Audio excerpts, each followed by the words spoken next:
dream. And when you keep lying to them that the American dream is not possible, then they turn away from you. Quote, over the past few years, Hispanics have begun abandoning the Democratic Party, defying generations of political patterns, causing varying degrees of panic on the left. In the 2018 midterm elections, when Democrats regained control of the House of Representatives, they won the Hispanic vote by 40 points. In 2020, Democrats carried it by 33 points. This summer, numerous polls showed Hispanics splitting in a statistical tie between the two parties.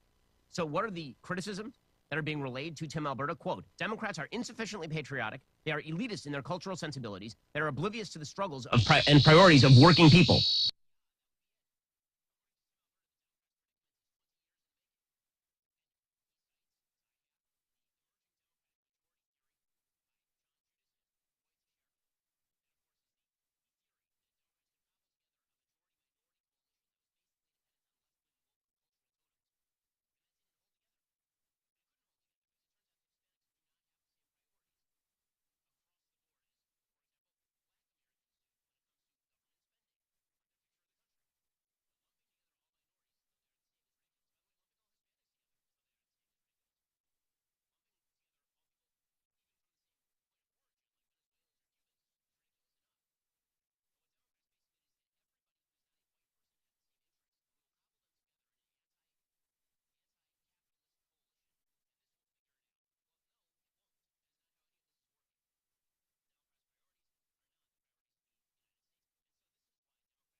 W. Harley Miller Systems understands the need and desire for reliable and affordable smart home solutions. Secure your home with a security system and keep a close eye on your family.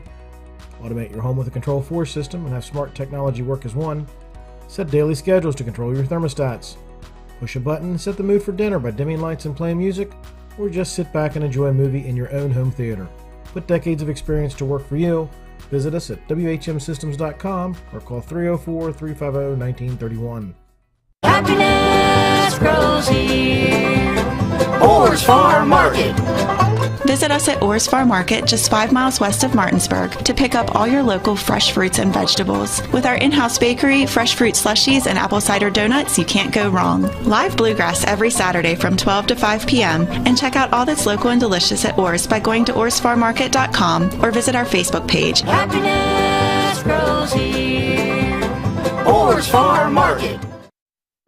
Hello, this is Mark Sutton of the Sutton & Janelle Law Firm. The right attorney can make all the difference in your case. That's why you should call Sutton & Janelle. We have been serving clients in West Virginia and Maryland since 1999 in the areas of family law, DUI, criminal defense, and personal injury. Sutton & Janelle works hard to obtain a favorable outcome for you at a reasonable rate with affordable payment options. Sutton & Janelle values your rights and is passionate about your success. Contact us today at suttonandjanelle.com. This is Eric at Hagerstown Ford. Over the last decade, the way we buy things have evolved. Now, you get on your phone, click Want It, and it shows up at your front door. At Hagerstown Ford, it is that convenient. We've changed the car buying experience on the I-81 corridor forever. And with a return policy better than Walmart, there's absolutely no reason to buy a new or used car, truck, or SUV anywhere else. Just like Amazon, Hagerstown Ford will deliver the vehicle to you, where you are, and on your time. And if you don't want it, return it. No questions asked. Why waste your time at a car dealership playing the dumb back-and-forth games? Besides, we hate it more than you do. I assure you, no dealership from Winchester, Virginia to Washington, D.C. will beat our price. No dealership from Chambersburg, Pennsylvania to Baltimore, Maryland will beat our price. And no other dealership will allow you to return it if you don't want it. Hagerstown Ford absolutely provides the best experience at the best price. Visit HagerstownFord.com to schedule your VIP experience. Click on the vehicle you want and get your new ride delivered to you at no risk. See dealer for details. A very mild and pleasant evening here as we get you ready for some high school football. The final week of the regular season here. Countdown to high school football playoffs in the Mountain State as we've got one team that's most likely in the playoffs and we've got another team fighting for their playoff lives.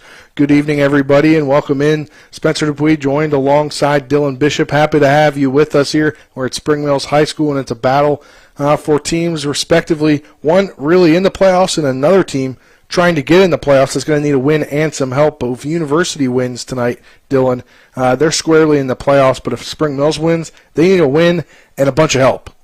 Yeah, this is going to be a big-time matchup for both of these teams. Spring Mills cannot get into the playoffs unless they win tonight's game, and it's going to be a tough one for them. It's going to take quite an upset, in my mind at least, for them to knock off this University team that comes in here at 6-3. They're currently number 15 in the playoff rankings. A win for them will solidify them into the playoffs. Spring Mills is going to need some help even if they do get a win tonight. So they're going to be, like you said, they're fighting for playoff lives here. And I think this is a University team that is going to be a tough matchup for Spring Mills. But Spring Mills has some stuff on their side as well. When you look at a guy like Max Anderson, just a sophomore quarterback for the Cardinals, has really changed the complexion of the Spring Mills team since he's come in and switched to become that quarterback. He's a dual-threat guy. He can run the ball, he can pass the ball, and that is something that can be really dangerous for a defense to try to handle. But University also likes to spread the ball around. They have guys that are going to be dangerous for the Spring Mills defense to try to handle. So I think this is going to be a very interesting game. I think it's going to be a bit of an uphill battle for Spring Mills tonight, but I think they have the capabilities to get things done and to potentially propel themselves into the playoffs tonight. Yeah, when you look at these two teams, kind of different scenarios for these teams, as you've got University sitting at 6-3, which one would expect, even if a loss at 6-4, they should make the playoffs. But for this Spring Mills team, currently 4-5, there's no way they get in at 4-6, and they may not even get in at 5-5. Yeah, they're going to need some help because they've got teams like Hedgesville in front of them Oak Hill at 16, Oak Hill at 17. Woodrow Wilson's up at 14. But even then, it's like those are teams. University is the lowest ranked team with 6 wins. University's going to be in. That top 15 is set in stone. It's going to be a matter of who gets that number 16 spot. Is it going to be Hedgesville? Is it going to be Oak Hill? Can Spring Mills win tonight and get those bonus points and jump up and get into that last spot? Like we said, they're going to need some help, but if they get the job done tonight, that's what you worry about. Yeah, you worry about yourselves. Right, and then if everything else falls into place, you worry about that later. Well, you worry about the football field itself, and you worry about everyone else later. And when we look at this University team, they come in, as I mentioned, 6-3 on the season so far, and just a little not deep diving into them just yet. We'll do that after in the third segment here, so just about in 2 segments. But just some quick notes for tonight's game. As you go and look, I just lost my notes here. There we go. All right, it's the second all-time meeting between these two teams. The first meeting was on November 10th of 2017 in the playoffs. University at home got the win, 37-7. But when you look at this University team, they've got wins over John Marshall, 16-14 in Week 1, and on September 23rd over AA Fairmont Senior, 19-14, and they've got 3 key losses on the season. Yeah, I mean, they've had some tough competition come their way. It's a lot of the reason that they are in the spot that they are right now. Only at number 15, even with as good of a season as they've had, they had big losses to Park South, 78-14, Wheeling Park, 55-33, and then just last week in the Mohawk Bowl, losing 21-20. Of course, when we talked to the University head coach before this week, and which you'll hear later on in the pregame show, it came down to an official's call, which is you always hate to see. I mean, even any 1-point game in football is a game of inches. One play can make a difference, and that's when officiating can come into play. Obviously, we can't speak on whether it was a good call or a bad call because we weren't involved in that. We didn't have the game. We were watching Jefferson and Hedgesville, but which in that game as well. Right, there was some things could have been called differently in that game as well, but we'll not worry about that tonight. Totally different ball game. Right, the point being that, of course, when you get into the thin margins of a 1-point game in football, one play can make the difference, and that's one play could have been the difference for why Morgantown was able to come out with that win instead of University.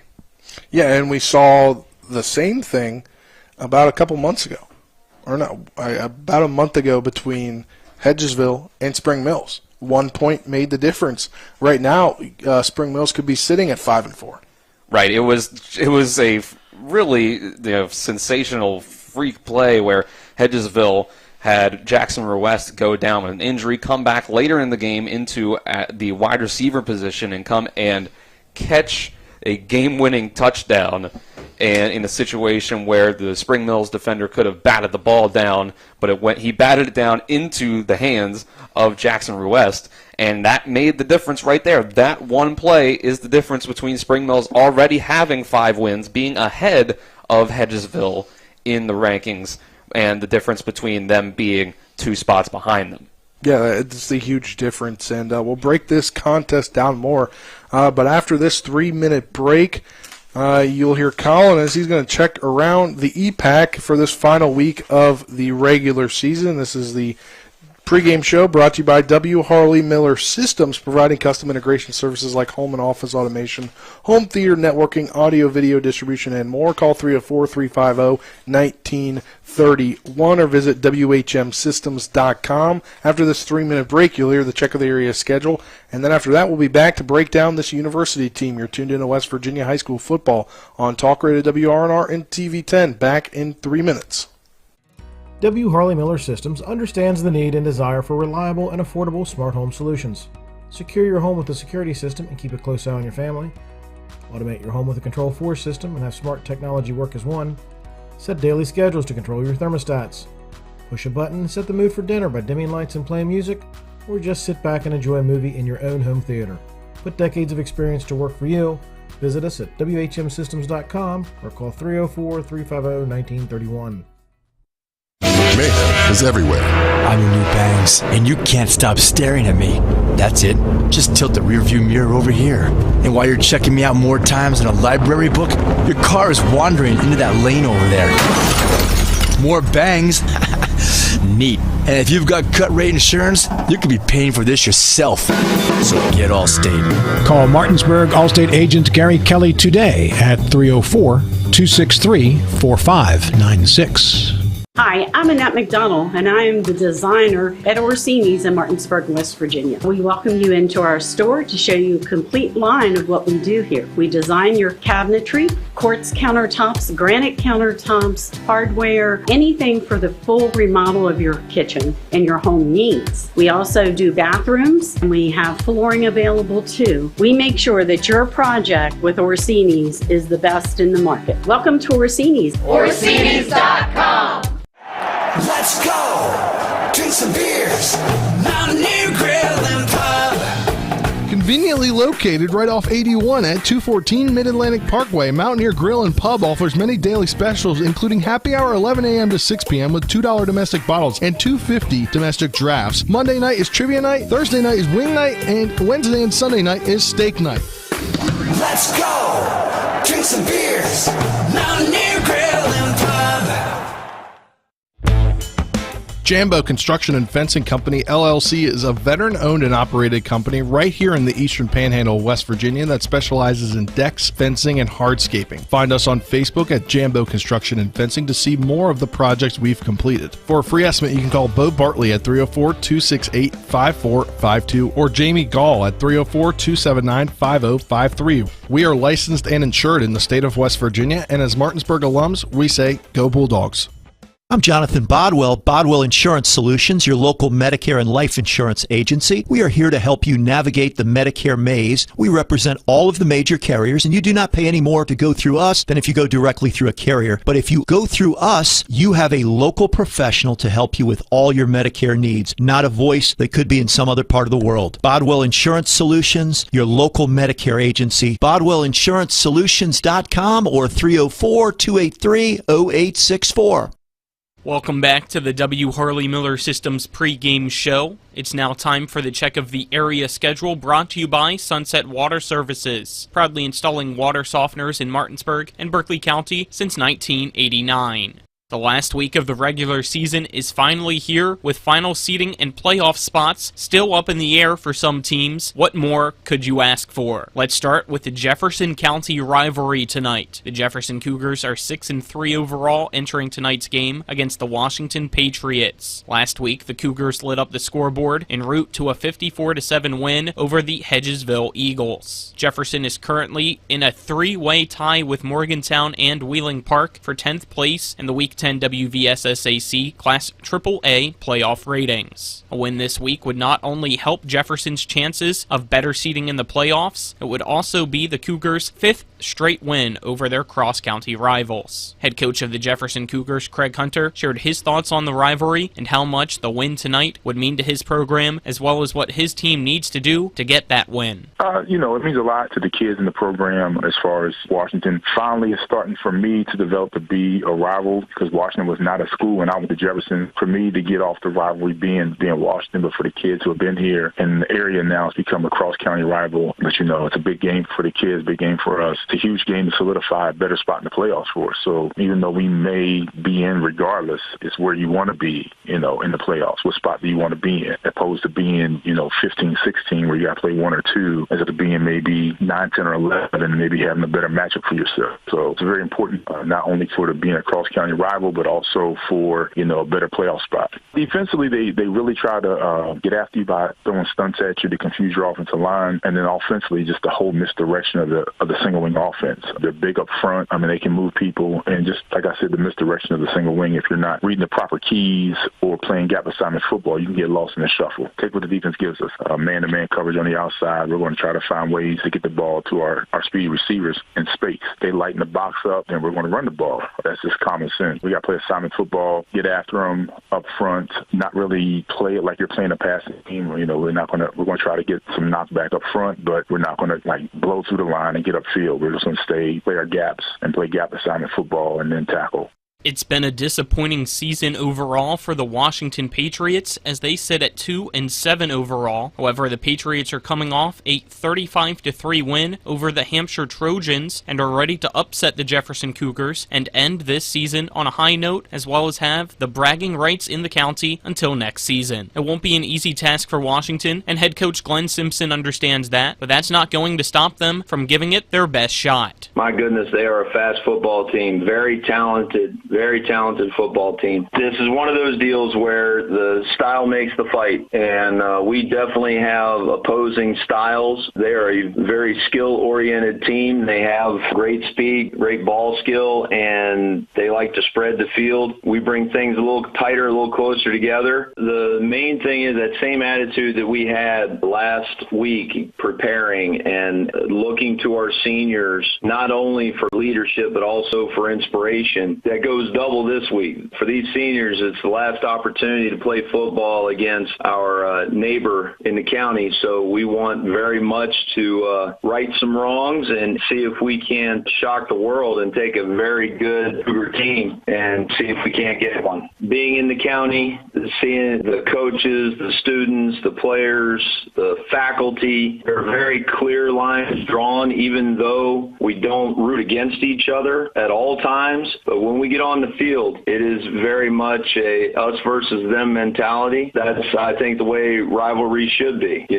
Fight like heck when you're on the field against each other, but then when our time is done and it's time for others to go out and represent the county, we can get behind them. I'm excited. I love rivalry games. This is as big a rivalry game as I've been a part of, so I'm excited about it.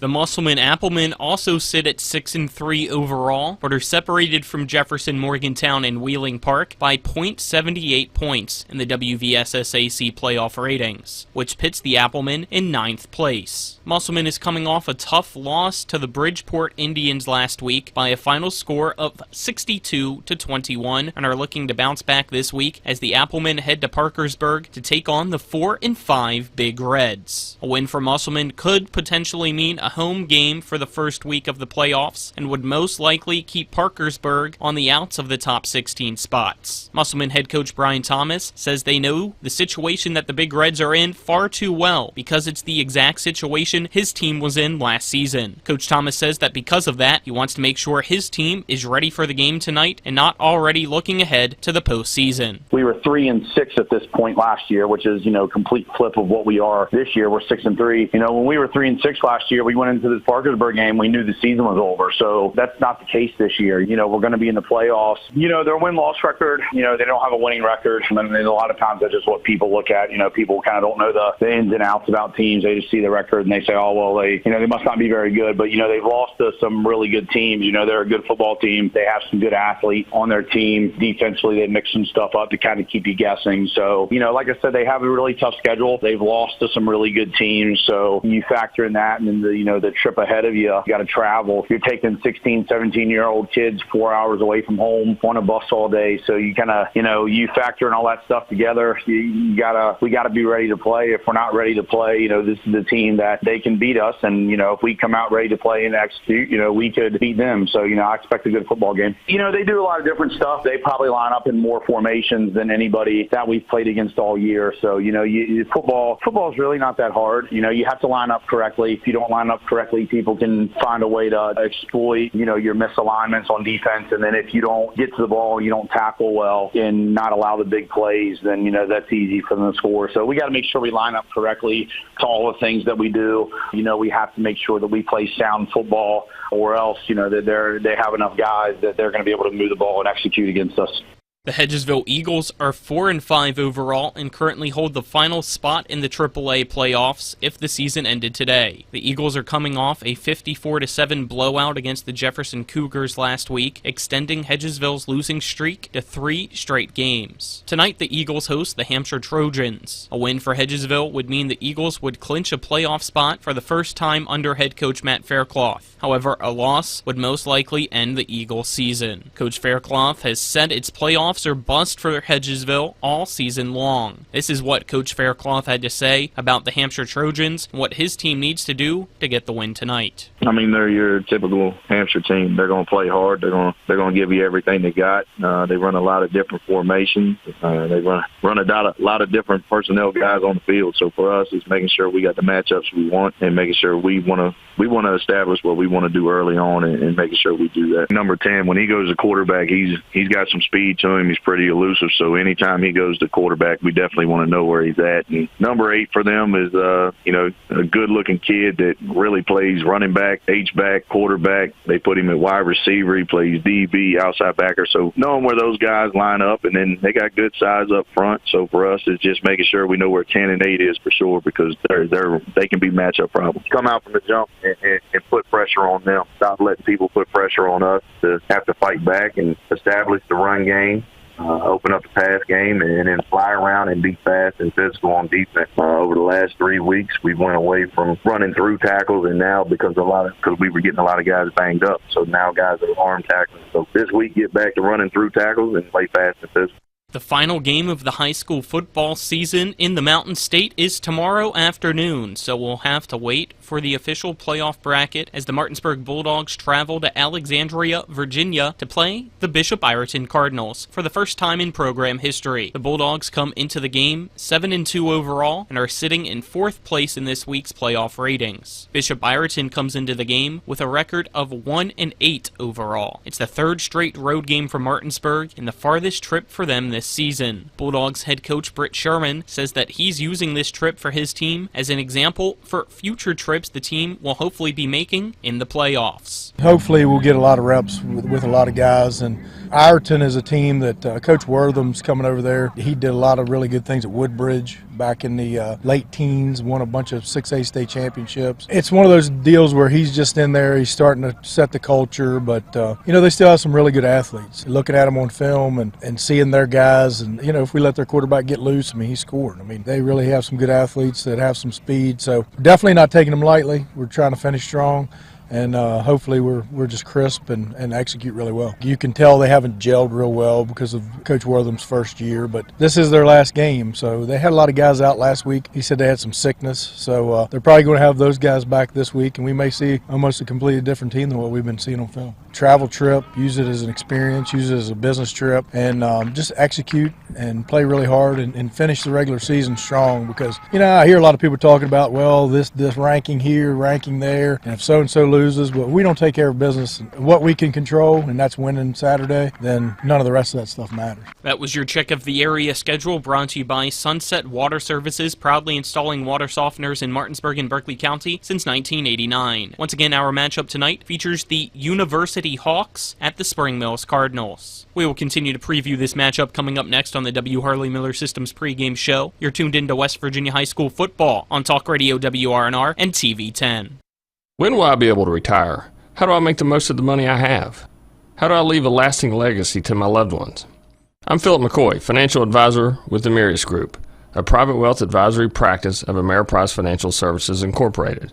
Call us today at 304-263-4343 to help you make the most of your financial future.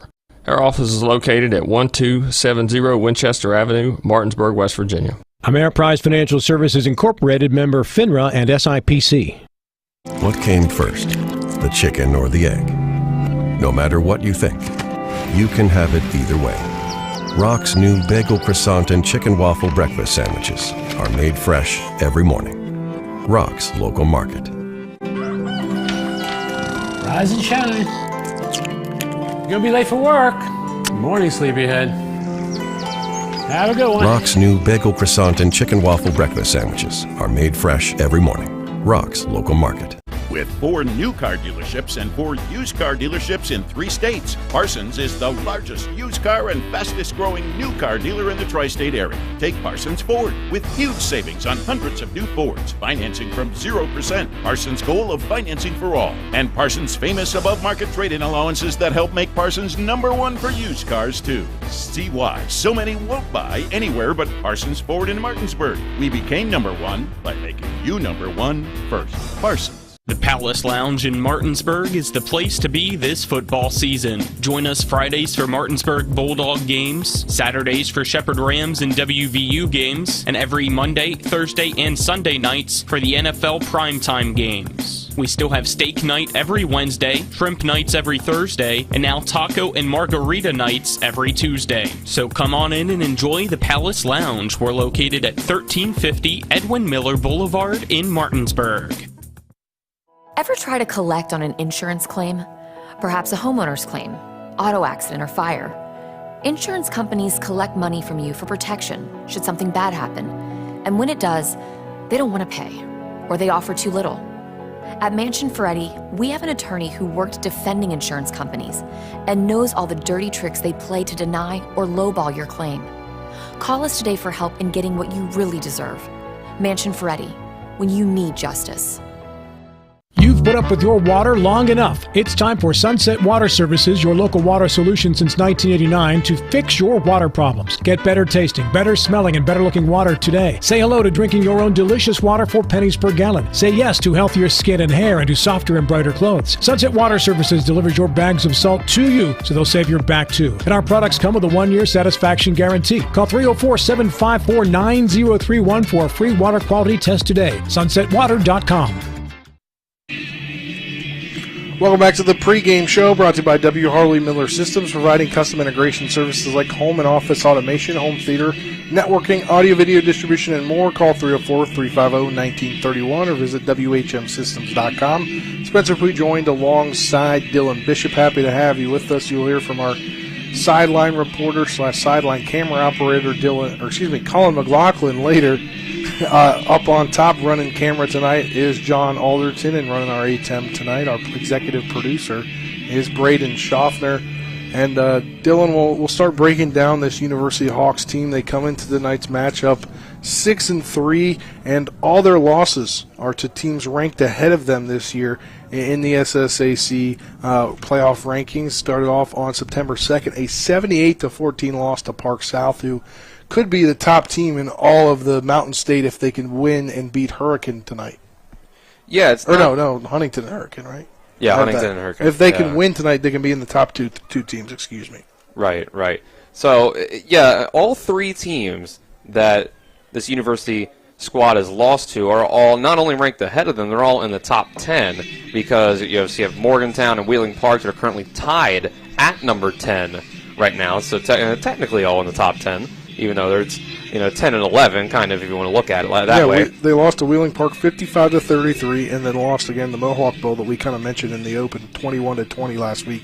So their three losses are to three ranked teams. Right, and it's three of the better teams in the state and in the playoff race in general. Obviously, 78-14 a loss. If you're going to lose to anyone that big, you want it to be the number one team like Park South, to a potential number one team like Park South at least. So this is a team that has a lot of talent on it. They have some guys that are going to really challenge the Spring Mills defense tonight. This is a team that kind of likes to go with a bit of a 50-50 split, pretty close to a 50-50 split with how much they run the ball, how much they pass the ball. Look at a guy like Luke Hudson, who has thrown the ball 260 times this year for a 61.5% completion percentage. He's put up 2,100 yards, 15 touchdowns, and 10 interceptions through the air. And then this team has combined, they've run the ball about 238 times for 900 yards, 19 rushing touchdowns. A lot of that coming on the back of Malik Lewis, who has 11 rushing touchdowns this year on just 45 carries. And then not just that, they also have Noah Bram, who has on 8 carries this year, 6 touchdowns. Yeah, Noah Bram, he's a WVU committee. He's going to play tight end and defensive end here tonight. Right, he's going to be a problem on both sides of the ball for the Cardinals to try to have to defend. And that's been a kind of a pattern in just a short history of Spring Mills, is that they haven't had the linemen up front on the offensive and defensive lines that are able to compete with the top teams in the EPAC, teams like Musselman, teams like Martinsburg, and teams like Jefferson. So that'll be interesting to watch if a guy like Noah Bram has a really big game tonight on both sides of the ball. Catching the ball if he's able to. He has 29 receptions on the year for 417 yards and 4 touchdowns. So we'll see. He's going to be a guy to watch when Spring Mills is on defense for sure. And then also Jaden Hammock, who has been a really electric playmaker for this University squad at wide receiver. He has 57 catches on the year for 746 yards and 7 receiving touchdowns. So, I mean, you factor in everything. This is a team that has a balanced attack on offense. So it's going to be a lot for Spring Mills to have to handle. But something to watch tonight is that University doesn't have their full team, right, Spencer? Yeah, so when we talked, as you heard, I believe it was in the interview, we kept it in the interview, was due to the availability of the school buses and then the cost of the charter buses to get down here. University could only send one charter bus, which is 35 players. Yeah, it's going to be a tough situation if they have any sort of string of injuries when you only have 35 guys out here. That's something that we talk about, how a team like Washington, who is 2-7 coming into the night, that they don't have the depth that the rest of this EPAC has with just a smaller Yeah, but I think they have about 32 players on their roster total. Right, and when we see Washington out in the games that we have, you can just look at the sideline, that they don't have the depth. But the difference is going to be that University has a lot of, they're going to obviously have brought the most important 35 guys that they can, so that they can maximize their roster for tonight. So it's going to be interesting to watch. Again, if there's any sort of, guys might have to play more than they usually do. And it could come to a point in the offensive line. You never want to see guys hurt, but if you get a couple offensive linemen injured, how many guys offensive line-wise did you bring? Right. That's the biggest thing, is I think the positions like offensive line where, you probably have an emergency quarterback, some guy that plays receiver that can play quarterback, or, a receiver can run the ball, a tight end can go in the back and be an H-back. You have all those options, and then a linebacker and a safety and a defensive back, they can almost be interchangeable these days. It's really that offense and defensive line that could be key tonight.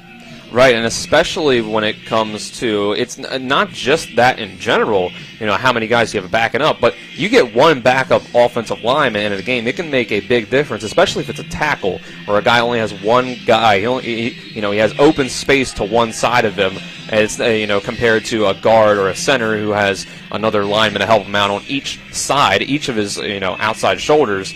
A guy like a tackle, you have to replace a left tackle with a backup. That can make a big difference in a game, no matter the team. We see that on all levels of football. You bring in your left tackle goes down, you bring in the replacement, or you switch a guy from right tackle to left tackle. It can completely change the complexion of your offense, not allow you to get things going. If you've got pressure, that new offensive lineman can't hold up against a defensive line. It can completely change what you can do on offense. Yeah, it really can. And then when you go to special teams, one guy you want to highlight for this university team has got to be Landon Cool. Yeah, I mean, he's got, so far this year, is six kickoff returns, 107 yards, and a touchdown for himself. So it's going to be something to watch out for sure. I mean, guys like Jaden Hammett can come in. But when you average 17.8 a kickoff return, that's actually really good. On 6 kickoff returns, you're getting at least 17, 18 yards a pop. That's really good. Right, and they have Hammock as well, who's he's only returned 3 kickoffs this year, but for 29, almost 30 yards, 29.7 average there. So they clearly have playmakers that can make a difference all over the place. And I mean, you got Jaden Hammock plays wide receiver, he plays defensive back, he returns kicks. He's listed on the roster as backup quarterback as well. So obviously they have him where he can play all around the field. So that's another guy to watch. I think it's Bram and Hammock are going to be the guys to really look out for when it comes to who Luke Hudson's going to get the ball to tonight. And then, of course, they have Sebastian Dalton as well, the running back, outside linebacker, the senior, 5'10", 181 pounds, who you're going to have to look out for as well, as he's averaging 4.7 yards per carry for himself as the leading carrier on this team. Yeah, and when you talk about Hammock, he's I believe D1 FCS commit to Sacred Heart. So he's already locked down 100% committed. And then you have Branham, who's going just a couple miles down the road to West Virginia as a scholarships player. Yeah, I mean, we look at guys in the EPAC such as, Cam Chalice or Hudson Clement last year. Those guys are at WVU, but they're as preferred walk-ons. So you got a guy who is... But Neil Brown doesn't have to travel that far to go see these guys down up in Morgantown. That's right. Obviously, it's a smaller sample size of what you're able to see. So obviously, there's he's a little more. You get a little more confidence in being able to give a scholarship offer to a guy from Morgantown or a guy from university. Yeah. But I mean, it's something to note that he's a scholarship guy at WVU. That is a Big 12 Power 5 FBS school. So this is going to be a really this university team has some talent on it that Spring Mills is going to have to deal with. The type of talent that they probably only had to see against the likes of the top half of the EPAC when they play teams like Martinsburg that are going to have guys that end up at Shepherd, end up at WVU as preferred walk-ons. Yeah.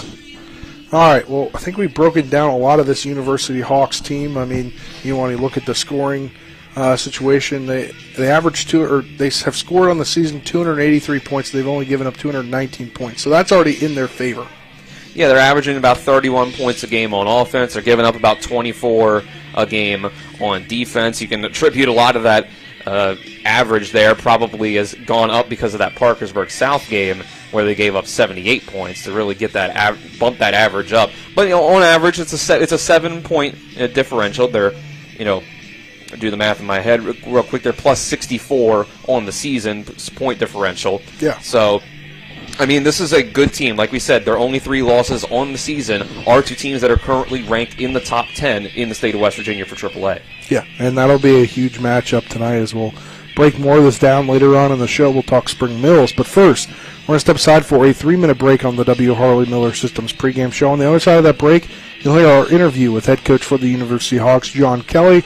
Then when we come back after that, we'll start breaking down the Spring Mills Cardinals. We'll have more as the W. Harley Miller Systems pregame show rolls on. You're tuned in to West Virginia High School football on Talk Radio WRNR and TV 10.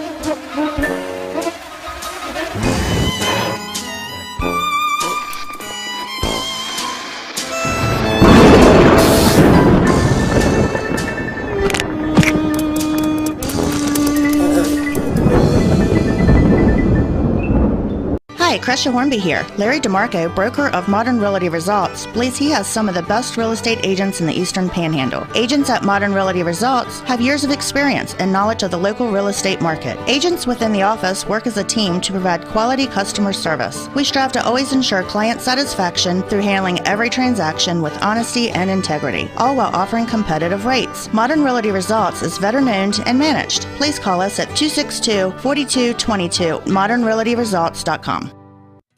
W. Harley Miller Systems understands the need and desire for reliable and affordable smart home solutions.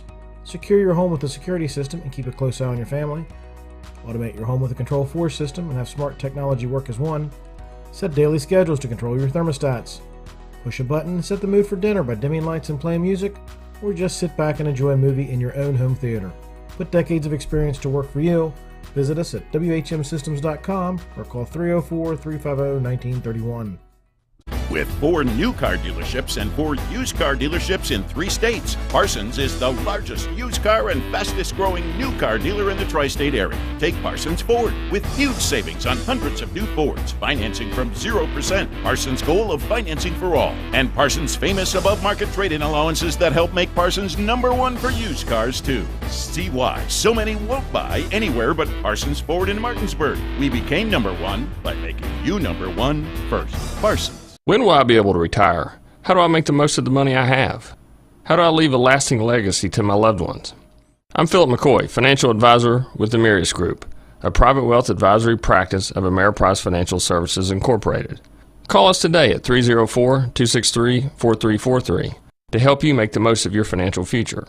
Our office is located at 1270 Winchester Avenue, Martinsburg, West Virginia. Ameriprise Financial Services Incorporated, member FINRA and SIPC. Happiness grows here. Orr's Farm Market. Visit us at Orr's Farm Market, just 5 miles west of Martinsburg, to pick up all your local fresh fruits and vegetables. With our in-house bakery, fresh fruit slushies, and apple cider donuts, you can't go wrong. Live bluegrass every Saturday from 12 to 5 p.m. And check out all that's local and delicious at Orr's by going to orrsfarmmarket.com or visit our Facebook page. Happiness grows here. Orr's Farm Market. Welcome back to the W. Harley Miller Systems pregame show. It's time to go in the end zone, brought to you by Parsons Ford of Martinsburg. They became #1 by making you #1 first, Parsons. We're now joined by the head coach for the University Hawks, John Kelly. The University Hawks coming in at 6-3 on the season. You guys had a tough loss last week to Morgantown in the Mohawk Bowl. It's always going to be a tough game for you guys. Yeah, and I mean, that's a sour note because, I mean, a beautiful game like that for the community and 2 really good football teams, and it, comes down to an interpretation by an official for a call that ends up costing us a football game. And, it leaves a horrible taste in your mouth, and I was worried about how the kids are going to respond because they gave great effort there, but so far, we're ready to go. I mean, they bounced back and they're eager because this one turns into a huge game for playoff implications for both of us. So, that's in the rearview mirror, and we move on. Coach, what were some things that you guys did well in that game against Morgantown? Well, I think we did everything we wanted to do except win on the scoreboard. I mean, we dominated the football game, time of possession, which is important against them because they have that grind-out wing T offense, and they've been averaging 400 yards a game. We held them to 160. Time of possession, I think we had 29. They had 16. Defensively, we got a defensive touchdown on a pick 6. We just did about everything right and should have won the football game. It's just unfortunate that, but you got to credit your opponent. They did what they had to do to win the game. They took advantage of some things. So, like I said, it was very distasteful all weekend, but we moved on. Monday we came in, got to work for what I anticipate to be a very good football game against a very good football team. What are some things that you've been working on this week to improve off of last week's unfortunate loss? Well, our special teams have to be a little bit better. 2 times we forced them to punt, and it hit one of our kids, and they recovered it, and those backbreakers. So we focused on some of the things we dealt with all year that we thought wouldn't happen happened.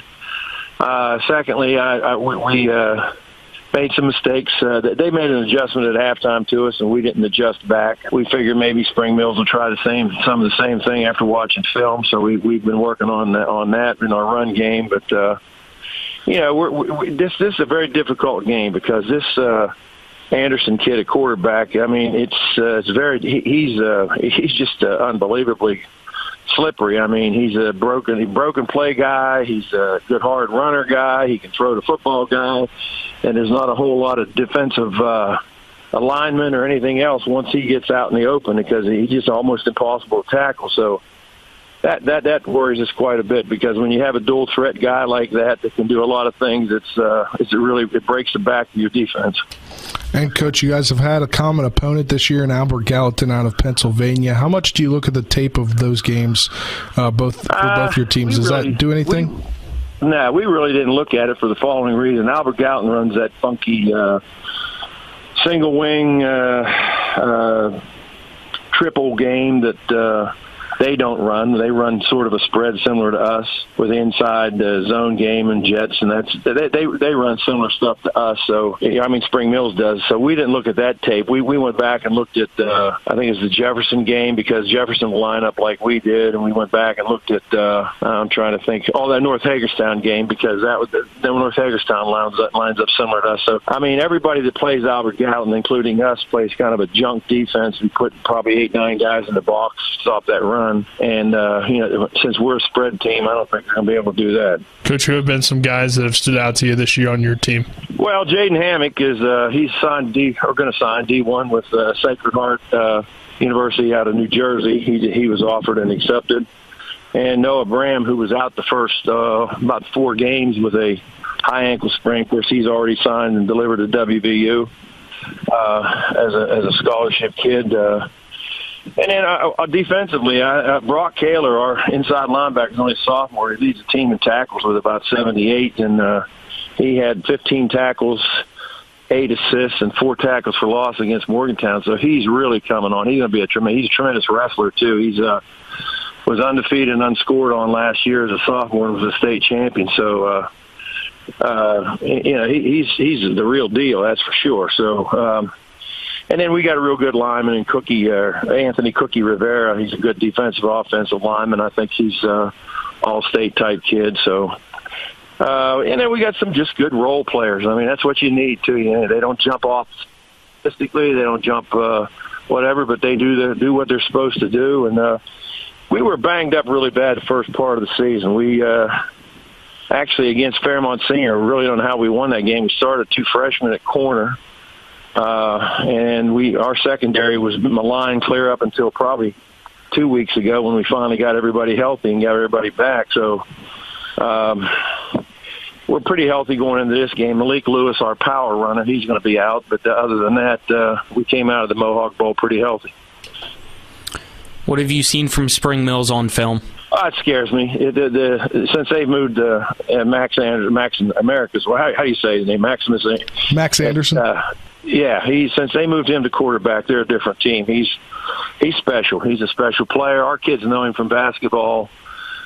Great kid, tremendous athlete. They got some size, but what jumps off really is they're physical. Spring Mill's a very physical team. Plus, they, as always, they have speed. So speed teams are, that's what we have. So they match up with us real well.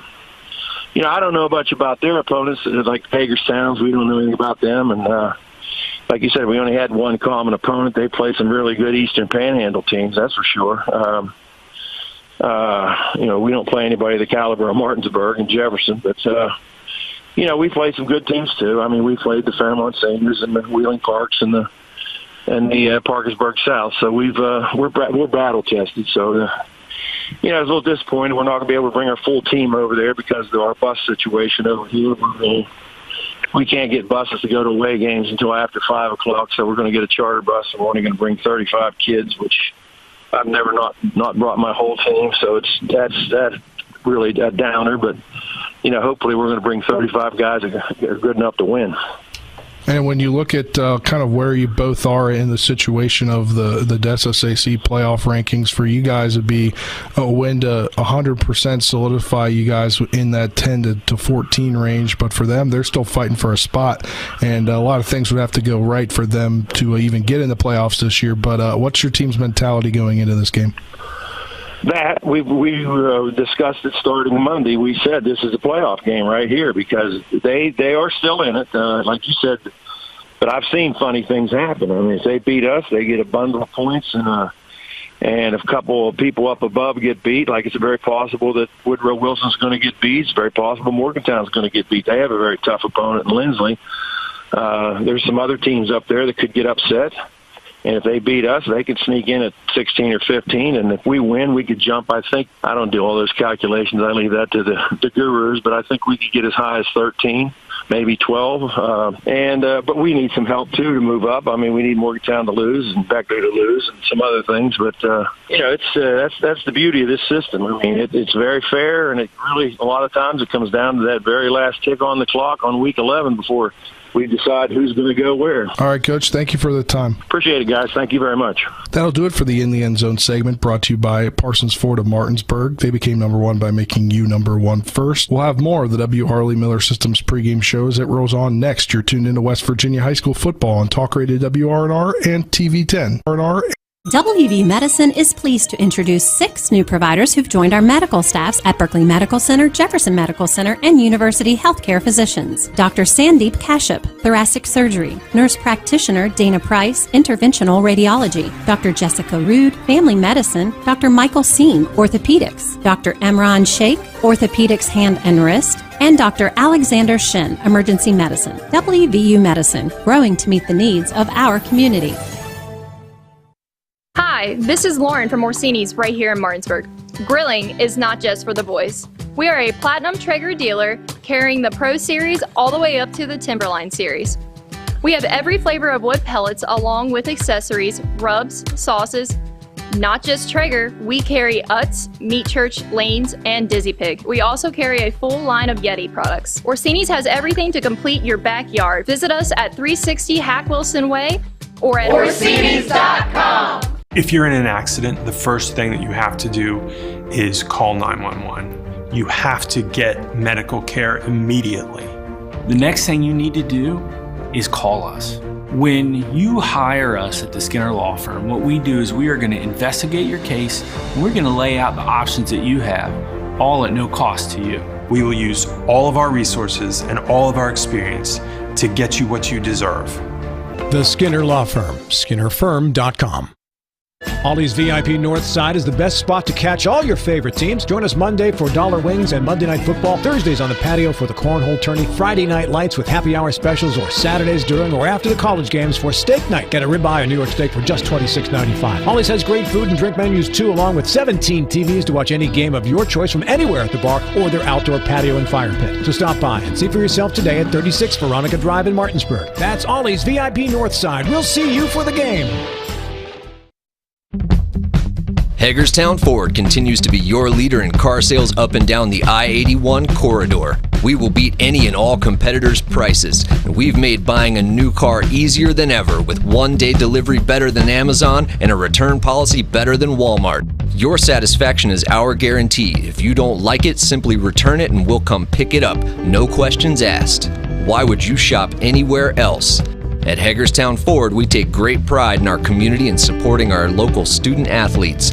That's why Hagerstown Ford is the official car dealership of Shepherd Rams quarterback Tyson Bagent. Our remote buying process has made new car shopping so easy, you'll never even set foot in a dealership. Simply go to HagerstownFord.com and click on the car you want to buy it, or use the Axle Auto app.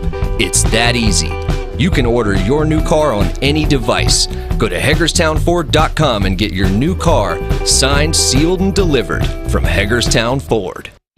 Welcome back to Spring Mills High School as we get you ready for University at Spring Mills here in the final week of the regular season in West Virginia high school football as Spring Mills fighting for their playoff chances tonight. University kind of vying for playoff position as they're most likely in it, barring a bunch of crazy things happening, Dylan. Yeah, Spring Mills is going to need some help tonight, even with a win, because you have two teams in front of them that, if they get wins, I mean, they're going to stay in front of them, Hedgesville and Oak Hill. So it's going to take some work, not just on this field tonight, but some other fields around the state of West Virginia. But this is a Spring Mills team that I think has some fight in them, and they have especially at quarterback, they have a guy that can run around with these athletes on this university team. And Max Anderson, only a sophomore, but in his second year as starter, it's his first full year as starter at quarterback, but still coming in as a sophomore, having already had experience as a starting quarterback on the varsity level. It's big. It's a big difference between an inexperienced and an experienced quarterback at the high school level. So we can say you have a guy like Max Anderson who not only is a great athlete, but he's gotten some experience under him to be able to play in these kind of moments here. He's not going to crack under the pressure the same way that just any old sophomore would, because he's been able to be in the thick of things, and he's had more opportunities to get accustomed to situations like this. And his dual threat ability tonight, and just like it is every week for the Cardinals, it's going to be huge, because the running threat of a quarterback is something that completely changes the calculus of a defense. When you're running read option plays, or if you're just scrambling around on a pass play, it's something that a defense has to account for that they don't always have to. So you might have to throw QB spy out there. You might have to change your game plan, how your defensive ends play the run, because you can, at any point, Max Anderson could pull that ball out of the chest of a running back and take off himself. So him at quarterback is going to be the key thing for Spring Mills. They are not going to win this game if Max Anderson does not play well. That is a big key tonight. We'll get your keys to the game later on in the pregame show as it rolls on. But looking at Spring Mills right now, 4-5 on the season. They opened the season getting shut out by Musselman on the 26th of August. That was a tough loss for them. Then they beat Washington 17-14 in Week 2. Beat South Hagerstown out of Maryland 48-28 in Week 3. Week 4, they got shut out 33-0 to Jefferson. And then they lost after their bye week in, Week 6. They lost in Week 6 29-28 to Hedgesville in the game that we kind of talked about earlier on a fluke play at the end of the ball game, where quarterback for Hedgesville, Jackson Ruest, was actually playing receiver, and he caught the game-winning touchdown they were in overtime. And then they lost to Frankfort by a touchdown, 35-28. And then they lost to Martinsburg, getting shut out 63-0 before two straight wins. One over North Hagerstown, 29-15, and then over Albert Gallatin at Albert Gallatin in Uniontown, Pennsylvania, 35-7 last week. So they come in here at 4-5. They've scored 185 points this year. They've given up 251. If you go back to last year, they only scored 178 and gave up 270. So on the range of giving up where they gave up last year, kind of in that range, depending on how many they give up tonight, but they're scoring more points than they did last year. Yeah, this is definitely improving the team. I think this is kind of them getting in the playoffs this year, if they were able to. I would probably say that's kind of a year ahead of schedule, because you have your junior and senior years of Max Anderson coming up after this season, where I think that's when you can realistically say that you're making more of a playoff run. But again, that 1 point difference against Hedgesville, that could be the difference between them already being in the playoff race and just needing, maybe another team or two to lose a game for them, for the result of their game to not matter. But because of that 1 point loss and that last second play, they need to win this game tonight to be able to get in, and they need some help. That game, 27-0 early in the year, losing to Musselman by 27, it's not the worst thing in the world. Musselman is a good team.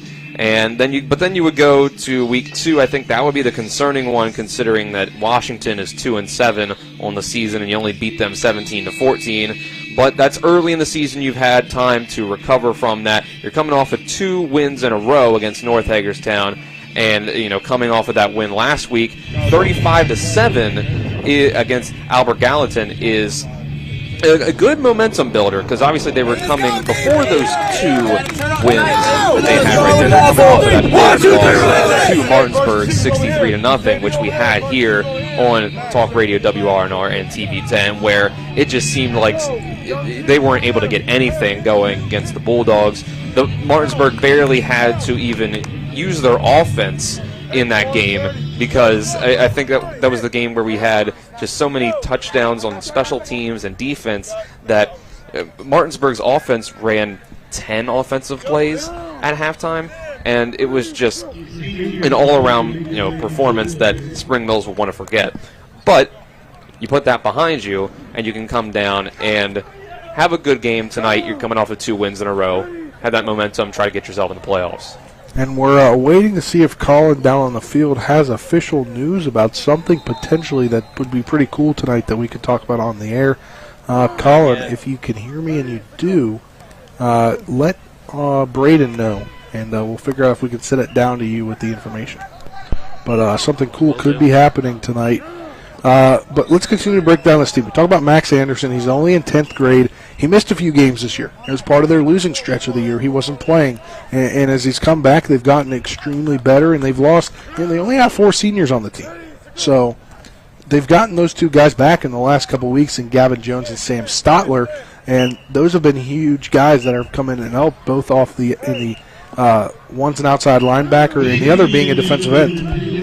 Yeah, and I think they're going to need some help on defense tonight as much as they can get, so it's good for them to be healthy, because this university team is going to have a lot of guys that they have to contend with tonight, so it's going to be important for them to, we won't get into all the keys of the game, we'll get into that later on, but it's going to be important for them to, especially in the secondary, because when you have a team like University that has those athletes on the outside, and your linebackers as well, Sam Stotler, getting him back, having that senior out there, he might be a guy that has to cover a guy like Noah Braham tonight at 6'3", 225 at tight end. That's a tough assignment for anybody. Whoever draws it is at linebacker, or if they bring a safety down, a slot corner, depending on where University decides to move Braham around, it's going to be a tough assignment for anyone on the Cardinals defense, and they're going to have that go-to guy who can try to shut him down.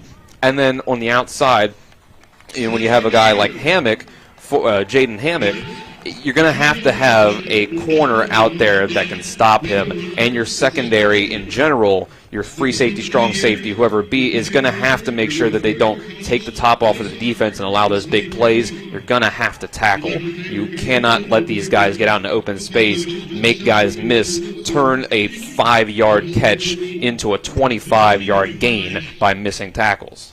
Yeah, and one of the things that I wanted to point out here is that they've got young talent. And we've talked about this all year, whether on a game that we've had for Spring Mills or during the Sports Mix with Junior 12 to 1 weekdays on Talk Radio WRNR TV 10, Comcast Channel 10, and on TV 10 on Facebook, is just the fact that the potential for this team coming up in the next few years with Max Anderson, with guys coming out to play football like Keyshawn Cheek, who played basketball last year as a freshman. He's a sophomore now, and they have him, Max Anderson and Keyshawn Cheek have great chemistry on the basketball court. And can that translate onto the football field next year at the end of this year? Probably. I'd like to see that as well, because they had really good chemistry on the basketball court. But this team has only done it with 4 seniors. 4 seniors will be honored tonight. And really, 2 of the main people are the guys we talked about, Sam Stotler and Gavin Jones. But this team they have the ability to, coming up in the next couple of years, do a bunch of things that you could see them rise to the upper echelon part of the EPAC. And hearing that Colin has it officially, he's got something for us down on the sideline, we'll send it down to Colin on the sidelines, as he's got some interesting information tonight. Thank you, Spencer and Dylan. Sam Stotler, one of the seniors that you can see down here on the field if you're tuned in on TV 10 or WRNR TV on YouTube. It was just officially announced from the PA announcer as well that he will be attending the Naval Academy, as he just got accepted, I believe, earlier today is when he possibly got the news. Not 100% sure on that, but it's a great honor for him, and congratulations to him and his family as well. Back up to you guys. Thank you, Colin. It's a big thing for somebody to get to attend the Naval Academy, Dylan. Absolutely. They don't just let anybody into the Naval Academy. I think you've got to get letters from your Congress people. Yeah, it's a big honor for him, for sure. It's really something. Like you said, this only one of the 4 seniors on this team, so good for him. And like we said, he could be a key factor in this game tonight if he draws. He's at the weak side linebacker position there, the will linebacker. So if he has to draw the assignment of Noah Bram or whoever it is, even just the run game, having to deal with the run game of University, or if he's a blitzer trying to get at Luke Hudson tonight. So it's a big honor for him. It's a big night for him overall. All right, well, that will do it for this segment of the W. Harley Miller Systems pregame show. When we get back, we'll hear from head coach for the Spring Mills Cardinals, Josh Sims, and then after that, you'll hear from Stam Stotler and Gavin Jones, 2 of the seniors that will make an impact on tonight's game. You're tuned in to West Virginia High School football on Talk Radio WRNR and TV 10. Back in 3 minutes. With 4 new car dealerships and 4 used car dealerships in 3 states, Parsons is the largest used car and fastest growing new car dealer in the tri-state area. Take Parsons Ford with huge savings on hundreds of new Fords, financing from 0%. Parsons' goal of financing for all, and Parsons' famous above-market trade-in allowances that help make Parsons #1 for used cars too. See why so many won't buy anywhere but Parsons Ford in Martinsburg. We became #1 by making you #1 first. Parsons. Berkeley County voters can help secure the future for our students by voting yes for the school bond on November 8th. This important bond includes over 100 district-wide projects to create safer schools, provide facility updates, and increase classroom space. The school bond supports many critical projects that cannot be financed through the annual school district budget. Vote yes for the school bond. Learn more at berkeleycountyschools.org. Paid for by the 2022 Citizen School Bond Committee of the Berkeley County Business Education Partnership. You've put up with your water long enough. It's time for Sunset Water Services, your local water solution since 1989, to fix your water problems. Get better tasting, better smelling, and better looking water today. Say hello to drinking your own delicious water for pennies per gallon. Say yes to healthier skin and hair and to softer and brighter clothes. Sunset Water Services delivers your bags of salt to you, so they'll save your back too. And our products come with a 1-year satisfaction guarantee. Call 304-754-9031 for a free water quality test today. SunsetWater.com. Hi, it's Talk Radio WRNR and TV 10 Spencer Dupuis. When I got into a car accident and needed to get another vehicle, I wanted to go somewhere I could trust. So I went to the Heffley Motor Company at 993 Hedgesville Road. As a first-time car buyer, I really didn't know what to expect. But at Heffley, they treated me like family. Every step in the process was seamless. Not only did they give me a great deal, but they also helped me secure an amazing interest rate. Now I know firsthand why Heffley has such a great reputation in this community. I ride with Heffley Motor Company, so you should too. Hello, my name is Ron Winger, and I'm asking for your vote for delegate in District 96 on November the 8th. I am your pro-choice candidate. I believe that what a woman does with her reproductive rights is her business and hers alone. I am a Vietnam veteran and served the state of West Virginia for 23 years in the Air National Guard. I believe in our local school systems, and I will fight to support them. My name is Ron Winger, and I would appreciate your vote on November the 8th. Ad paid for by candidate. I pre-planned my funeral to make it easier on my family. They were relieved to know I'll get just what I want. My family actually thanked me for taking matters into my own hands. Turns out having this awkward conversation wasn't awkward at all. Pre-planning is my choice. There are certain things about me my family may not know. Now they won't need to guess. The choices are yours. The peace of mind is theirs. Pre-plan your funeral with Brown Funeral Homes and everything will be taken care of. Find out more online at brownfuneralhomeswv.com. Brown Funeral Homes, here for you. Welcome back to the W. Harley Miller Systems pregame show. It's time to go in the end zone, brought to you by Parsons Ford of Martinsburg, located at 1400 Shepherdstown Road in Martinsburg. They became #1 by making you #1 first. Parsons, we're now joined by head coach for the Spring Mills Cardinals, Josh Sims. And Coach Sims, you get a big win last week at Albert Gallatin. Yeah, that's 2 weeks in a row for us, North Hagerstown, Albert Gallatin. And again, real proud of our kids, proud of their effort. Albert Gallatin's a big trip, and sometimes that can pose some challenges just in regards to, keeping the focus up and obviously being late in the season. But, of course, like you said, it was a good win. And, the thing for us is we finally got a chance in one of these games this year to maybe relax a little bit in the second half and maybe enjoy it, and not be in all these, nail-biting games. But no, it was definitely a good one for us, and it was good too because it was probably the healthiest we've been since probably week 3. Getting Sam Stotler and Gavin Jones back on the field at the same time. So, very positive night. And, when you look this year to last year, it seemed like you guys last week, still had a shot, an outside shot last year. You still have a shot this year getting in the playoffs. Once again, I wish we weren't in a situation where, we didn't control our own destiny. We have some things that need to happen for us. But, I was talking about earlier today, we look back on this team and, we're about 3 plays away from being sitting at 6-3 right now rather than 4-5. We've had 3 seniors that have been contributors. So this is a super young football team. Of course, win and give ourselves a chance to be in the playoffs. But at the same time, we're pretty proud of what we accomplished. In saying that, we do wish we would accomplish more. And you talk about what you've accomplished with such a young team. We talk to you about it almost every week. You don't want to harp on it, but just what they've done this year with such a young team. And you mentioned your 2 kind of senior, your older guys that have been out that just got back last week. If they're able to get a win this week, it would obviously mean a lot to those seniors especially. Yeah, and that's something we talked about early in the week with our kids.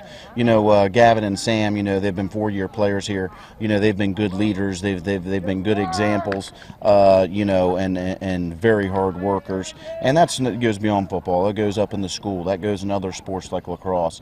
Both of them also with wrestling. So, they're kids that have really represented Spring Mills, in a very positive, fashion. So, we definitely talked to our kids yesterday on Monday. Let's send those guys out on the right note. And send them out on the right note would mean a big, huge win over University this Friday. They got a tough loss last week to Morgantown in the Mohawk Bowl. What do you see from them coming in? It's a Coach Kelly coach football team. They're going to be very disciplined. Offensively, they're going to spread you out, and defensively, they're going to throw multiple looks and stunts at you. They're very big up front on both sides of the ball. Definitely some talent there. I talked about earlier day again. Whenever you're playing the losing team of the Mohawk Bowl the week after, you better get ready to get their best. That's a very emotional football game, a very special football game.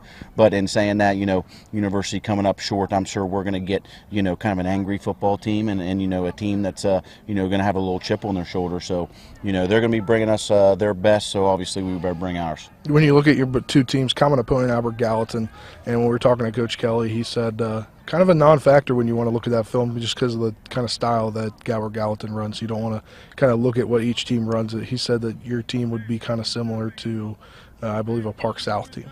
Mm-hmm. Yeah, and sometimes that is strange. Sometimes you'll look at a film with University playing one team and it's very useful. Other times not so much. So I definitely would agree in his assessment there. Also too, that game was weeks ago now. That's one of those things. For example, we're a much different football team than we were week 1. We're a much different football team than we were week 3, just with some of the adjustments we've had to make in regards to injuries and kind of figuring out the identity of our young players. I would definitely agree with Coach's assessment on that.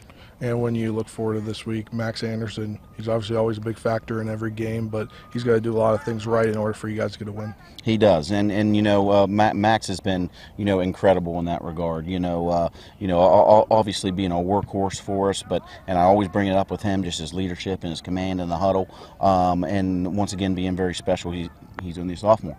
So, we couldn't be more excited for Max. But in saying that, very pleased with the development that we've seen on our young offensive line. We replaced, 5 offensive linemen from last year, and, that was one part of our game, I'd say, from week 1 to week 3. We were maybe having a little bit of trouble, and those guys really had to work, to develop that. And, we watch film with the linemen like we do every week, right there after practice, and pretty much just told those kids couldn't be more proud of the development, they've made throughout the year, and ultimately, as good as Max has done, it's been their development that has really made, the second half of this season, kind of start to see where, our football team can go. So, obviously Max, but those Hogs up front, they've done a good job. What's going to be some keys to getting a victory this week? And it goes right there, with the way we've had to, play the game, slow the game down, engage in ball control, establish the run game. Those guys up front are going to have to win. Now, like I mentioned, University has a very big, defensive line. So, our kids need to win the first step. We definitely can't be slow off the ball and get caught on our heels. So winning the first step is going to be pivotal for us offensively, as well as defensively. But, the way we've had to run the football with kind of the quick strike stuff and the quarterback runs, it's just absolutely vital for us against a bigger group of D linemen to win the first step. Now, defensively, with the way they spread the ball out, Coach Kelly, we watched their film we had from them last year when we actually played Morgantown. Offensively, they're identical to what they were last year. You're going to see trip sets. A lot of trip sets, a lot of open sets, and a lot of throwing the ball around. And you're just watching what quarterback did. He knows where to go with the football, and he looks like a very poised young kid back there. So most importantly for us, we got to make sure we're getting pressure on him, especially with the talent they have at wide receiver. So that's probably the goal defensively. Special teams, we need to get a big play on special teams, and that's been another key in the last 2 weeks of us pulling out wins. Each day we've had, or each game, Hagerstown we had a recovered onside kick, and last week against Gallatin we had kickoff return. So it'd be nice to get a big play on special teams as well. All right, Coach. Best of luck. Thanks for the time. We'll be back for more next on the W. Harley Miller Systems pregame show. You're tuning to West Virginia High School football on Talk Radio WRNR and TV 10. Hello, this is Mark Sutton of the Sutton & Janelle Law Firm. The right attorney can make all the difference in your case. That's why you should call Sutton & Janelle. We have been serving clients in West Virginia and Maryland since 1999 in the areas of family law, DUI, criminal defense, and personal injury. Sutton & Janelle works hard to obtain a favorable outcome for you at a reasonable rate with affordable payment options. Sutton & Janelle values your rights and is passionate about your success. Contact us today at suttonandjanelle.com. Are you considering selling your home and don't know where to start? Then call Chris Ross and the Milestone Real Estate Group at Keller Williams. A Martinsburg High School graduate, Chris knows the local market, and he's proven it as #1 real estate team in West Virginia in 2019. Phone Milestone Real Estate Group at Keller Williams at 304-579-7349 or go to callchrisross.com. Let's celebrate your real estate milestone together. At the Berkeley County Health Department, our motto is prevent, promote, protect. Since 1935, our mission has been to provide clinical and environmental services to protect the health of the general public. We're committed to building public health in our community by offering a wide range of services, including blood pressure screening, breast and cervical screening, family planning, counseling, lab testing, and more. We perform health inspections to make sure the restaurants you visit are clean, and we prepare and coordinate plans to respond to all hazards. The Berkeley County Health Department, 122 Waverly Court, Martinsburg. Let's go! Drink some beers! Mountaineer Grill and Pub! Conveniently located right off 81 at 214 Mid-Atlantic Parkway, Mountaineer Grill and Pub offers many daily specials, including happy hour 11 a.m. to 6 p.m. with $2 domestic bottles and $2.50 domestic drafts. Monday night is trivia night, Thursday night is wing night, and Wednesday and Sunday night is steak night. Let's go! Drink some beers! Mountaineer Grill and Pub! Welcome back to the W. Harley Miller Systems pregame show. It's time to go in the huddle, brought to you by the Mayor's Group of Ameriprise Financial Advisors, John Everson and Phil McCoy. You can call them at 304-263-4343 or stop by their offices in Martinsburg at 1270 Winchester Avenue, or at Spring Mills with Gavin Jones. You're one of the seniors on this team, and obviously for you, not a lot of seniors that have been on your team this year. It's really a young team, but what's the experience been like for you this year? Oh, the experience has been great this year. It's such a better team morale than last year, and everyone's just excited every single day for practice, and everyone gets hyped up for each game day. So it's been quite an amazing experience. And from what I understand, you dealt with a couple injuries this year. You've been out for a little bit. What's the experience been like having to come back and see what the process that it takes for that? It's definitely been different from other years. It's my first time ever missing more than one game in a season, and I've just been trying to get my spirits up and help everyone on the sideline. I'm glad to be back. And you guys got a big win last week over Albert Gallatin on the road. Have to go a little far for that ball game. What's your takeaway from that ball game? That game, it was a great experience just to get out there on the field again for me, and then I think it was another good win for our team just to get our spirits up and get ready for University this week. And you mentioned University. It's going to be a big game for you guys as right now you're on the outside looking into the playoffs, but again, another year. I believe last year you came into the final week with, some chance of making the playoffs, and this year you have the same shot. It's going to take a big game for you guys against University. Yes, sir, it will. And what have you seen from University on film? On University, they're a good passing team, good running team. They got some good players on their team. They have a good offensive line, and I think it'll be a dogfight. So. And what's kind of overall just encompassing your senior year? What's going to be your favorite memory about Spring Mills football? My favorite memory is probably just the camaraderie amongst the boys in the locker room, out on the field, coming to practice every single day and being excited to come to practice.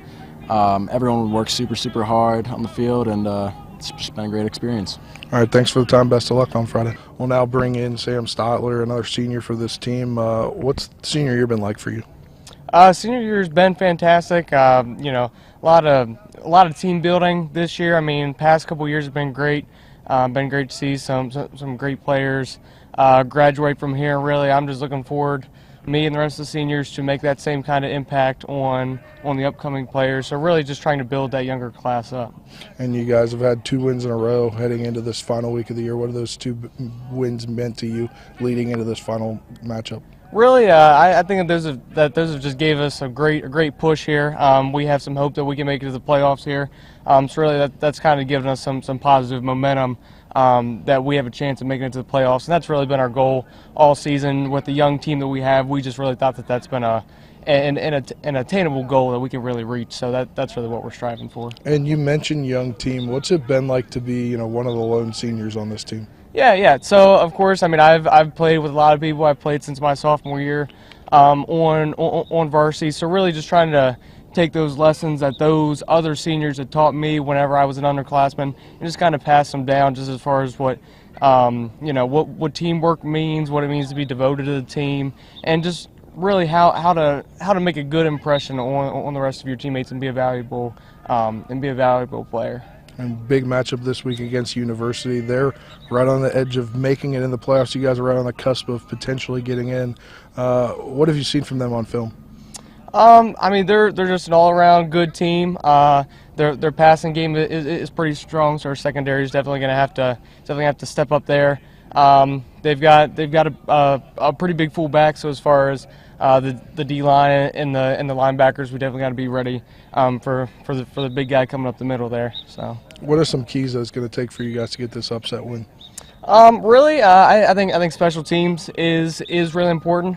Against Albert Gallatin last week, we did have a kickoff return for a touchdown. So I just think a couple key special teams plays could really put us in a position to win this football game. You sound exactly like Coach Sims. It's one of those things that you said. Any other things you want to mention?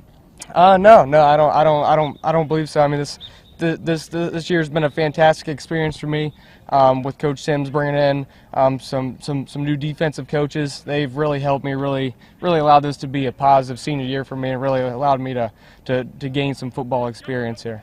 All right, thanks for the time. Best of luck. We'll be back for more next on the W. Harley Miller Systems pregame show. You're tuned into West Virginia High School football on Talk Radio WRNR and TV 10. What came first, the chicken or the egg?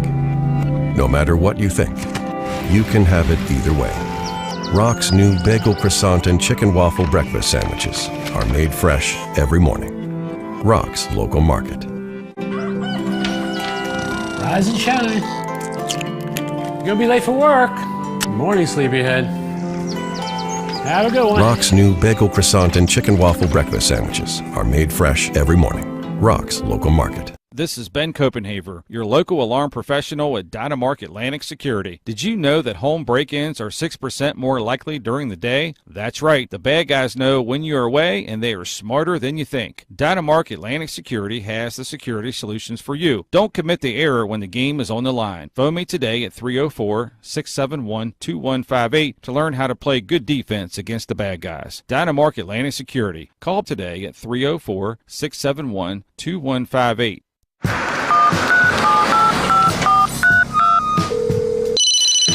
Hello? We're here again 3 times in the past 2 days. You're where? Bechtel Jewelers. Look. Can Mom hear you? No, she's in a diamond coma.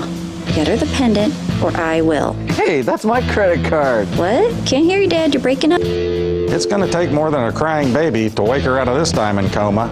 You're going to need a mega dose of jewelry from Bechtel Jewelers.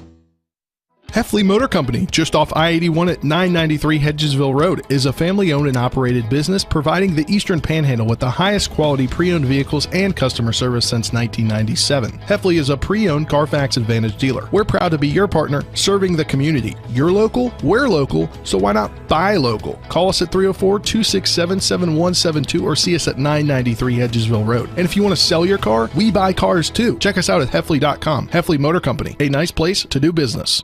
If you're in an accident, the first thing that you have to do is call 911. You have to get medical care immediately. The next thing you need to do is call us. When you hire us at the Skinner Law Firm, what we do is we are going to investigate your case, and we're going to lay out the options that you have, all at no cost to you. We will use all of our resources and all of our experience to get you what you deserve. The Skinner Law Firm, SkinnerFirm.com.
With 4 new car dealerships and 4 used car dealerships in 3 states, Parsons is the largest used car and fastest growing new car dealer in the tri-state area. Take Parsons Ford with huge savings on hundreds of new Fords, financing from 0%, Parsons' goal of financing for all, and Parsons' famous above-market trade-in allowances that help make Parsons #1 for used cars too. See why so many won't buy anywhere but Parsons Ford in Martinsburg. We became #1 by making you #1 first. Parsons. Berkeley County voters can help secure the future for our students by voting yes for the school bond on November 8th. This important bond includes over 100 district-wide projects to create safer schools, provide facility updates, and increase classroom space. The school bond supports many critical projects that cannot be financed through the annual school district budget. Vote yes for the school bond. Learn more at berkeleycountyschools.org. Paid for by the 2022 Citizen School Bond Committee of the Berkeley County Business Education Partnership.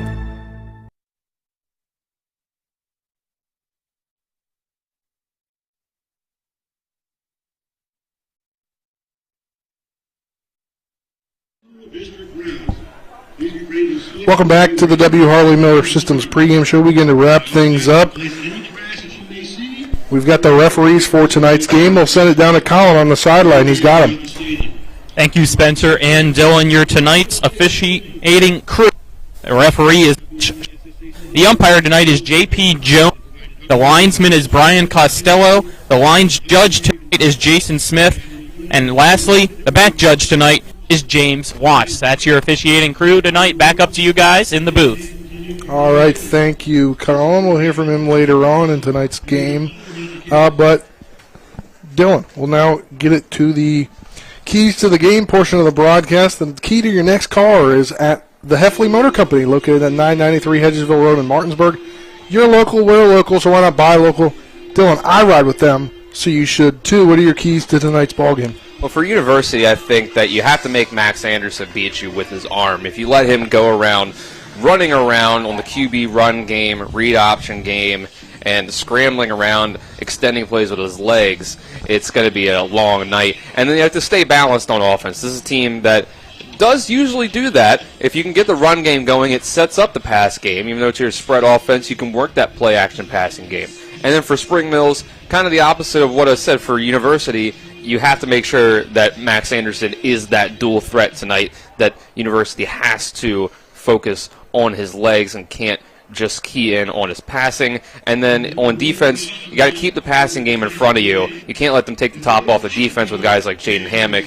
And you got to tackle. You got to make sure that those 5-yard gains don't turn into big plays after just a quick hitch route or something like that. All right, we are marching ever so closely to the kickoff for tonight's ballgame. About 5 minutes, 50 seconds away. We'll get you starting lineups. We'll get it first for the homestanding Spring Mills Cardinals. Starting at quarterback is Max Anderson. Starting at running back is Alex Eaton.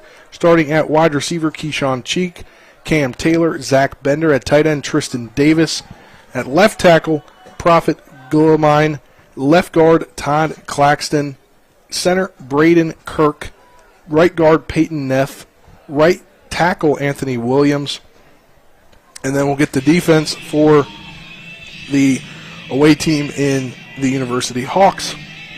Starting at the D-line position, we'll get Jake Cronkston, Anthony Rivera, Cody Weidman,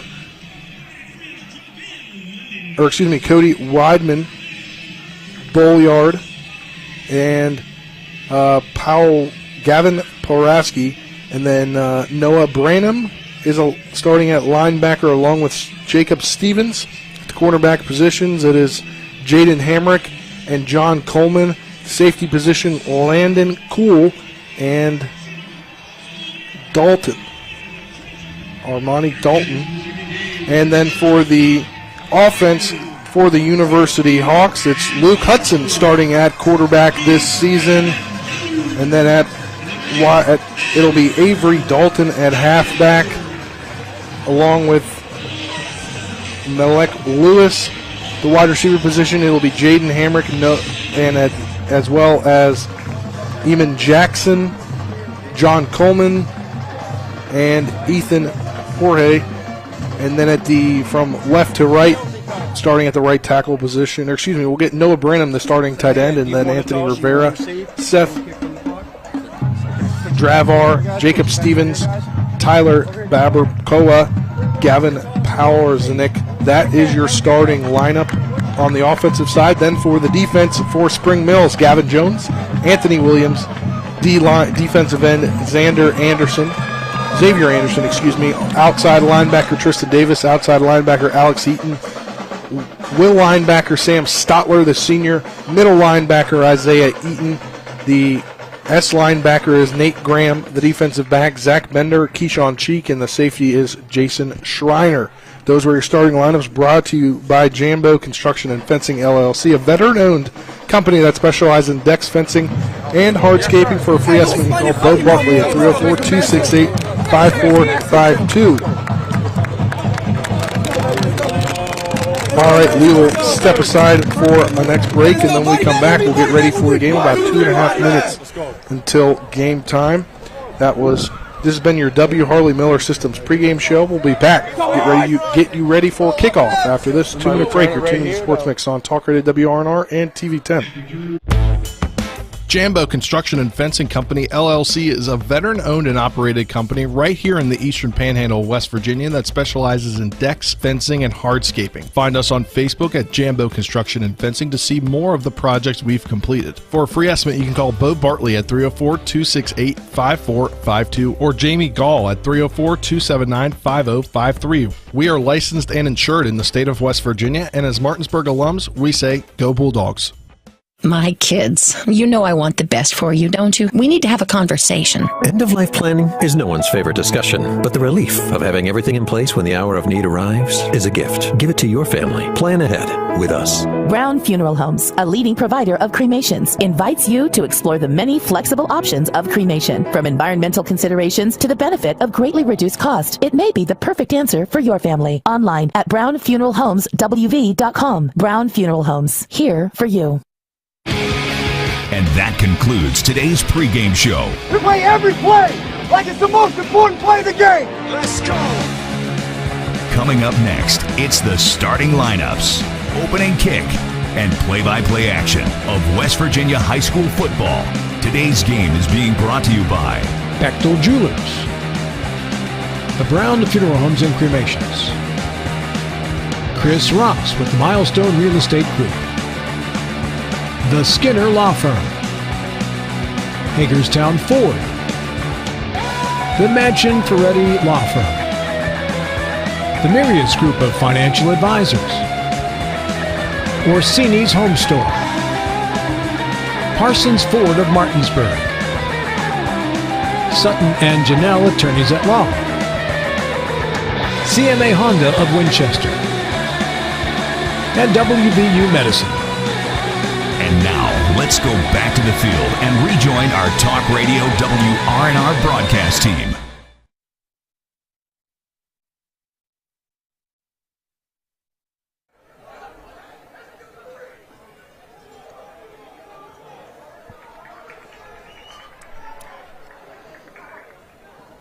Welcome back to Spring Mills High School here as we've missed opening kickoff, but Spring Mills got the ball and they brought it out to their own 44-yard line, and so we got Max Anderson in the backfield. It's 1st and 15. There was a legal formation on the first play. Max Anderson takes the snap. He gets the handoff on the outside. Missed to his quarterback there, trying to time us back in here. But Rylan Schwartz, number 4, got the snap. Yeah, and they went with a jet sweep. Yeah. Handoff to Max Anderson. That's an interesting strategy to open things up. Definitely didn't have that one in the in the pregame plan. No, it'd be cool if we were aware of that. That'd be pretty cool. Well, I'm sure University wasn't aware of it either. That's probably why we didn't hear anything about it. They didn't want them to hear anything about it. That is true. All right, well, we have now 2nd down and 14. It was a 1-yard gain on that jet sweep by Max Anderson. And once again, Max Anderson's out wide, and the ball's coming down the field on a pass. It's incomplete. That pass was from Rylan Schwartz, intended down the field. So obviously Spring Mills views Max Anderson as their best athlete on the field. Yeah, because the pass was intended for him. Right, and they're trying to say that just got a note from Nick Verzolini back in the studio. Coach Sims said in interviews this week that, quote, we have something for them this week. So I think this must have been what they were referring to. I guess I didn't even take him knowing I heard that, but I didn't think that that's what he meant. So I guess he got something up his sleeve, and that's what he had up his sleeve. He's in the slot this time. And you still have Schwartz back there taking the snap. He'll take the snap. He drops it. He's going to have to roll around. He's going to pass it, and it's going to be an incomplete pass intended over there. So it's 4th down now. So I mean, there's an interesting strategy to start things out. Like I was going to say, obviously they view Max Anderson as the best athlete on the field for them, at least. Yeah. So they're finding creative ways to get him the ball. Well, it didn't do much good. Not on the first drive, at least. It was a good play. The throw was just a little off. There was good coverage on that 2nd down, that deep ball. Are they going to go for it here? This might be, yeah. They're going to go for it here. Oh, they weren't ready for that. The final wide open receiver into the middle of the field. Is that Max Anderson? It is. Max Anderson was in the slot. He caught the ball. It's a 1st down into University territory, down to the 32-yard line. And he did have something up their sleeve. That's what they did, the Cardinals had. Wow.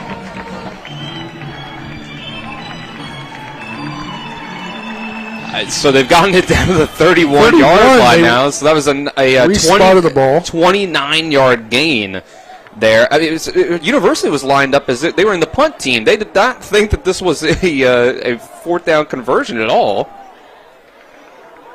I believe Max Anderson now taking the snap. He's going to take the direct snap, run up the middle, get inside the 30 to about the 20. Where are they going to spot him? The 28.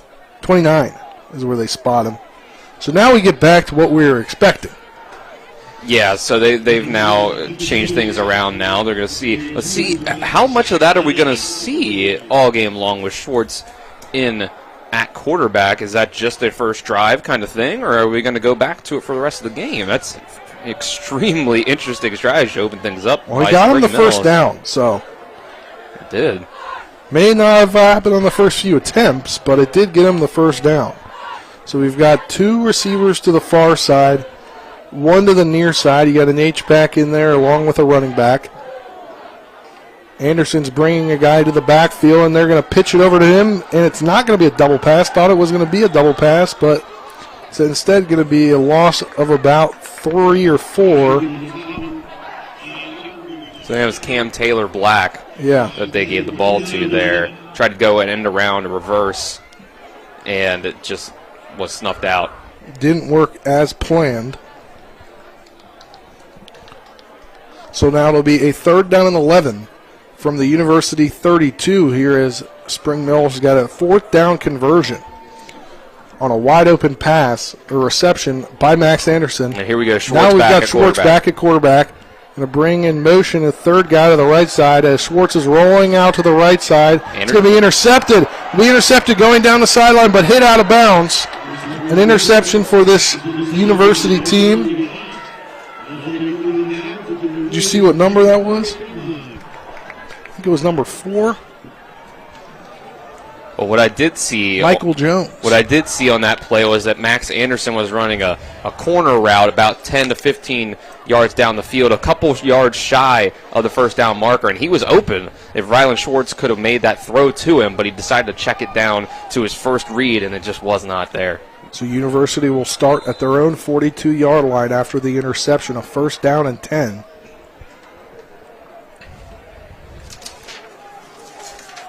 With Chase Hudson in the backfield, taking the snap. There's going to be a penalty on this one, potentially a false start. It's going to be on the Cardinals. Offsides. So on each first play of each drive so far, the Cardinals have committed an infraction, Dylan. Yeah, your first play, your defense is out on the field, you're lining up off sides. That's just not good discipline. Be now a 1st down and 5 from their own 47-yard line. Hudson's going to take the snap. He's looking to the left, and he's going to find a wide-open receiver down the field. It's passed. I believe it's John Coleman, number 8 there. Yeah, John Coleman. It's a pretty good catch and pass there. Just a little hitch route there, a curl about 10 yards down the field. Get them good chunky yardage there. 2 receivers to the near side, 1 to the far side with Branham in there. At the tight end position. Hudson in the shotgun with a running back behind him. He takes the snap. He's looking to the left, and he's got a wide open receiver. He's going to get inside the 30 before he gets taken down. That is number 9, and that's Ethan Jackson. And this is what I was talking about with Spring Mills. It's one thing to give up some catches, but you got to be there for the tackle immediately. You can't let these guys catch the ball and then get 5 to 10 yards after the catch. You got to be able to contain these passes. So we have 1st down and 10 from the Spring Mills 26-yard line. Hudson has trips to the left, trips to the far side, 1 to the near. Hudson will take the snap. He's looking right to his receiver on the right. That pass goes right through his hands for an incomplete pass. That was to Coleman, intended receiver. So far, Spring Mills is playing soft man coverage. They're not pressing at the line of scrimmage, and I think the University knew that was going to be the game plan for the Spring Mills defense, because so far it's all been quick hitters to get the ball to the receivers before the Cardinals defenders can get there. Jack Croston made the interception to get this drive started. So it's now a 2nd down and 10 from the Spring Mills 36. 2 to the far, 1 to the near. Is Hudson will take the snap. He's going to throw it downfield. It looks like a miscommunication with his receiver there, as his receiver was cutting in, or cutting out. Should have been cutting in. It was a missed throw there. Hammock tried to hit him on the corner route, kind of with Hammock running towards the first pylon right at the goal line. But I think it was just thrown to the right side instead of the left side. I think it was just a missed throw by Hudson there. So now it'll be a 3rd down and 10 from the Spring Mills 26-yard line. This is going to be a big stop for the Cardinals. 2 to the far, 1 to the near, with Branham lined up to the left of the quarterback as Hudson takes the snap. He's going to throw a screen pass. He's going to get inside the 10, down to the 5, and that again was John Coleman. Yeah, there's another screen pass. The blocking for the University got out there real quick. And again, that soft man coverage is allowing them to get those quick hitting passes and then just let the guys make plays out in space. 1st down and goal from the 4-yard line.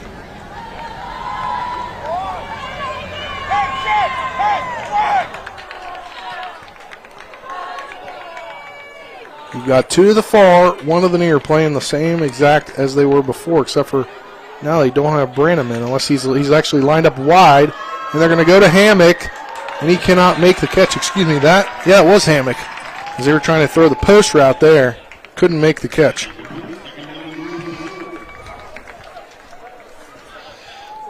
Yeah, it was just another one where the throw from Hudson was a little off target. It wasn't quite able to get it on the mark to where Hammock could bring that pass in. You would think they're going to try to target Branham down here.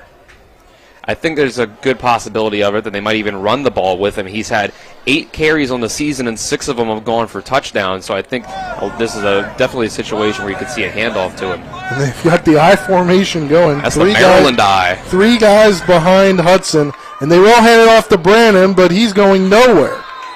Stuffed. As the Spring Mills defense must have known what was coming, Dylan. I mean, when watch him on film. Yeah, when a guy has those kind of splits, even you can know when he lines up in the backfield, he's probably going to get the ball. And they came out there again in the Maryland I. They had number 60. They had number 61 there, Cody Weidman, in as another fullback. 2 fullbacks, right, one behind the other, behind the running back. They were really going for power there. Now they'll go back to a more traditional setup for them, but tight. Bring the guys in tight bunch. You got 2 receivers to the near, empty 2 to the far, and then they're going to hand it off. Is that Branham again? No, that is Noah Branham. That is Noah Branham, and he takes it in for the touchdown. A 5-yard touchdown run for Noah Branham, and they didn't get it to him in probably what you would think was for him, but they got it into him in the jet sweep kind of formation to make it 6-0 with 5:48 left in this first quarter. It looked a little City runs with Travis Kelce a little differently. It was a little shovel pass kind of thing with a little bit more of the jet sweep option. Made it a little more obvious that that's where it was going, but it was still Branham was able to get the ball, have some blockers moving, and then use his power and athleticism to get in the end zone. Coleman will kick for them. The ball is down. Kick is on the way, and it is good. A 7-0 lead for University over Spring Mills. 5:48 left in this first quarter. We'll be back after this 60-second break. You're tuning in to West Virginia High School Football on Talk Radio WRNR and TV 10.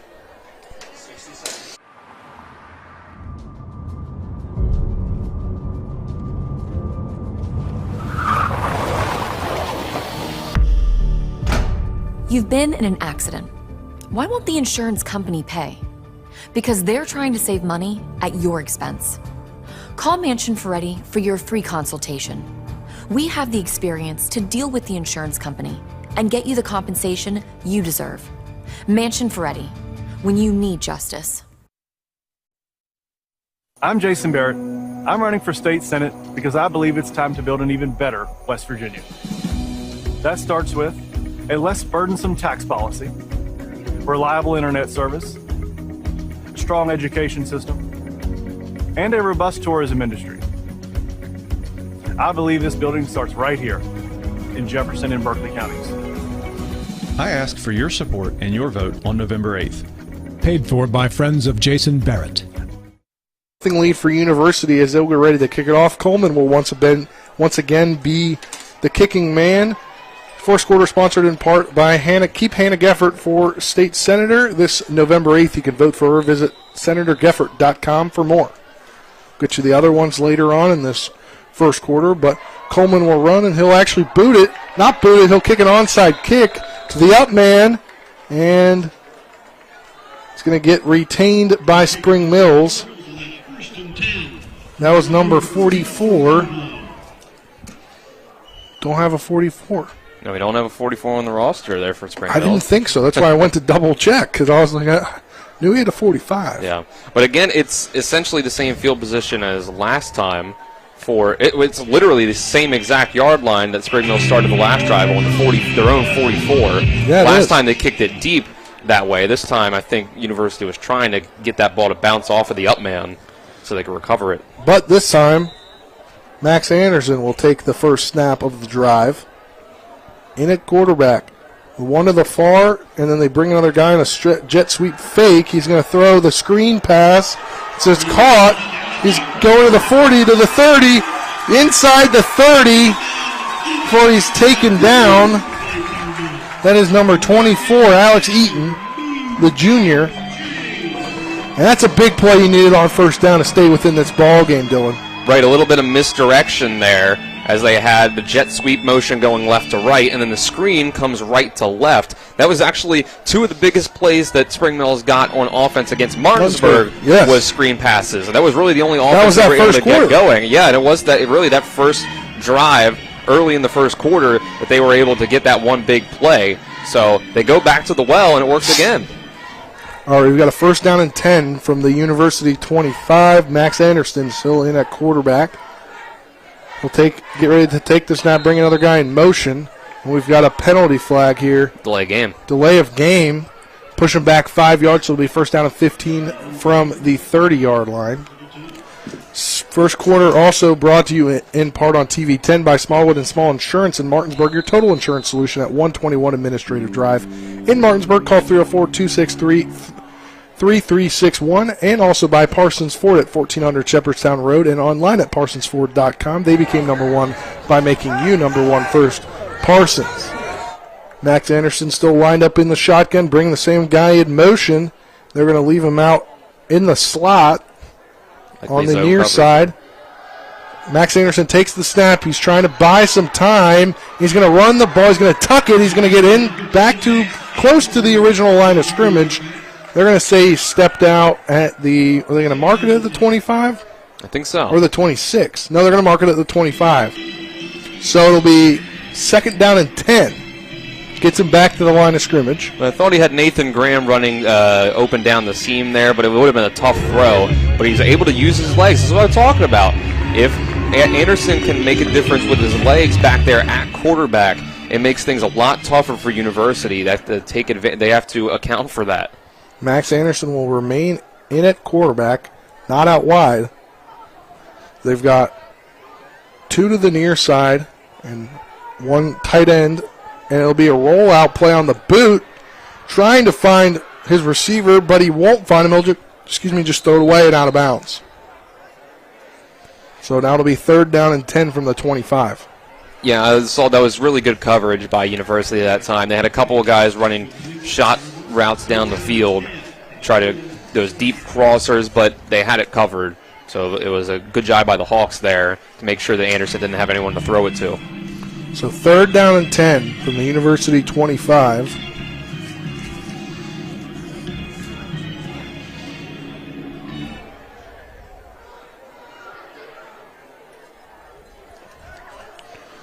So you got two to the far, two to the near. Anderson takes the snap. He's looking left, and I think he's going to pull the ball. No, he's going to pass it to a wide open wide receiver. Gets inside the 10, inside the 5. That is to great improvisation to move up in the pocket and find an open man as he brought those linebackers creeping in. Yeah, that's what those legs do as a quarterback. And make plays like that, extend plays, things break down in the zone coverage, and something like that can happen. So now it'll be a 1st and goal at the 5-yard line. 2 to the near side. Anderson's going to take the direct snap, and he's going to run. He's going to gain a couple to about the 3-yard line. It looks like they're going to mark him. So it'll be 2nd down and goal from the 3-yard line. That's really been the main rushing attack so far for the Cardinals. Has just been the QB power plays up front with Max Anderson, keeping the ball in the hands of your best athlete on your team. But that can wear you down as the game goes on. 2 to the far with no receivers to the near side.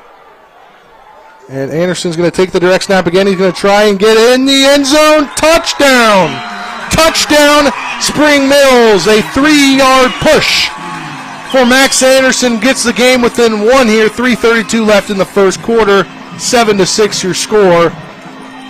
So PAT getting ready to be kicked.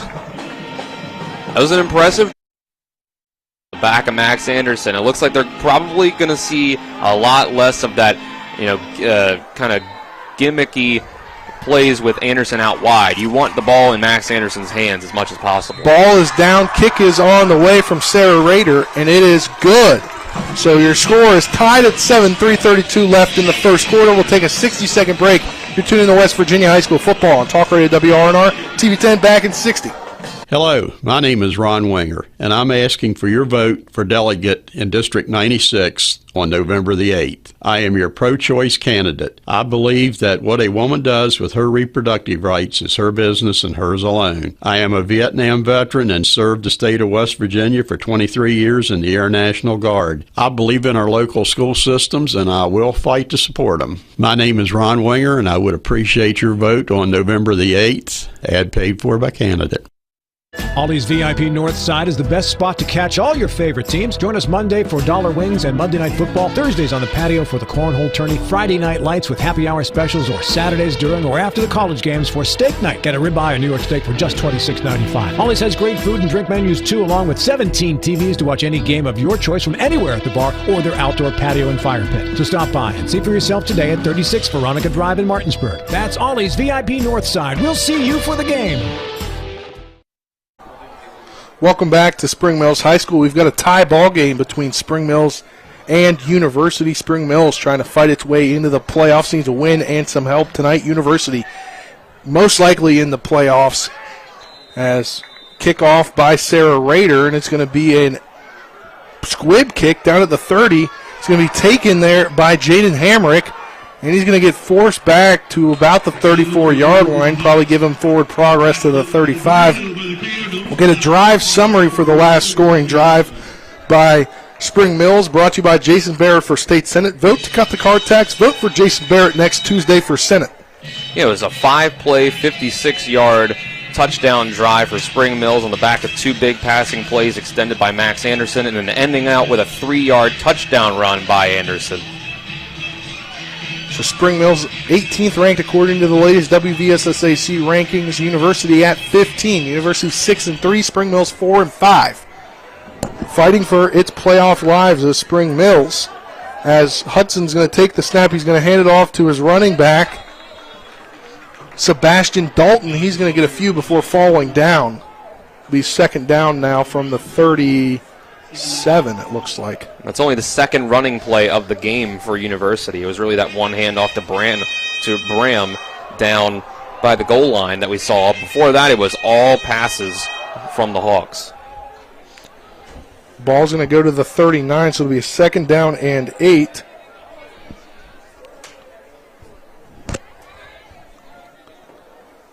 With 2 receivers to the near, 1 to the far. And the tight end, Branham, there off the line. Hudson's going to take the snap. They're going to hand it off again He's going to try and find the edge, and he does. Looks like, is that Dalton again? Yep. I think that is Dalton again. So now it'll be a 4-yard gain, make it 3rd down and 4. So that's, I mean, or excuse me, that's a 6-yard gain. So this is what I talked about as one of the keys. This is what I talked about as one of the keys to the game beforehand, and it was that University needed to stay balanced. They need to be able to run the ball and throw the ball as well to keep this Spring Mills defense on its toes. So it'll be 3rd down and 2 from their own 45. 2 to the far, 1 to the near. You've got Brock Keller in there, and Hudson's going to take the snap looking deep. And he's going to make the catch. That is John Coleman, gets into Spring Mills territory inside the 30. They're going to mark him, I think, right at the 24. Big play to get him inside of Spring Mills territory, Dylan. Yeah, Coleman at 6'2" and 180 pounds is just such a big body out there. I mean, 180 pounds, that looks like all muscle out there. I can't believe that he's only listed at 180. Yeah. Because he is such a big body out there, tough for the Spring Mills defense to cover one-on-one. So 2 receivers to the far, 1 to the near. Continue to have Kaler in there in the H-back spot as Hudson takes the snap looking to the left. He's looking for a big play, but it's incomplete. That pass intended again for Coleman. Incomplete, bounces off his hands. That time it was just better coverage by Spring Mills that time. Got a little bit closer up there, stayed with him on the post route. So it was a good job there by trying to see who the number is that broke that up there. Kind of hard to see from so far away. That near side corner. 17. It's Isaiah Wong, freshman. What a play by him. So it'll be a 2nd down and 10 now from the 35. Hudson takes the snap. He's looking for the end zone. Incomplete, intended for Hamrick. For that post route there. Or excuse me, not post, the out route. Incomplete. Makes it now 3rd down and 10 from the Spring Mills 35. Hudson has been trying to make a lot of tough throws to Hammock especially. It almost seems like he's trying to get this game won already in the first quarter. Right, trying to take big shots whenever he can. He knows that Hammock is the athleticism to beat his guys, but these are tough throws he's trying to make. 1 receiver to the near side, 2 to the far. You got Branham lined up off the line as the H-back tight end and the 1 running back in the backfield. As takes the snap, shovel pass now to Branham. Branham's going to try to find the edge, and he doesn't. He's taken down, I guess, a gain of a couple.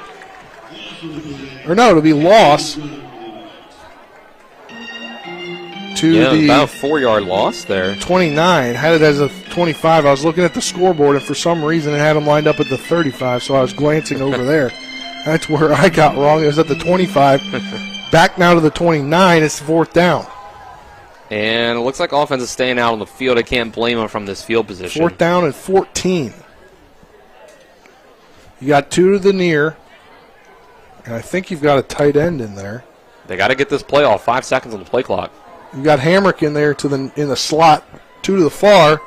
They do get the play off. Hudson looking for his receiver, and he makes the catch for a 1st down.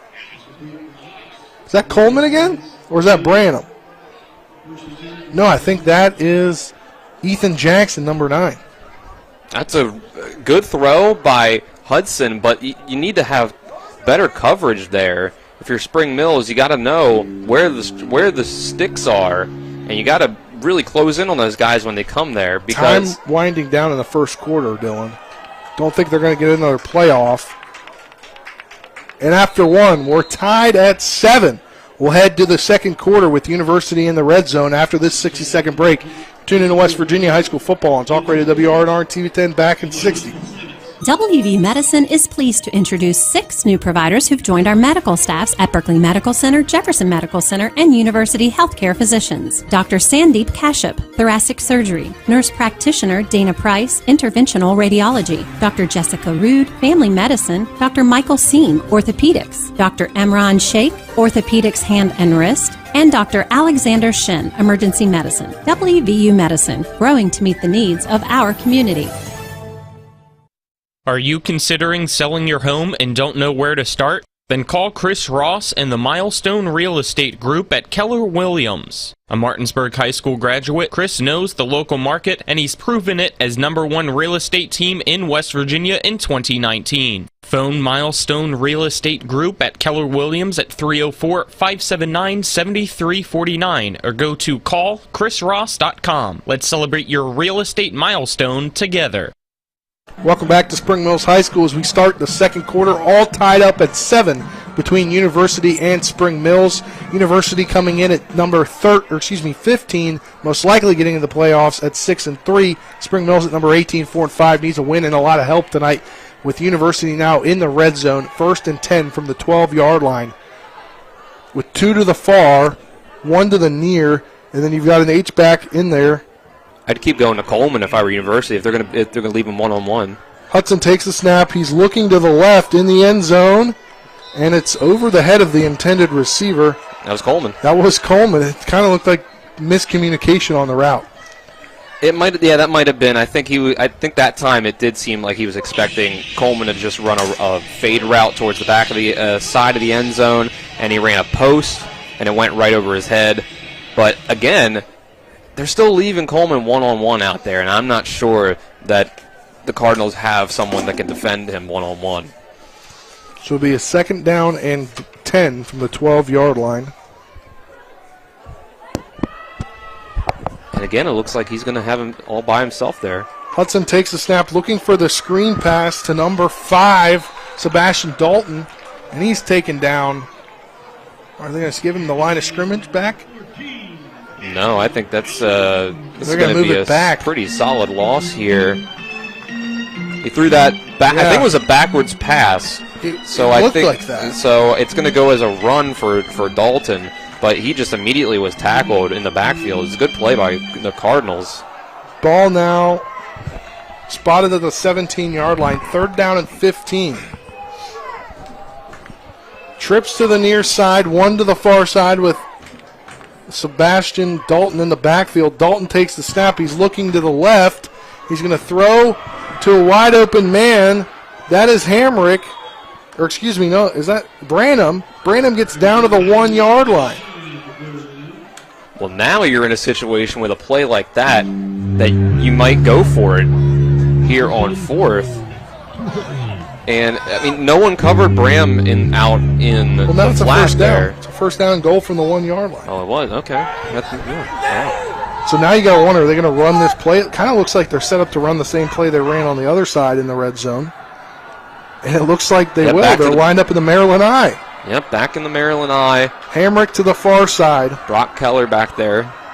And they're going to hand it off to Brock Keller, I think, but the ball's on the ground.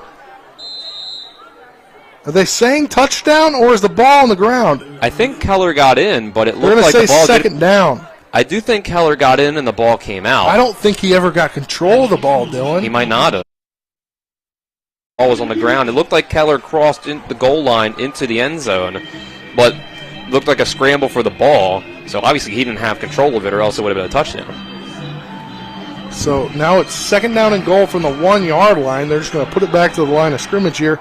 Maryland I still in play. Hamrick still to the far side. Handed off to Branham, and he's going to go nowhere as the Spring Mills defensive line coming in and getting all the guys, getting the linemen to just fall down. And the up man in Keller. So now it's a 3rd down and goal from the 2-yard line. You would expect this to be a situation where University might have the bigger guys up front, but so far it's been a little bit of a struggle for University to get things going. What do you think about a fake and a situation? What do you think about a fake and a fade to Hamrick? That's certainly an option here. They'll take the snap. They'll toss it to the running back, and he's not going to get in. They're going to 1 yard line. That's just great. That's great. That's Dalton. That is great run defense by Spring Mills. They attack the ball carrier immediately. First guy doesn't bring him down, but you have 2 guys that swarm tackle him right after that. And now suddenly it's taken 3 plays, and University has not been able to punch it in the end zone. Yeah, 8:59 left on a rolling clock, and as I say that, we've got a timeout, it appears, as it'll be 4th down and goal from the 1 yard line, and University's going to talk it over. So we'll head to a 60-second break. We'll be back for more West Virginia high school football on Talk Radio WRNR and TV10 back in 60. This is Eric at Hagerstown Ford. Over the last decade, the way we buy things have evolved. Now, you get on your phone, click Want It, and it shows up at your front door. At Hagerstown Ford, it is that convenient. We've changed the car buying experience on the I-81 corridor forever. And with a return policy better than Walmart, there's absolutely no reason to buy a new or used car, truck, or SUV anywhere else. Just like Amazon, Hagerstown Ford will deliver the vehicle to you, where you are, and on your time. And if you don't want it, return it. No questions asked. Why waste your time at a car dealership playing the dumb back-and-forth games? Besides, we hate it more than you do. I assure you, no dealership from Winchester, Virginia to Washington, D.C. will beat our price. No dealership from Chambersburg, Pennsylvania to Baltimore, Maryland will beat our price. And no other dealership will allow you to return it if you don't want it. Hagerstown Ford absolutely provides the best experience at the best price. Visit HagerstownFord.com to schedule your VIP experience. Click on the vehicle you want and get your new ride delivered to you at no risk. See dealer for details. Welcome back to Spring Mills High School here. Tie ball game, 8:54 left in the second quarter. 4th down and goal and 1 from the 1 yard line. They'll hand it off to Bram, and Bram pushes his way in the end zone. Touchdown, University makes the score 13-7, 8:50 left in this first half. Extra point pending. Just the lineman, for the offensive lineman, got the push there, Dylan. Yeah, it took them 4 tries down at the goal line to finally get that push on the Cardinals' front and to get some yardage there to get the job done. And Bram is so big himself that it's going to be hard to bring him down 6'3", 225. Coleman gets ready for the PAT. Ball is down, kick on the way, and it is good. Will stay here. Ball game is now 14-7 with University on top. Second quarter sponsored in part on TV10 by Skinner Law Firm. The Skinner Law Firm injury and consumer rights lawyers. Call 304-245-6613. Go to skinnerfirm.com. And on TV10 by Kelly Allstate Insurance. For all your insurance needs, call Gary Kelly at 304-263-4596 or stop by 724 Lakeview Drive in Martinsburg. Then you have a drive summary for me? Yeah, I mean, it was a tough drive there by University to get the ball down there, but they were able to get that 6-play, 42-yard drive there to get things into the end zone and get that 14-7 lead after the 1-yard touchdown by Noah Bram. Put themselves back on top. That was your scoring summary brought to you by Jason Barrett for State Senate. Vote to cut the car tax. Vote for Jason Barrett for Senate on Tuesday. It's Election Day coming up on Tuesday. It's 14-7 game, 8:50 left in this first half. University on top of Spring Mills, a game Spring Mills really needs if it wants any part of this year's playoffs. Dylan. Yeah, they need to win this game, and they need some extra help. Including Hedgesville to lose. Right, but they got to worry about themselves on the field and worry about all that later. Coleman will boot it away. Another squib kick. It'll be taken and just fair caught, or excuse me, just downed at the 35-yard line. 36 it looks like they're going to give him. So another favorable field position for Spring Mills once again. Actually, the worst field position they've started with so far. Right. They started both their first 2 drives from their own 44-yard line. So now they're starting this one at their own 36. So it's been pretty good so far for them. And it's less yards that this offense led by Max Anderson has to travel to get into the end zone. Max Anderson is in the backfield. He will be the quarterback once again. Been moving around a little bit today. And he'll take the snap. They're going to run the option, and he's just going to take it, and he's going to get up to the 30. They're going to mark him at the 39-yard line. It'll be a second down now and 7 at the 39-yard line. Well, the only run that we've seen from the Cardinals that wasn't a direct snap to Max Anderson was, or just a run in general of Max Anderson, so to say, because they did give him a jet sweep handoff on the first play of the game, was a jet sweep to Taylor Black. So they really haven't seen a traditional running back handoff yet from the Cardinals. So it'll be now 2nd down and 7 from the 30-yard line. They're going to fake it.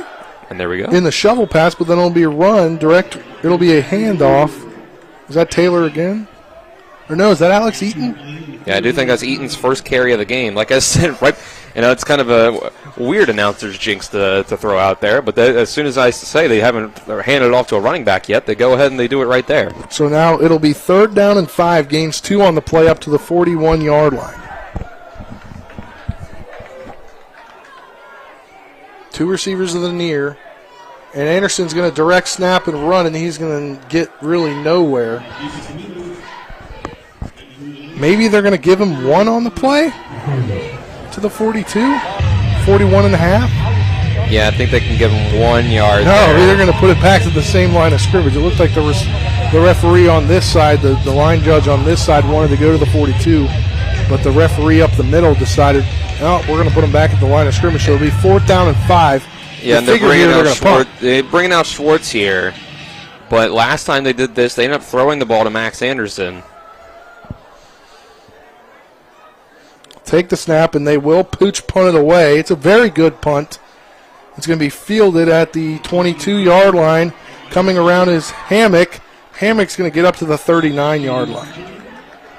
This is a good return there by Hammock. You can see that he has the ability to potentially break a game open when he has the ball in his hands. You can see immediately that athleticism that on display.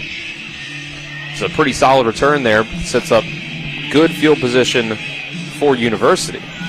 Yeah, very good field position at the 39-yard line. So it'll be a 1st and 10 at their own 39. 3 receivers to the far, 1 to the near, with a running back behind Hudson. That running back is Dalton. Hudson will take the snap. He's looking to the left. It's going to be incomplete. Kind of mistimed it there to Coleman. Yeah, a little bit. That's an instance of a miscommunication there. But Coleman has had himself quite a day so far. He's already got 4 catches for 84 yards. 2nd down and 10 from the 39-yard line. Spring Mills defense needs to stand strong here, down 7 with 6:43 left in the first half.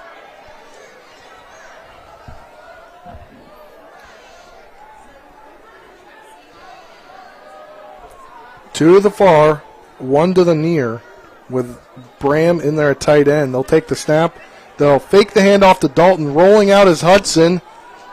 And it's going to be an incomplete pass intended for Hammock. This University team has not really been able to get just everything that they've wanted so far on offense. Hudson's been missing some throws here and there, but it's been good defense by the Cardinals to keep these guys contained as well. 3rd down and 10 from their own 39-yard line. You have trips to the far side. 2 to the near side, with Bram out wide to the left. Hudson takes the snap. He's feeling the pressure. He's going to have to run the ball, and he's not even going to get back to the line of scrimmage before he gets pushed out of bounds. He's taken or pushed out of bounds. It appears at the 36, so it looks like he'll lose 3. Yeah, it's tough there. It's more good defense by the Cardinals. I've been really impressed by their defensive performance so far. This Hawks team has good athletes that they are containing so far. I mean, Hammock has yet to make a catch. Now we've got a timeout by Spring Mills, and we'll take one with them. We'll be back in 60 seconds with University on top of Spring Mills 14-7, 6:21 left in the first half. We're back in 60.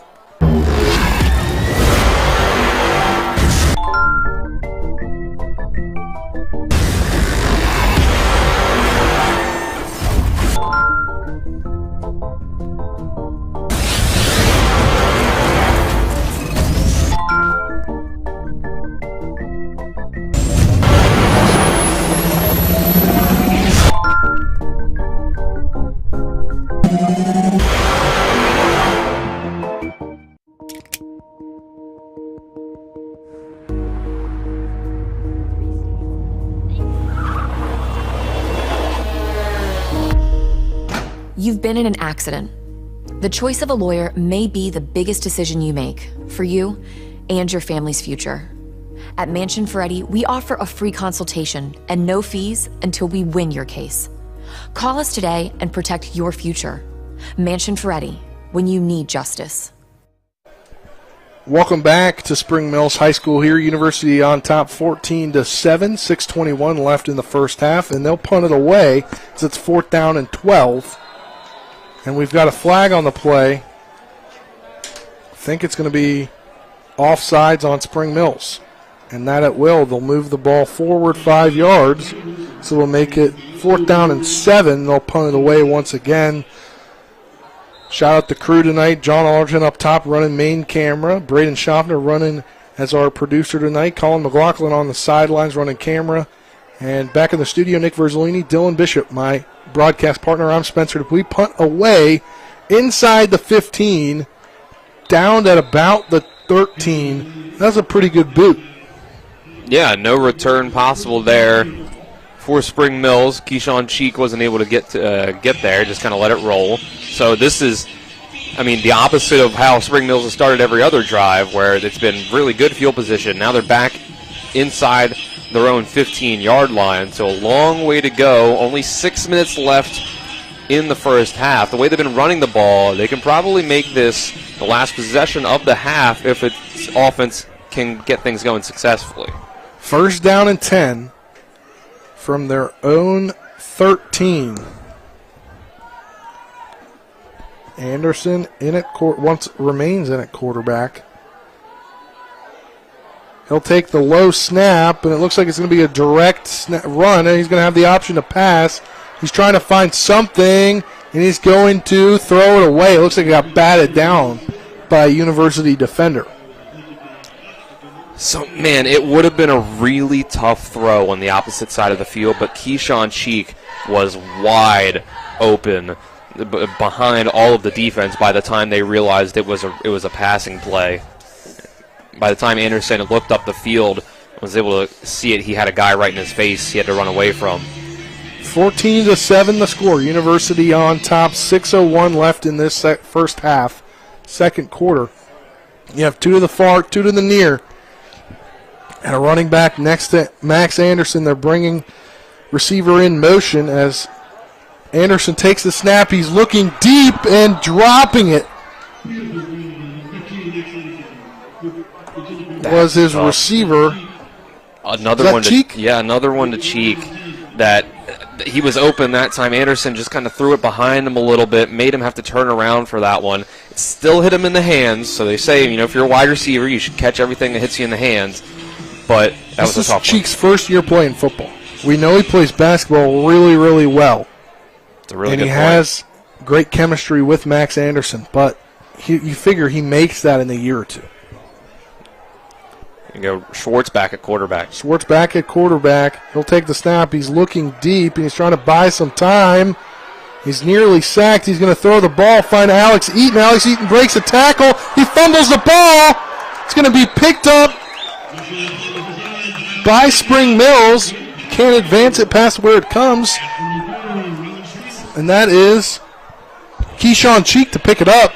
So it'll be up to the 37-yard line. Shoo, that's a heads-up play there. Heads-up play by Keyshawn Cheek, but Alex Eaton just needs to tuck the ball a little bit more. He's kind of peanut punched out of there. How about Schwartz there, keeping that play alive and making that I throw? thought he was dead to rights in the end zone. Absolutely. He'll remain in at quarterback. You have 2 to the far. Now Max Anderson comes. They're going to look like a double pass. Anderson can't find anybody open. He's going to run the ball. He's going to get maybe back to the line of scrimmage. I think they're even going to say that he was a yard short of the line of scrimmage. So, here's some of the creativity you can have off of keeping Schwartz in the game. And that didn't quite work out that time, but they have a lot of things in their back pocket, obviously. And it's the last game of the year, most likely, for them. Yeah. So empty out the playbook. Empty out the playbook, says Josh Sims. 4:51 on a rolling clock here in the second quarter. University leading Spring Mills 14-7. Schwartz again. Schwartz still remains in at quarterback. He's rolling to the far side.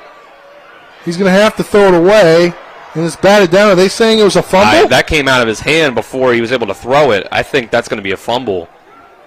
They're saying incomplete. Okay. They're ruling incomplete pass. Okay. He was in the middle of his throwing motion. Hard to tell from all the way over here whether, in real, whether his arm was going forward. Coach John Kelly livid on the other sideline. Thought it was a fumble. Yeah, he got hit at his throw. The ball came out forward. Tough bang play there. Obviously, no replay review to look at that one. I think the University did fall on it. They did. That's why Coach John Kelly thought it was a University Hawks ball. But looks like we have Anderson back at quarterback, 2 to the far, 2 to the near. Anderson taking the snap, a deep drop back. He's got his running back on a screen. He gets past the first down. He's down the sideline. They're going to say he's stepped out of bounds. Unfortunately, hold on Spring Mills. Oh.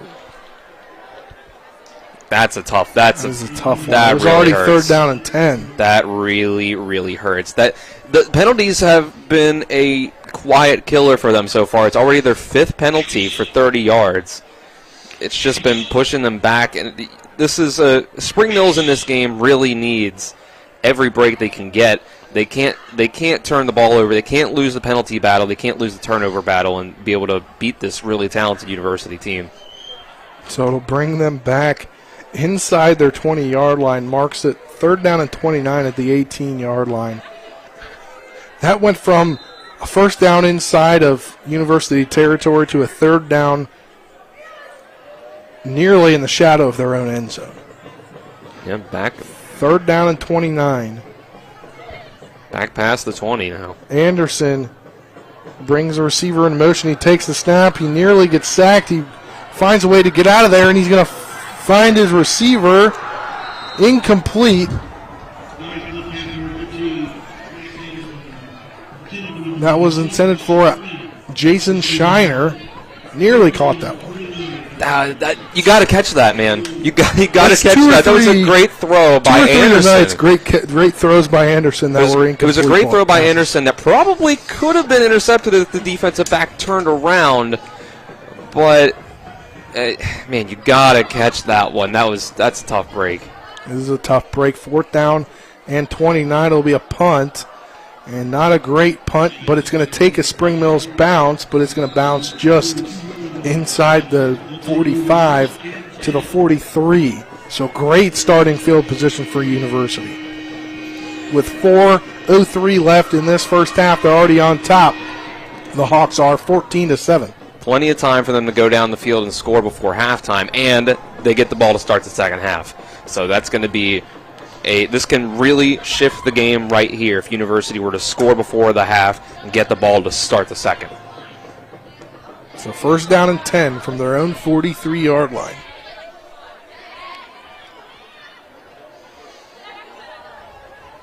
Trips to the far side, 1 to the near, 1 running back next to Hudson. He'll take the snap. He's looking left, and he's looking down the field, and that pass is just overthrown, intended for John Coleman. It could have been a home run ball there. Yep, Coleman ran an out and up that time, and the double move absolutely got the Spring Mills corner lacking there. But it was just, an overthrow by Hudson. He's been missing some throws today to these really talented wide receivers that could have this game broken wide open by now. 3:57 left in this second quarter.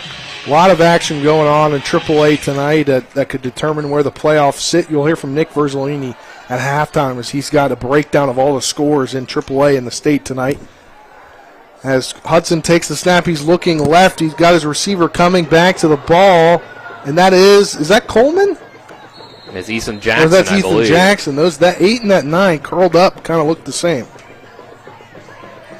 So he'll gain. It's only about 3 yards there. It was a good job by Hudson to go through his progressions and then, take that down, take the check down. Yeah, take what the defense gives you. 4-yard gain to the 47.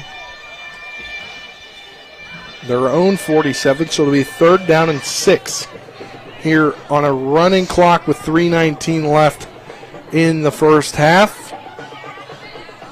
Hudson takes the snap, throwing a screen pass, and he's going to get the first down, I believe, in that he does.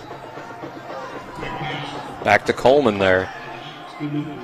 Great kind of finding the opening on that screen pass to get him the first down on a running clock in this second quarter. Ball now down to the 47 of Spring Mills. So 45. Down under 3 minutes now. Not a lot of running from University so far in this game. Just 6 rushing attempts. First down and 10. Hudson takes the snap. He's looking deep. That ball is incomplete as the corner kind of fell right as Hammock was making the catch, but the safety over the top was able to make sure that he didn't come down with it, Dylan. Again, a little off target there from Hudson, but that was one that hit Hammock in the hands. Would have been a really great catch as it was good defense. And Hammock did come up, may have tweaked his ankle a little bit as he came hopping in a little bit of a limp after that play. So he's going to stay out on the field. So it'll be a now second down and 10 from the Spring Mills 45. Trips to the near side, one to the far. Hudson takes the snap. We've got a penalty. Looks like it'll be a false start on University. Pushes the ball back. That's the first penalty of the game on University. They've been able to, for the most part, keep away from those self-inflicted errors. 2:36 left in this first half. 14-7, University on top. Now a second down and 15 from midfield. Trips to the near side, one to the far side with a running back right behind Hudson. He takes the snap. He's looking to the left, and he's going to throw right. That pass is incomplete. It'll be now third down and 15. It's interesting that it's in a situation where Spring Mills' pass defense is playing well enough that they've been able to keep a lot of this passing attack in front of them. And Luke Hudson has just been not quite on target here today with a lot of these throws that could have gotten the Hawks really far down the field. So third down and 15 from midfield for University. They have one to the far side with Bram in at tight end, two to the near side, and a running back right behind Hudson. He takes a snap, looking to the left, and he's throwing left for a wide open Hammock. Hammock makes the catch inside the 30, and he gets out of bounds. 2:21 left in the first half. They're going to stay down at the 27. So there's finally that corner route that Hudson has been trying to connect with Hammock. And finally gets the pass on target. Hammock just takes that soft man coverage from the Cardinals. And a third down conversion. A big one. It was a good throw that time by Hudson. Finally able to connect with his number one receiver.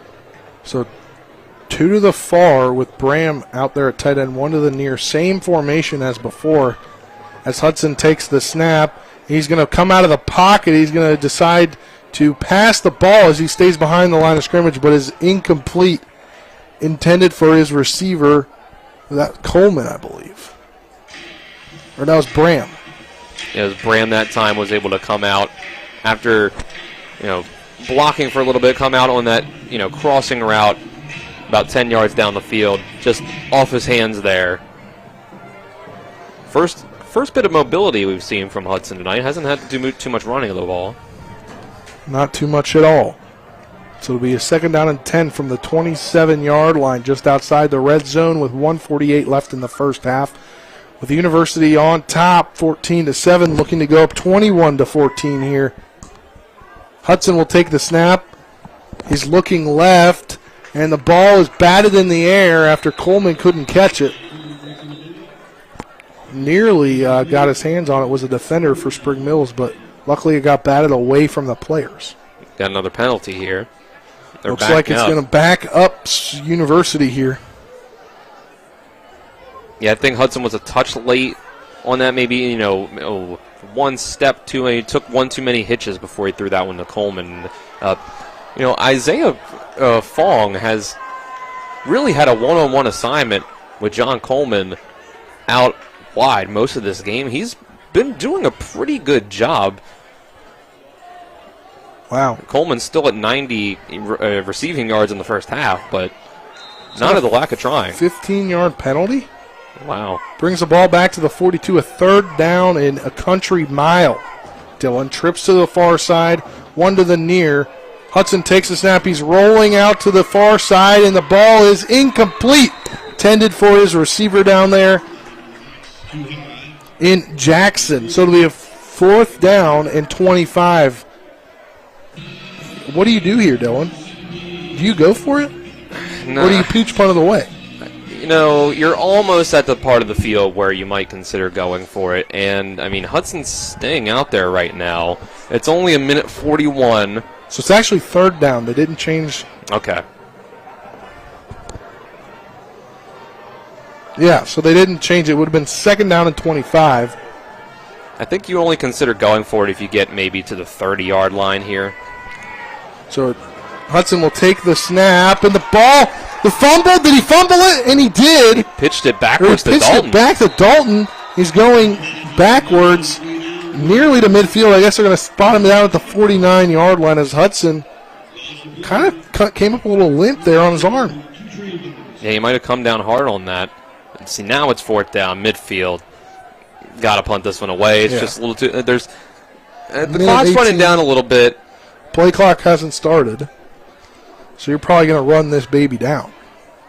I'm not sure why the play clock hasn't started, unless they're just keeping it on the field. Which they could be. We've seen that a lot lately from the SSAC referees, especially in games that matter. So, punting it away is University. It's a decent punt. It's going to roll inside the 5, and it's going to go out into the end zone for a touchback. Thought it was just going to dead in there inside the 5, but it didn't. Yeah, got that little extra roll there. So now you have 47.7 seconds. You have 2 timeouts if you're Spring Mills. I would try to probably run another one of those screen plays here on the first or second play of the drive. See where it gets you before you make a full-on decision of whether you're going to try to just run this ball, take it into the half, or try to make one last push down the field for a score. So 47.7 seconds left. Spring Mills has it at their own 20-yard line, 2 to each side. Max Anderson in the shotgun. He will take the snap. He'll actually hand it off. He hands it off to Cam Taylor Black. And that really only got them about 3 yards there. And that's probably, honestly, going to run out. They've got to run one more play, it appears. 3-second difference between the game clock and the play clock. Yeah, I would have liked to have seen them run, some sort of screen pass there to see where it got them before deciding to go into the half. But a run play could have gotten the same kind of result there as a screen would have. 2nd down and 7 from their own 23-yard line. Anderson takes the snap. He hands it off once again to Taylor Black. Taylor Black finds the outside. He gets up to the 30, 29 before being tackled, and that is halftime. University will receive the second half kickoff, and they lead 14-7.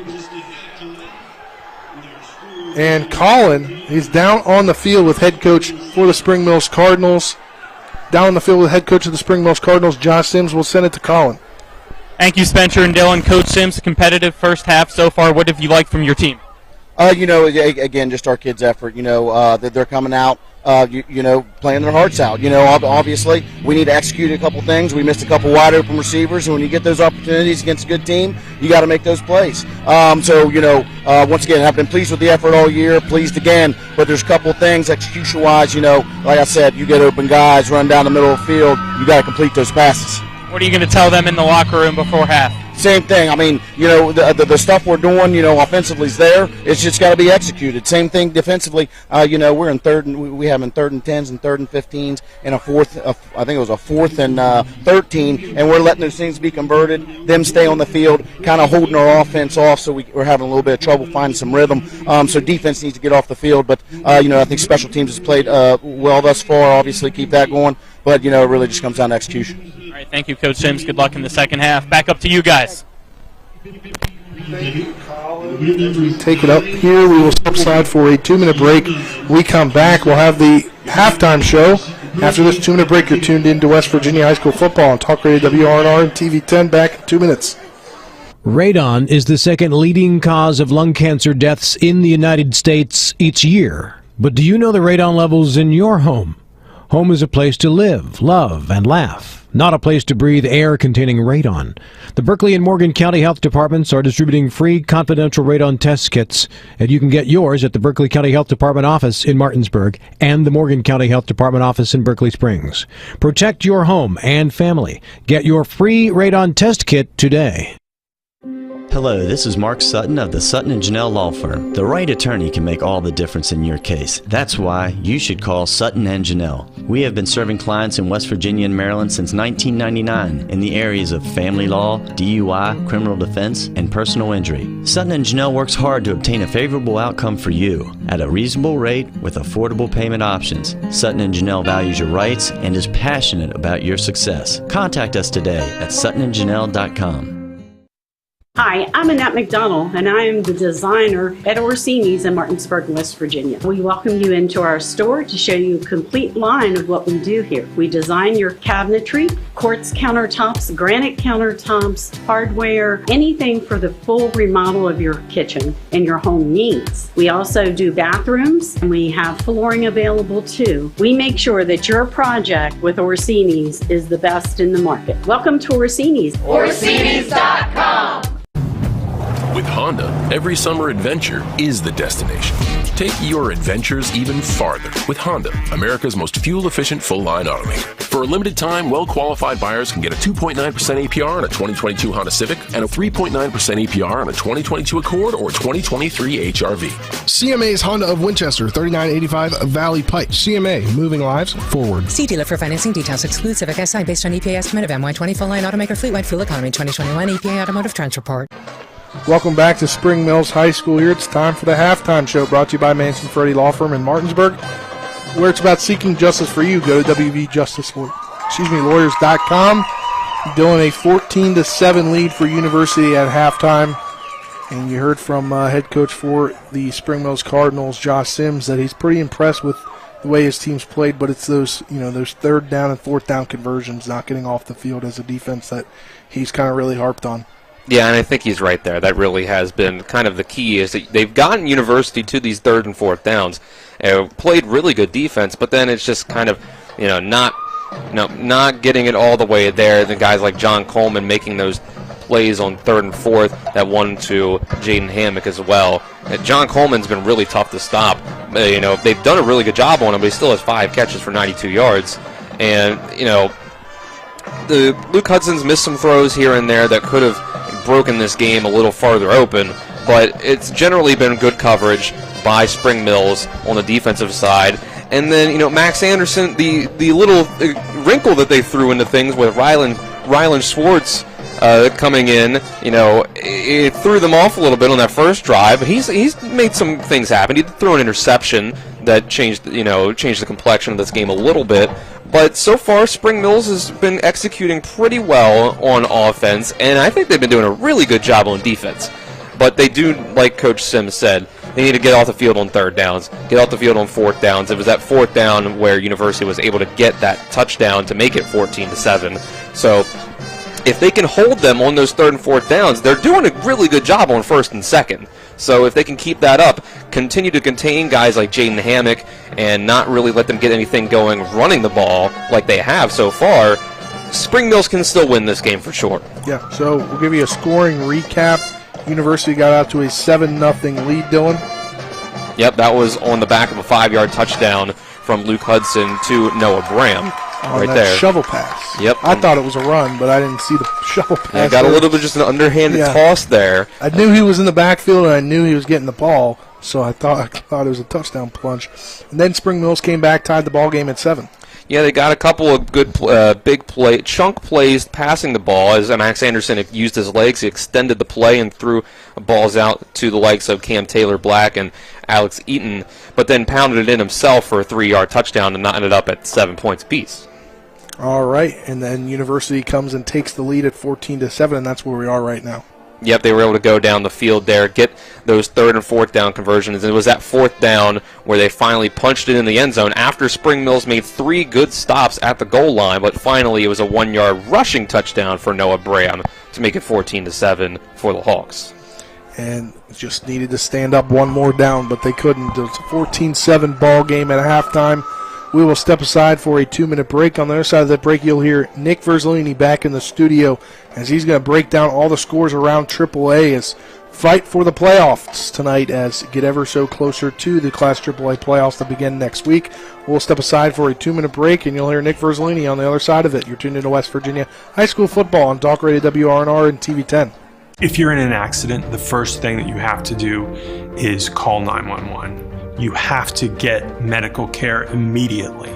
The next thing you need to do is call us. When you hire us at the Skinner Law Firm, what we do is we are going to investigate your case, and we're going to lay out the options that you have, all at no cost to you. We will use all of our resources and all of our experience to get you what you deserve. The Skinner Law Firm, SkinnerFirm.com. Let's go! Drink some beers! Mountaineer Grill and Pub! Mountaineer Grill and Pub offers many daily specials, including Trivia Night Monday, Karaoke Tuesday, Steak Night Wednesday and Sunday, Thursday night Boneless Wing Night, and on Friday and Saturday nights, there'll be a DJ and or karaoke. And remember, Monday through Friday, happy hour, 11 a.m. to 6 p.m., $2 domestic bottles and $2.50 domestic drafts. Let's go! Drink some beers! Mountaineer Grill and Pub!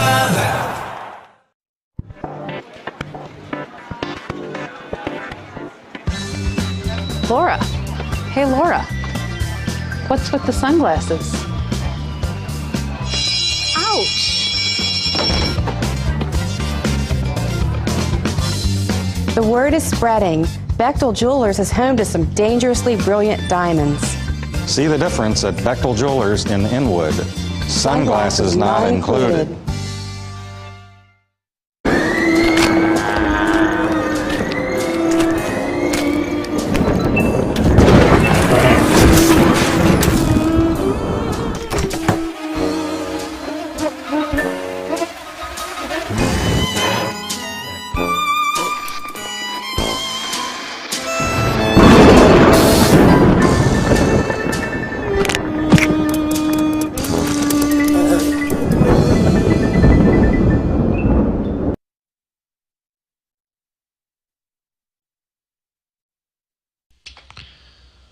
Welcome into the Extra Point Scoreboard Show here at the half. I'm Nick Verzolini.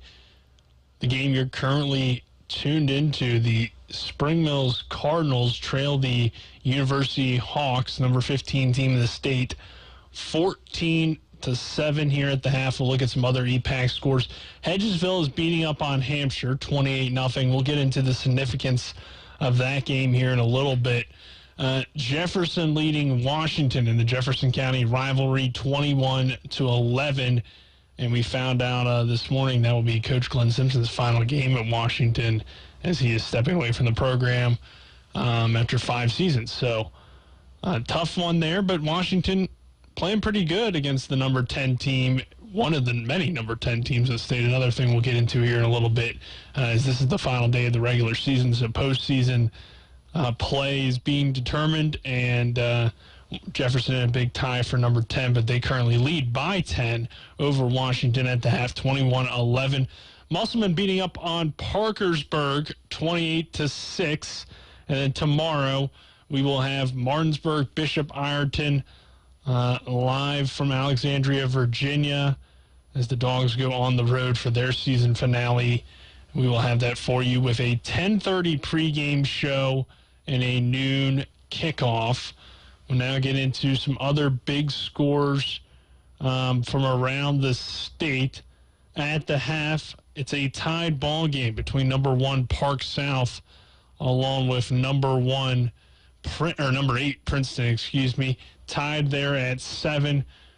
Good game going on between number 3 and number 2 Huntington, leading Hurricane right now 14-7. Number 6 George Washington leads Beckley Woodrow Wilson Woodrow Wilson actually just took the lead in that one at 7-6 now the score.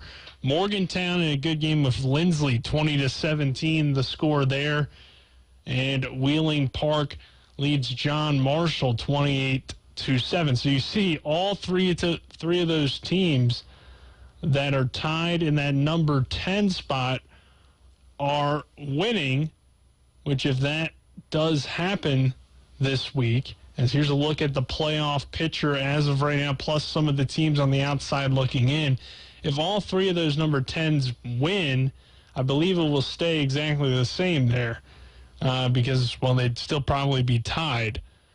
But obviously, if we have some changes there, especially in that Lindsay maybe beating Morgantown because it looks like Jefferson and Wheeling Park should take care of business, then we could have some changes there in the 10 through 12 spots in the top 16. But really, the only spot on the line in terms of could change hands tonight is that number 16 spot. And if you're a Spring Mill Cardinals fan, you're hoping for a loss from one of these teams ahead of you. Oak Hill is off tonight. Their season's over. They're 5-5. Their rating is a 6.8. So they probably can't get in unless Hedgesville were to lose. Then they have a chance, but they need all these teams to lose if you're Oak Hill. Hedgesville is in with a win, and it looks like they're going to take care of that for number 16. Spring Mills is sitting right there at the 18th spot. A win tonight would be huge, but Hedgesville obviously beat Spring Mills in the regular season, so that last-second 2-point conversion caught by Jackson West might put the Eagles in the playoffs and keep the Cardinals on the outside looking in. Looks like Parkersburg's going to lose to Musselman, but they are right there as well, sitting at 4-5. If they were to get that win tonight, it would have potentially put them into the playoffs, or at least really put them in the discussion. And, of course, John Marshall had the least chance to get in there at 4-5 at the 5.89 rating, but there was still a little bit of a chance for John Marshall. So those are kind of the games we're keeping an eye on to see who's going to get that 16th spot. And then tomorrow on the pregame show, I'll kind of have a breakdown of what we're looking at for the postseason and just some scenarios. But again, there are some other scenarios. If you are not a Cardinals fan, but you're a Musselman or Jefferson fan, we already kind of talked about Jefferson's situation tonight being the number 10 team and in that three-way tie there for number 10.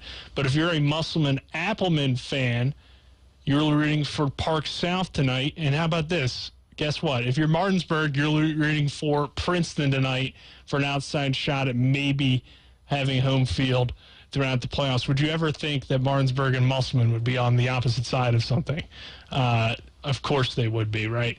So for the playoff picture there, that's something to kind of look for if you're rooting for those teams tonight as well. So that will do it here for the scoreboard update. We'll send it back to Spencer Dupuis along with Dylan Bishop for the second half from Cardinals Stadium. I'm Nick Verzolini here at the half. Again, your score. It is Spring Mills trailing University 14-7. This is West Virginia High School football on Talk Radio, WRNR, and TV. What came first, the chicken or the egg? No matter what you think, you can have it either way. Rock's new bagel croissant and chicken waffle breakfast sandwiches are made fresh every morning. Rock's Local Market. Rise and shine. You're gonna be late for work. Good morning, sleepyhead.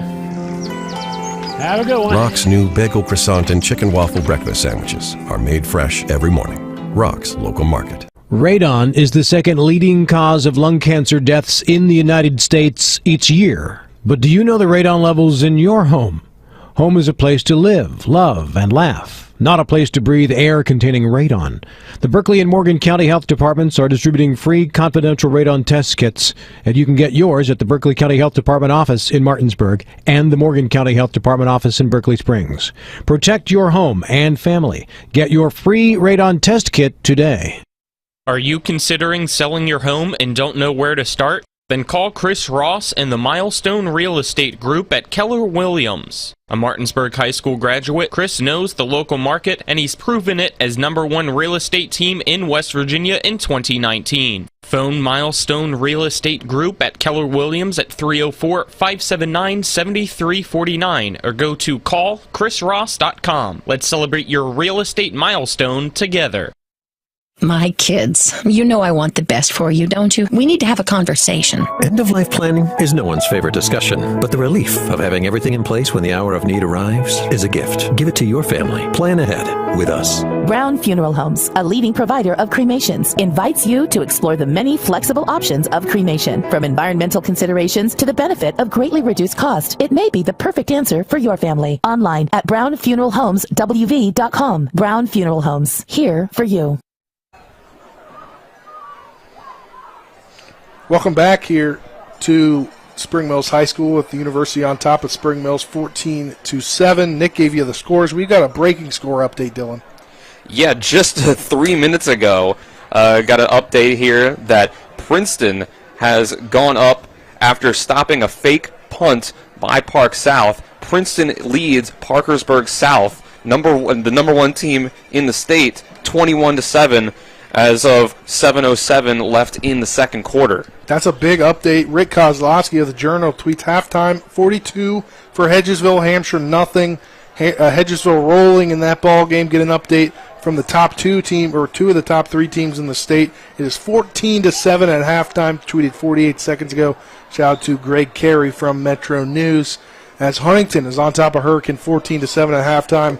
We're following all those scores around AAA here. Yeah. Shout out to Josh Widman of WVVA for giving updates on Park South versus Princeton as well. There you go. How about we got about 2 minutes left. We'll give some first half stats brought to you by Dynamark Atlantic Security, reminding you, don't be a statistic. Protect your family, home, and business with local alarm professionals at Dynamark Atlantic Security. Call Ben Copenaver at 304-671-2158. Dylan, some halftime stats for us. Yeah, so on the Spring Mills side of things, they're on total passing the ball. They're 4 of 10 for 105 yards and an interception. Both their quarterbacks have been 2 of 5 so far. Max Anderson with 51 yards and Ryland Swartz with 54 yards, him throwing the interception. Max Anderson has added in 6 carries for 15 yards and a rushing touchdown. And then on the university side of things, Luke Hudson is 11 of 25 with 149 yards passing and 1 passing touchdown. They haven't really gotten anything going on the ground as their running back, Sebastian Dalton, has had 5 carries for -5 yards. And Noah Bram was able to add on a touchdown of his own. 2 carries, no yards net-wise, and a touchdown. And then John Coleman, #1 receiver so far for University, 5 catches for 92 yards. And then Noah Bram, the tight end, 4 catches for 17 yards and a receiving touchdown. All right. Well, I don't know if they're going to add those 3 minutes because both teams are out here. How about we take a 30-second break, Nick, and if you could get us ready for the Mountaineer Grill and Pub second half kickoff. The Mountaineer Grill and Pub second half kickoff coming off next. Nick, 30-second break. We'll be back. You're tuned in to West Virginia High School football on Talk Radio WRNR and TV 10. Back in 30 seconds. Let's go! Drink some beers. Mountaineer Grill and Pub. Mountaineer Grill and Pub offers many daily specials, including Trivia Night Monday, Karaoke Tuesday, Steak Night Wednesday and Sunday, Thursday night Boneless Wing Night, and on Friday and Saturday nights, there'll be a DJ and or karaoke. And remember, Monday through Friday, happy hour, 11 a.m. to 6 p.m., $2 domestic bottles and $2.50 domestic drafts. Let's go! Drink some beers. Mountaineer Grill and Pub.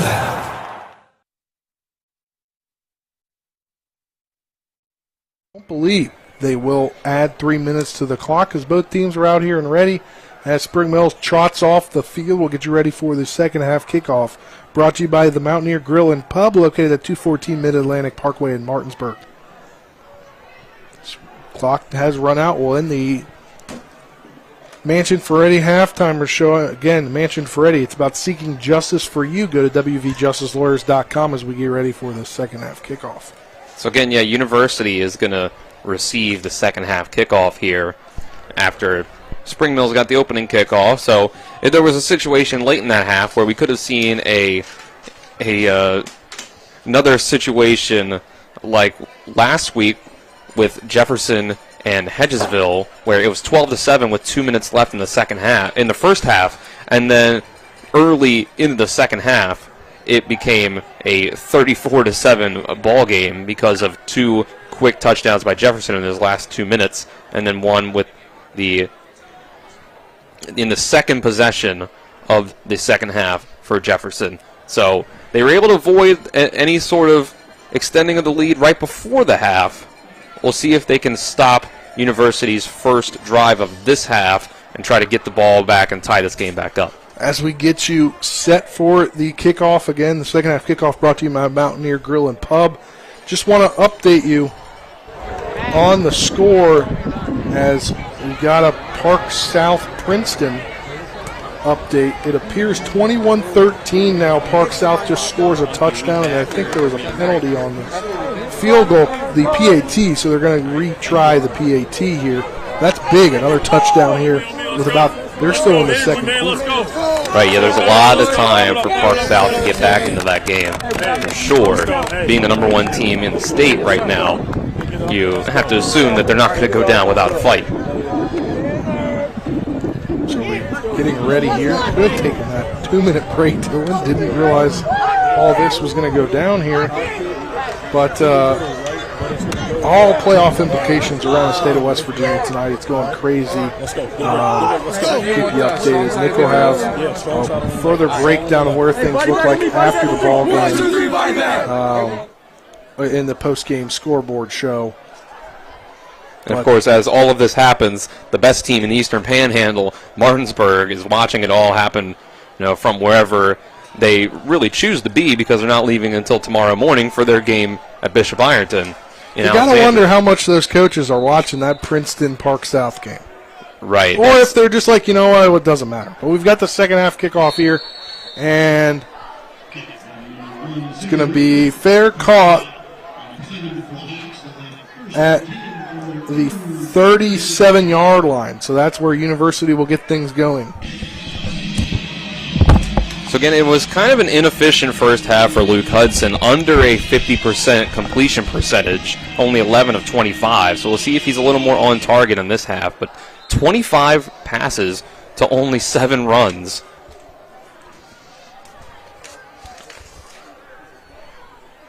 Hudson in the shotgun. He takes the snap. He's looking to the left. He's got an open man. They shovel it back along the sideline. Is that that's Bram. Right?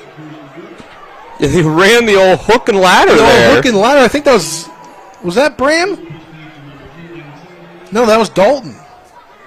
Yeah, you're right. That was Dalton. It was number 5. Yeah, they had Dalton come out from back behind Hudson in the pistol formation there, kind of running a wheel route after throwing the curl out to Coleman. How about that? And they're stepping on the door of the red zone here at the Spring Mills 26-yard line. Wow. 1st and 10, trips to the near side. One to the far side. They've got Dalton back there behind Hudson. Hudson takes a step looking left and looking right. He's got his receiver. Once again, he's out of bounds, but I think they're going to say enough for the first down. Yeah, definitely. Coleman. Got himself about 11 yards there. How about that? It's in the red zone here, 1st and 10 at the 15. So just like that, they have that was a quick adjustment there. They came out with a game plan to really attack the Spring Mills defense. So 1st and 10 from the 15-yard line. 2 to the near, 1 to the far, and they hand it off to Dalton. Dalton finds a hole, and he gets to the 5. End zone, touchdown, University. A 15-yard run as Hudson hands it off to Dalton in the end zone for the touchdown, makes it 20-7 with 11:11 left in this third quarter. Fast drive. Quick strike drive. Yeah, that was, it must have been a really good halftime because all of a sudden University, they have these great athletes out on the field. They haven't always been able to get the ball in their hands in a successful way to let them make these plays. And that drive was completely different, though. PAT upcoming from Coleman. The ball is down. The kick is on the way, and it is good. 21-7 your score. 11-11 left in this third quarter. We'll step aside for a 60-second break. When we come back, we'll have the ensuing kickoff. You're tuned into West Virginia High School football on Talk Radio WRNR and TV 10 back at 60. When will I be able to retire? How do I make the most of the money I have? How do I leave a lasting legacy to my loved ones? I'm Philip McCoy, financial advisor with the Mirius Group, a private wealth advisory practice of Ameriprise Financial Services Incorporated. Call us today at 304-263-4343 to help you make the most of your financial future. Our office is located at 1270 Winchester Avenue, Martinsburg, West Virginia. Ameriprise Financial Services Incorporated, member FINRA and SIPC.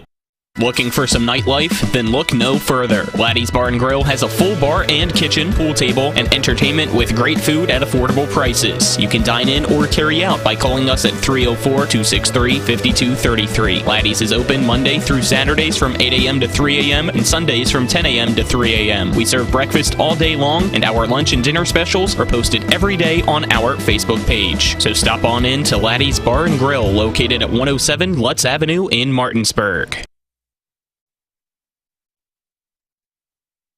7 after a quick strike touchdown after a crazy hook and ladder play. Really got him in the red zone. Another squib kick on the way. And are they going to be offsides? I think it's going to be an offsides call on the kick. Yeah, I think so. That's an interesting thing. You don't usually see those anymore. Yeah, it looks like someone just ran a little too fast. A little too fast there. Turned on the Jets a little too early. Yeah, so we'll see how Spring Mills can respond.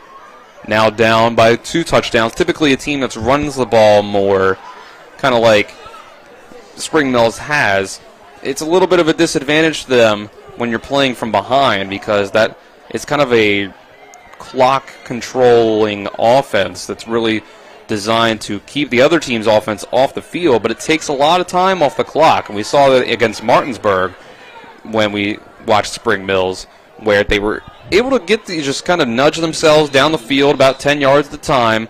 It usually took them 3 or 4 plays, not a lot of first downs on first or second down.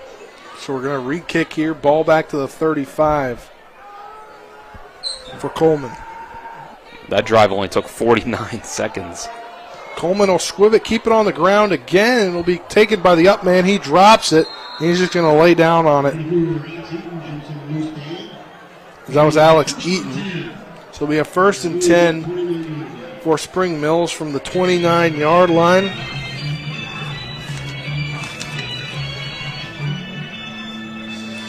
Third quarter brought to you in part on TV 10 by Chris Ross and the Milestone Real Estate Group. Buying or selling home, call 304-579-7349 or go to callchrisross.com. Also on TV 10, third quarter is brought to you by Ollie's VIP Northside, the best local spot to catch sports or hang out with friends. Stop by 36 Veronica Drive in Martinsburg. Ollie's VIP, we'll see you for the game. It'll be a direct snap going outside, but the ball is loose on a fumble, and the university says they have it. And no signal yet. No signal yet. They do. And they do. So fumble on the play by Max Anderson. And that you can't have that, Dylan. No, like I said it in the first half. They're losing the penalty battle. They've already had 5 penalties for 30 yards. I said you're not going to beat this team if you're losing the penalty battle and the turnover battle. And they already had 1 interception, and there's a second turnover right there. University has yet to turn the ball over. And now you're -2 in the turnover department. And University can really extend themselves a good, comfortable lead with a score here. So first down from the Spring Mills 41-yard line. 1 to the far, 3 to the near. Hudson takes a snap looking to the right, and it's an incomplete pass like it was intended for Looks like it was intended for Dalton on the wheel route. 2nd down and 10 now from the 41-yard line, and if you're University, you want to take advantage of this. For sure, yeah. This is a chance to go up by 3 scores early in the second half. When it looked like anyone's ball game at halftime.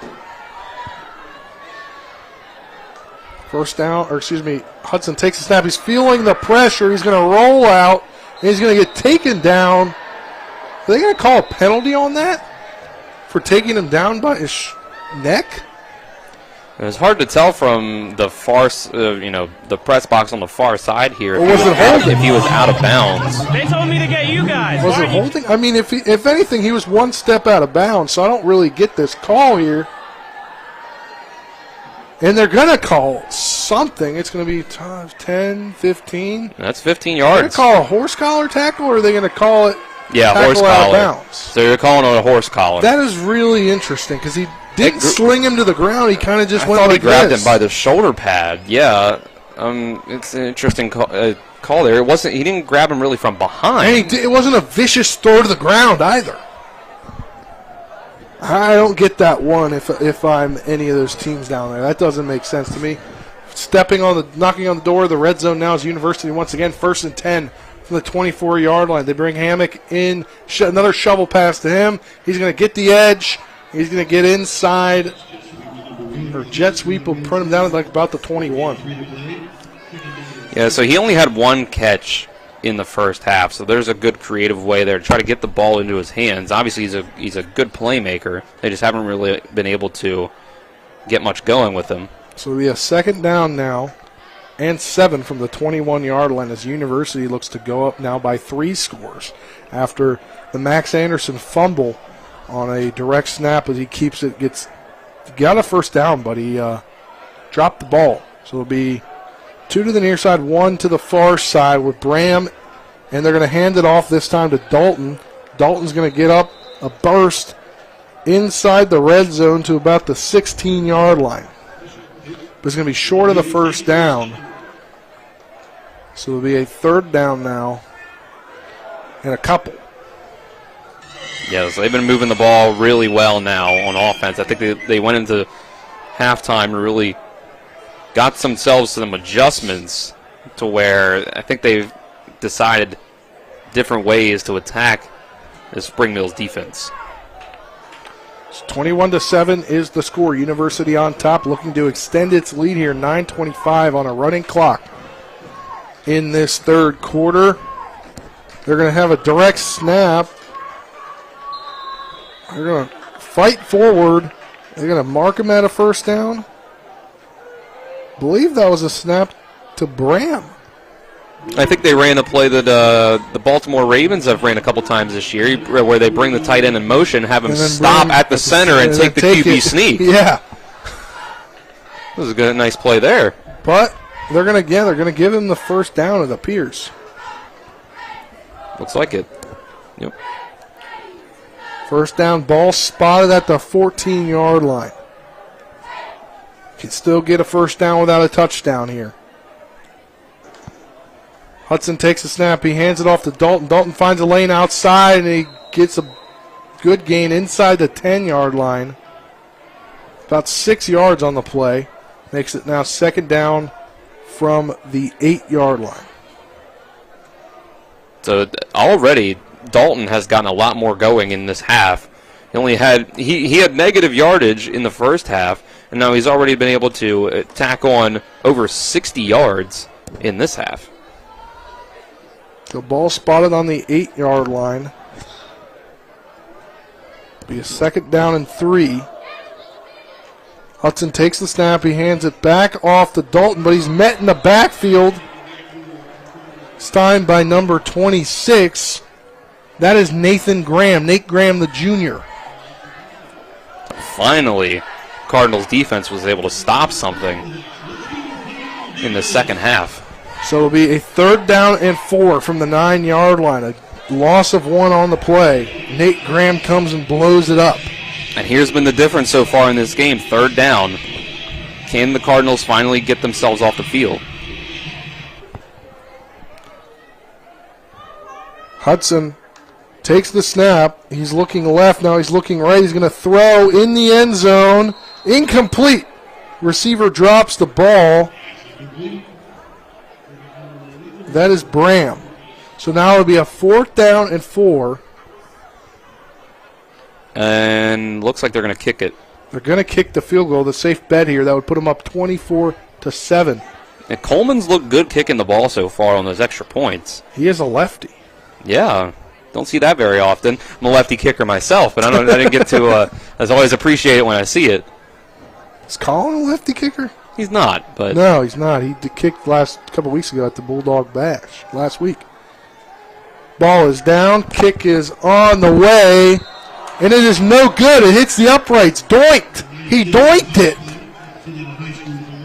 That's really big for Spring Mills. It is big. It really is, because that could, even though it's just 3 points, it takes it from a 2-possession game to a 3-possession game. If you get it up to 17, 2 touchdowns, 2 2-point conversions can only get you 16 points.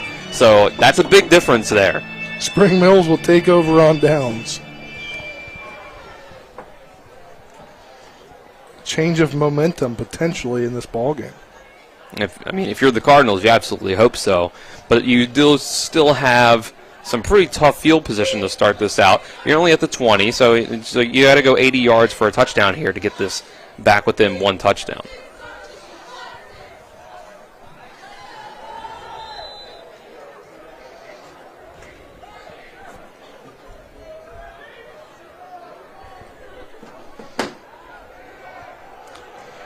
It'll be a jet sweep pass, and University attempts to blow it up. They throw the ball, but it's an incomplete pass.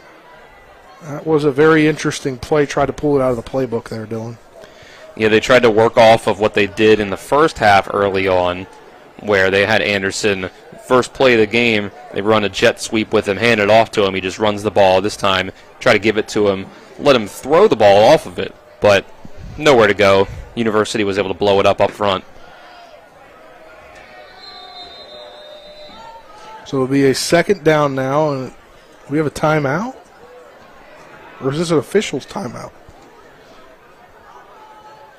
What's going on here? I think they're resetting the clock. I think some time ran off the clock. Looks like they wanted to put 6:50 back on the game clock. So they'll move the game clock back to 6:50. Shout out to Colin. He got a great shot of that field goal attempt from behind the goalpost with our mobile cam. So now it'll be a 2nd down and 10 from the 20-yard line. Spring Mills needs to get something going. We've got trips to the near side with 1 to the far side. Anderson still in a quarterback. He takes the low snap. He can't handle it. He's got to just go to the ground. So now it'll be a 3rd down and 16. Yeah, by the time that he was able to pick that ball up, there was a Hawks defender right there. So there was really the only option there was just go to the ground. He was kind of brought to the ground, it looked like. So that starting behind the 8 ball here, getting behind the sticks, this is tough.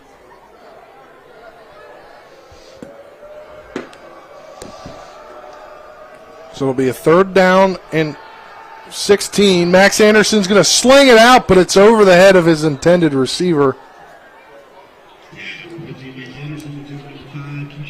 Intended for Keyshawn Cheek, and it'll be a 4th down and 15, 16 now. And nothing going there, Dylan. Cheek was able to beat his man on the outside. We know he's got the speed.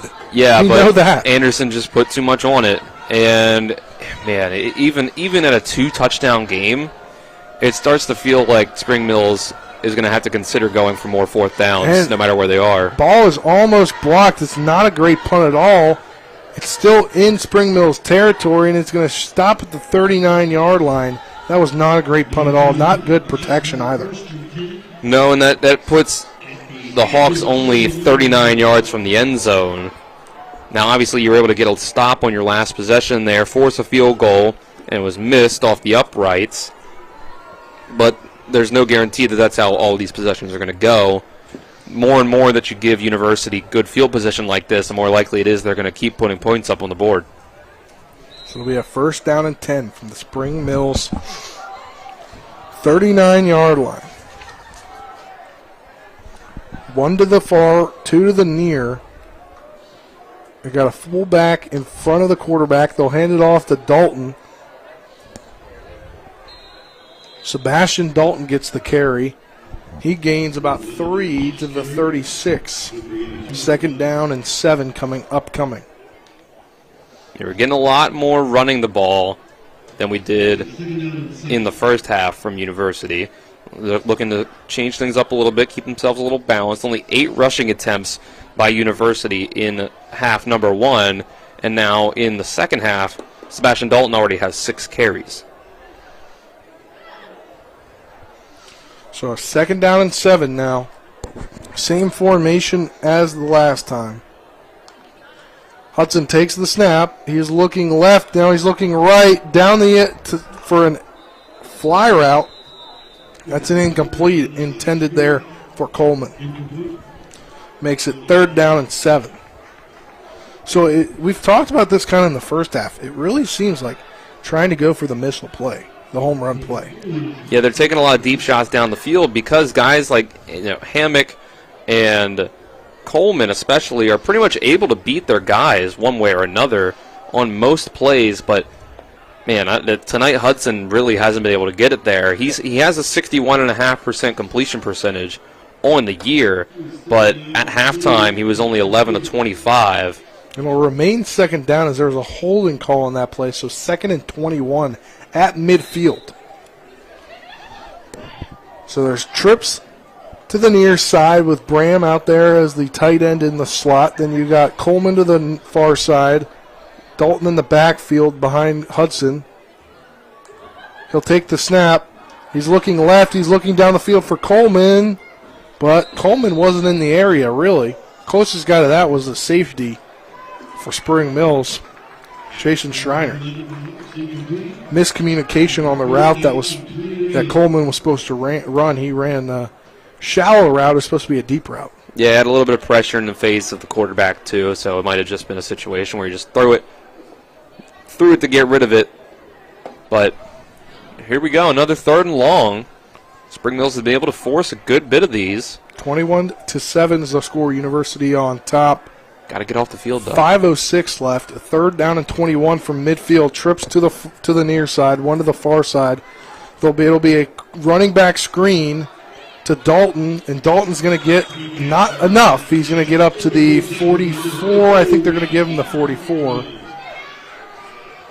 Good tackle by Alex Eaton. That could have went poorly, one-on-one out in the open field against a good athlete like Sebastian Dalton, but he was able to make the play.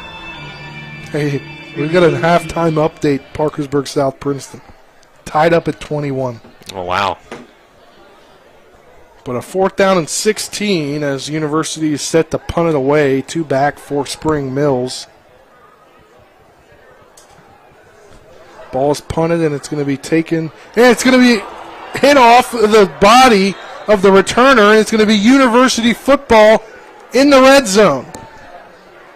Couldn't catch it there. Trying to see the number. Is that number 5?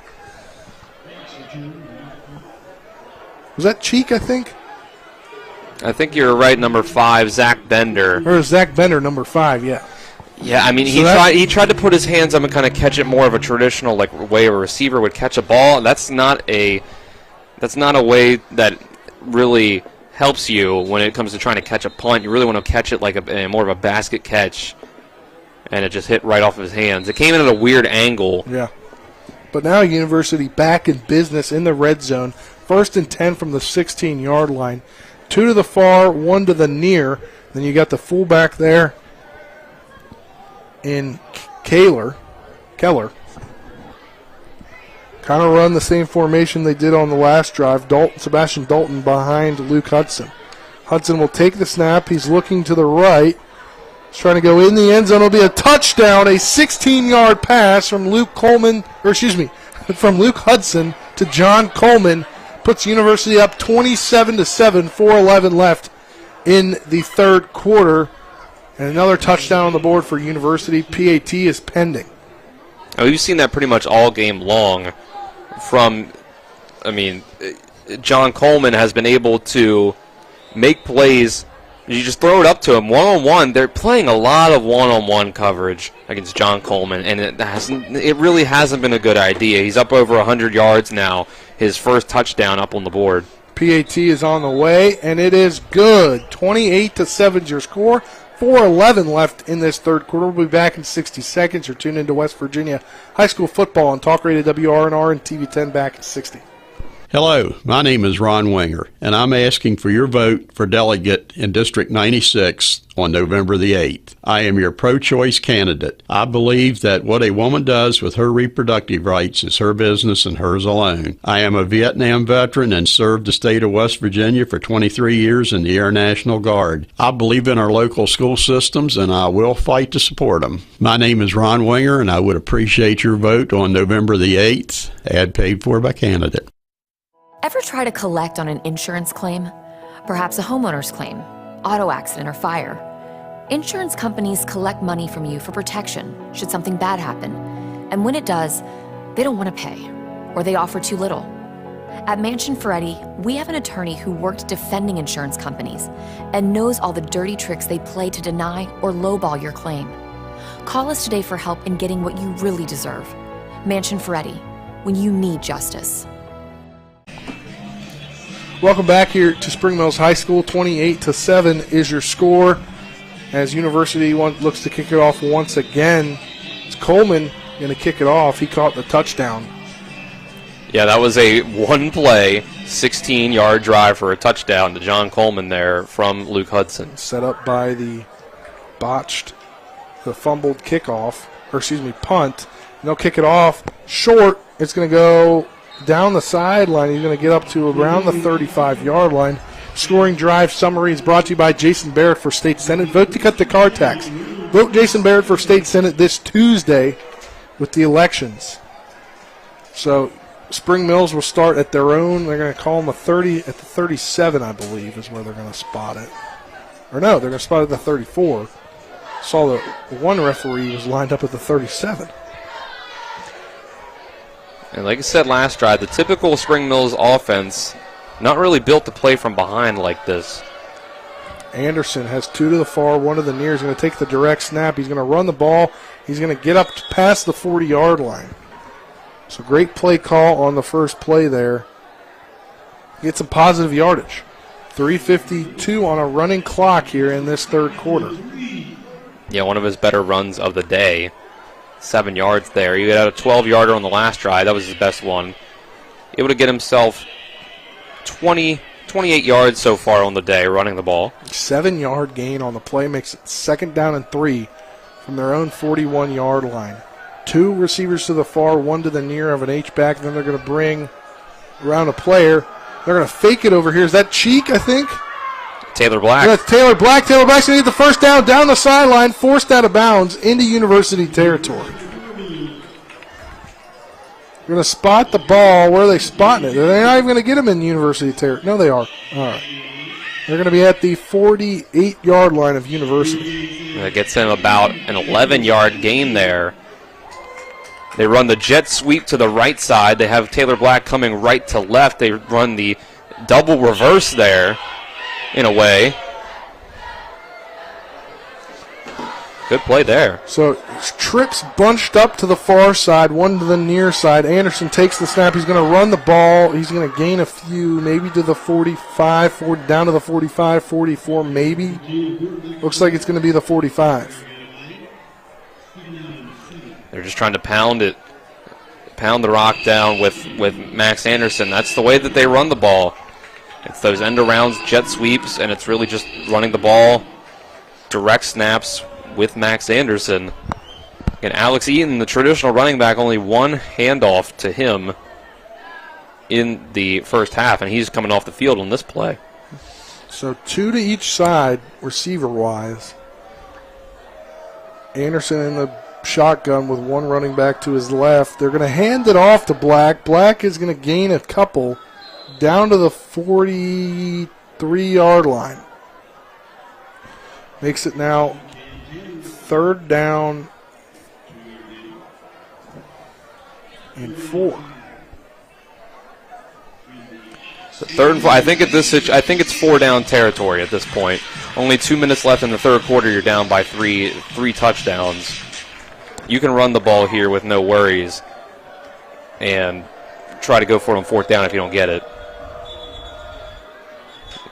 Timeout as head coach Josh Sims for Spring Mills takes a timeout. We'll take one with them. We'll be back after the 60-second break. You're tuned into West Virginia High School football with the University on top of Spring Mills 28-7. We'll be back in 60 seconds. Hello, this is Mark Sutton of the Sutton & Janelle Law Firm. The right attorney can make all the difference in your case. That's why you should call Sutton & Janelle. We have been serving clients in West Virginia and Maryland since 1999 in the areas of family law, DUI, criminal defense, and personal injury. Sutton & Janelle works hard to obtain a favorable outcome for you at a reasonable rate with affordable payment options. Sutton & Janelle values your rights and is passionate about your success. Contact us today at suttonandjanelle.com. The Palace Lounge in Martinsburg is the place to be this football season. Join us Fridays for Martinsburg Bulldog games, Saturdays for Shepherd Rams and WVU games, and every Monday, Thursday, and Sunday nights for the NFL primetime games. We still have steak night every Wednesday, shrimp nights every Thursday, and now taco and margarita nights every Tuesday. So come on in and enjoy the Palace Lounge. We're located at 1350 Edwin Miller Boulevard in Martinsburg.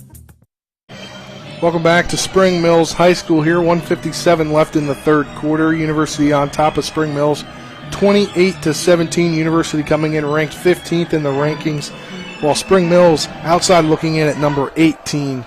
And it'll be now a 3rd down and 5 as Max Anderson takes the snap. He's rolling out. He's going to run the ball, and he's going to get past the 1st down marker down the sideline, forced out of bounds inside the 30. The flag came in there. Flag came in and is probably coming back. Yep, called holding on Spring Mills. That has absolutely killed them. Yeah, drive killer right there. Now it's going to make it, 3rd down and 15. Yeah, that's 7 penalties on the day. They're up to 55 penalty yards. You can't have that if you're Spring Mills. No, like I said, you cannot beat yourselves when you're playing a team that probably has the better athletes on the field. Ball actually spotted at their own 44-yard line. Brings it to 3rd and 18. Yeah, this is a situation. You were in a situation where you could run the ball in that 3rd and short, but now you're going to have to pass the ball down the field, get closer for this 4th down. 2 receivers to the far side, 2 to the near. Anderson takes the snap. He's looking left. Now he's going to have to roll out to the right. And he's going to have to throw the ball away, and it's out of reach of the outstretched hands of his receiver. Intended for number 5 and Zach Bender. So it'll be now 4th down and 18, and not just drive killer right there, that penalty. Yeah, and it looks like Schwartz is going to come out, probably a pooch punt.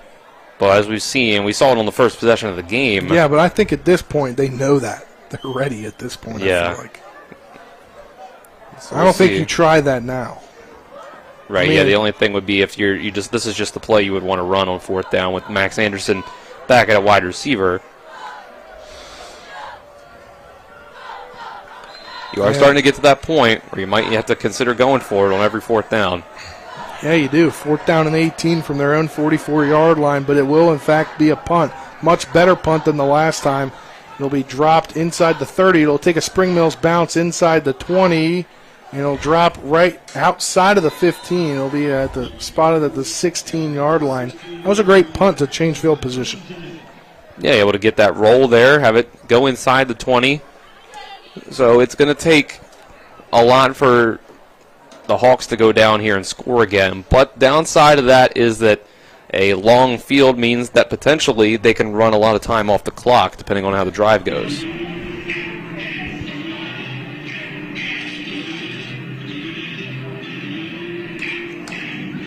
Be a 1st down and 10 from their own 16-yard line.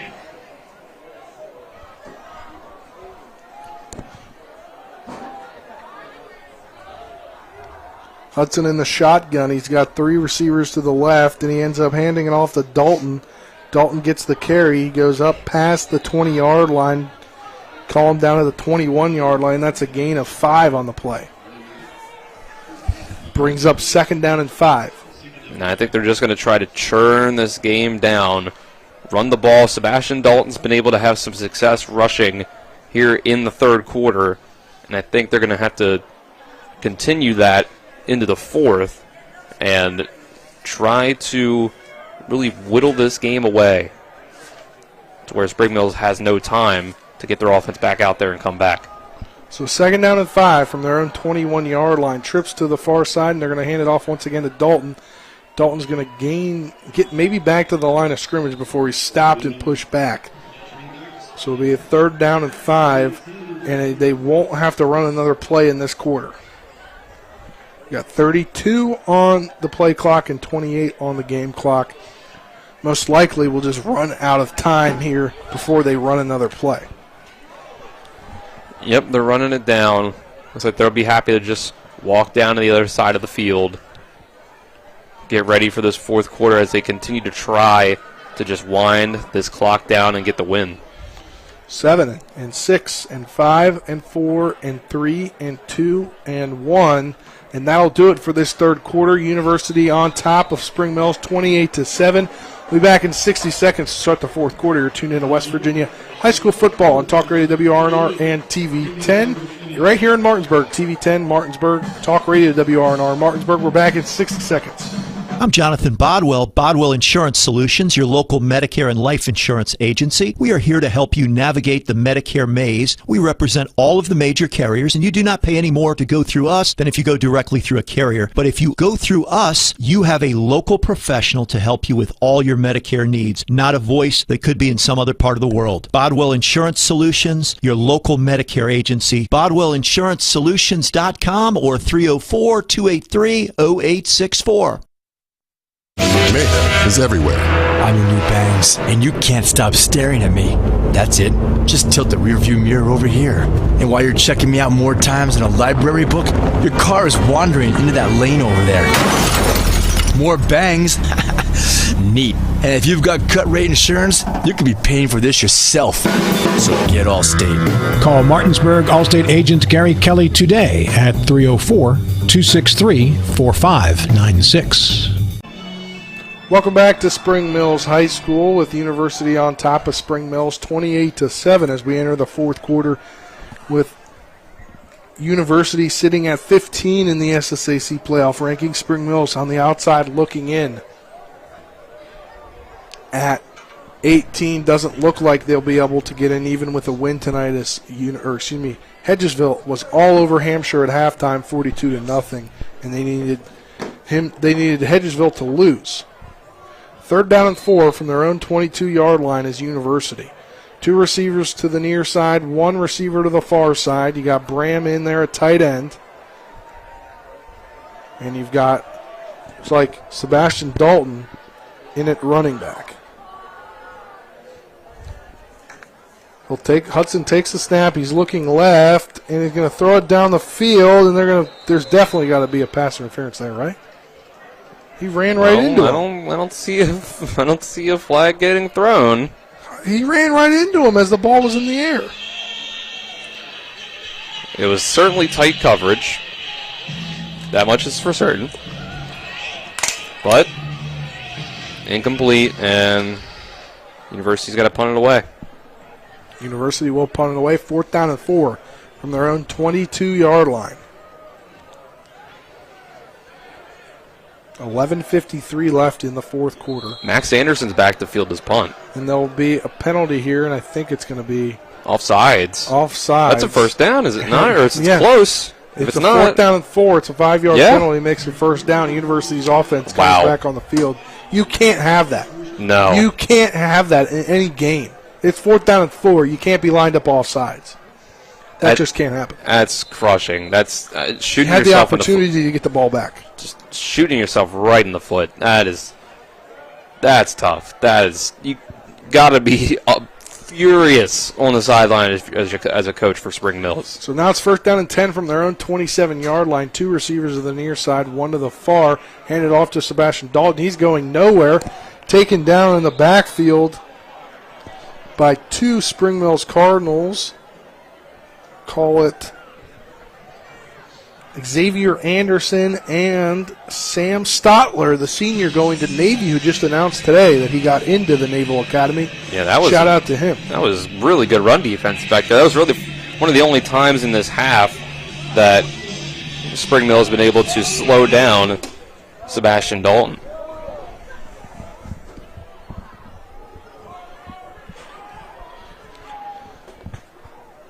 So a 2nd down and 11 from their own 26-yard line. Take the snap. It'll be a shuffle pass. I believe that was number 8, or was it number 9? Or was it? That was Ethan Jackson. That was number 9, Ethan Jackson. I swear those numbers, the 8 and the 9, look like they're the exact same number, Dylan. Yeah, the good thing about them is that John Coleman's 6'2", 180 pounds, and Ethan Jackson's 5'8", 140.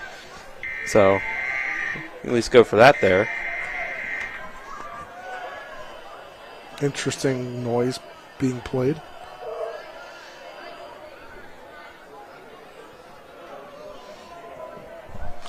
So it'll be a 3rd down and 1 now from their own 36-yard line. 1 receiver to the far, 2 to the near. They're going to hand it off again to Dalton. Dalton's going to get up past the 1st down marker at the 40, up to the 42-yard line for a 1st down for University. 6-yard gain. Just trying to bleed the clock away. Only at 10 minutes left in this game now. Ideally, you give this ball back to Spring Mills with about 5 minutes left, and you have another touchdown up on the board, making it pretty much impossible for them to come back. 1st down and 10, 9:48 left on a running clock in this 4th quarter. Hudson takes the snap. He's looking left, and it's going to be caught near the sideline. That is Bram. Great catch by Bram to secure it and get out of bounds. But he probably didn't want to get out of bounds. Just the way the ball was taken. Just had to make that. That's a flag route there out to the outside, just about a 10-yard out, 15-yard out. It's a good play there. Able to get them a 1st down. Good catch and throw. 4th quarter brought to you on TV 10 by Sutton and Janelle Attorneys at Law, a full-service law firm helping individuals, families, and businesses with all their legal needs. They're at 224 West King Street in Martinsburg. SuttonandJanelle.com. Also by Hagerstown Ford, revolutionizing the car buying experience. Go to HagerstownFord.com for more. Hudson will take the snap. He's going to hand it off to Dalton. Dalton's going to get some room into Spring Mills territory, down to about the 35. So the University offensive line has really just been able to open up a lot of big holes in the 2nd half compared to the 1st.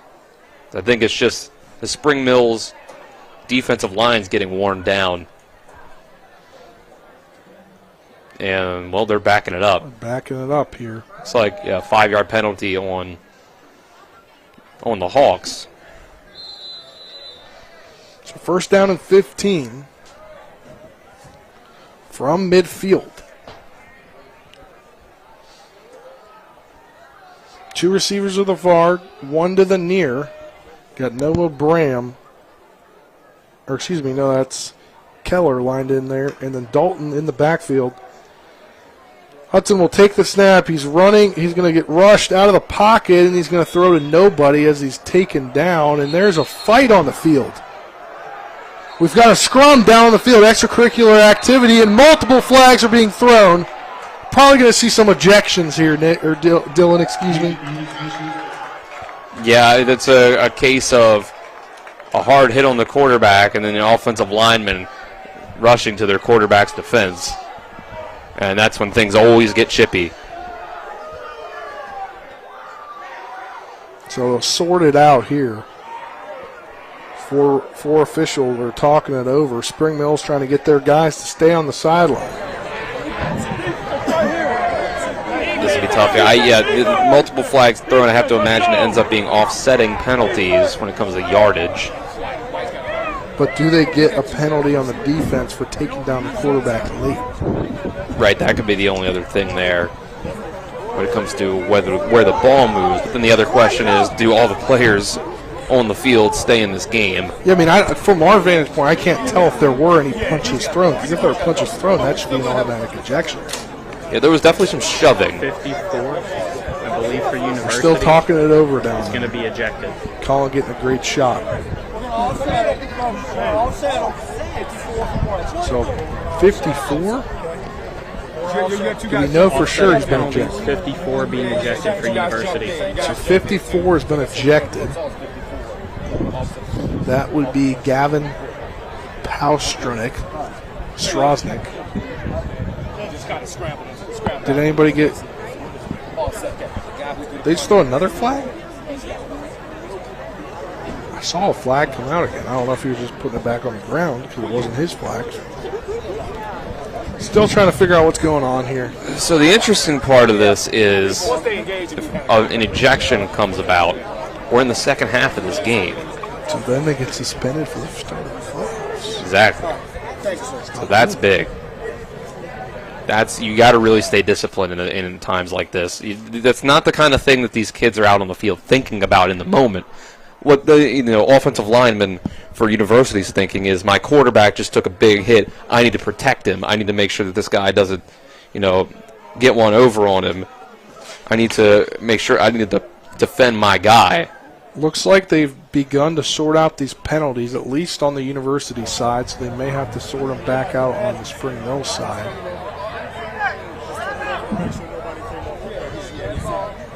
But University still has its players on its sideline, and Spring Mills has their defense huddled at just off the midfield marker on the 0.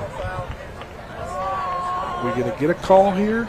So it's personal fouls on both teams here, and an ejection for University. And that's big because they're going to make the playoffs at this point. They are, yeah. They were probably going to make it even with a loss. But with the win here, they can get themselves up further into some better positioning. But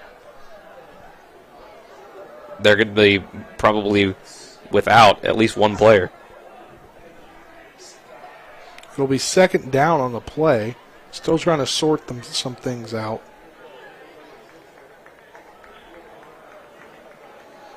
It's a long delay here. Very long delay in this already long game here. Yeah, 9:02 left in the game. Still a 3-touchdown deficit for Spring Mills to try to come back from. University has the ball. It's going to be backed up now. And we just see now into the start of the third quarter, Parkersburg South able to take the lead on Princeton after they were trailing 21-7. 21 answered there. Yeah, and Huntington and Hurricane tied at 14 in the start of the third quarter. That's big because that'll determine what team drops. Yep. From one of the first two spots. That'll make a big difference for seeding and who gets more home games. Looks like we're going to go here. Second down. I believe second down. Yeah, second down on the play. Hudson will hand it off to Dalton. He's found some room. He's going to get He's going to get to the 40, down to the 41-yard line. Able to hang on to the ball there. Great job to be able to do that because the ball is being grabbed at by Spring Mills defenders. Yeah, nice 11-yard gain there. You can tell it the way Dalton's not really running by trying to break a touchdown on every play right here. They know the situation. They know that they can just run the clock down, try to take more time off this clock, make sure Spring Mills can't get the ball back, and mount some sort of improbable comeback. So it'll be a third down and 6 from the 41-yard line. Take the snap, hand it off to Dalton. He's going nowhere, taken down behind the line of scrimmage. Looks like it was Nate Graham again getting in there. Has made some great tackles tonight for Spring Mills. He really has, yeah. Fourth down and 8 now. And now the punting unit's running on. Got to protect the lead here. Up by 21 points with 7:41 on a running clock here in the fourth quarter. Yeah, you don't really mind giving the ball back to Spring Mills here because your defense has played so well.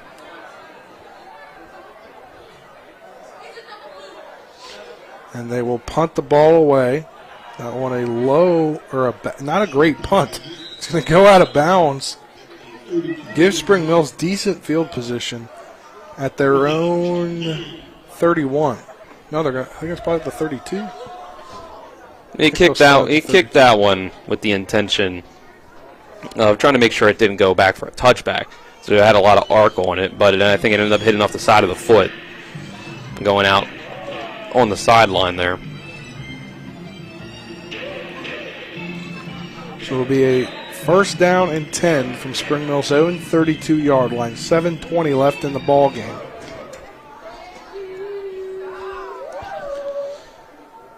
So Spring Mills is not completely out of this now. They got that stop. 7.5 minutes to score 3 touchdowns. Not an impossible task. Now, with the way that offense is played, it's improbable, though. Max Anderson in the backfield takes the snap.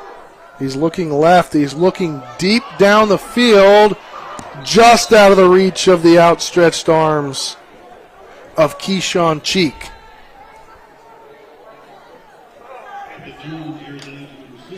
The sophomore receiver who just decided this year to play football after starring as a freshman on the Spring Mills Cardinals basketball team.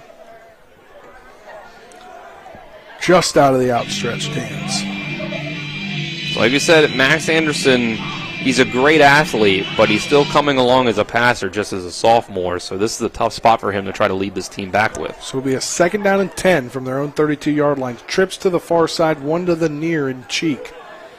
And a low snap. He's going to take it now. He's going to roll out to the near side, and he's going to get forced out of bounds. Forced out of bounds over there.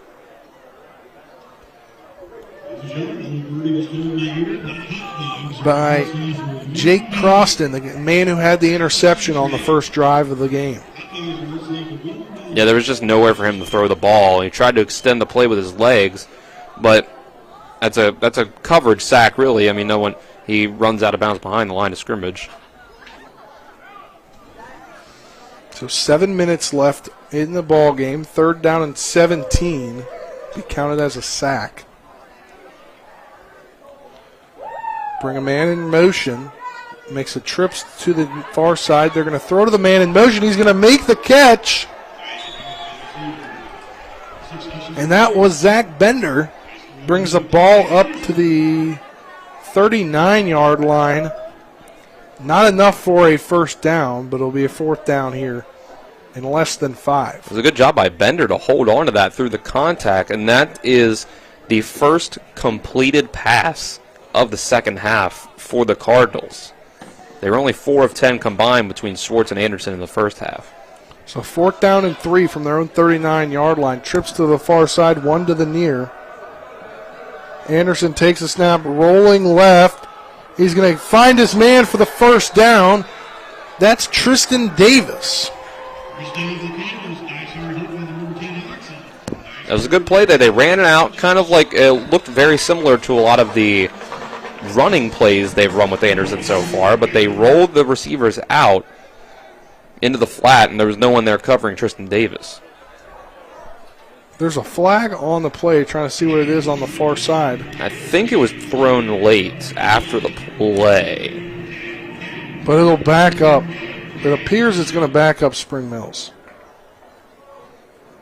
And it will.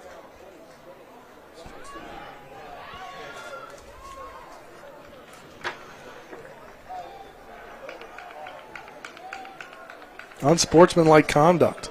Yeah, I think that was dead ball after the play, so it'll still be first down.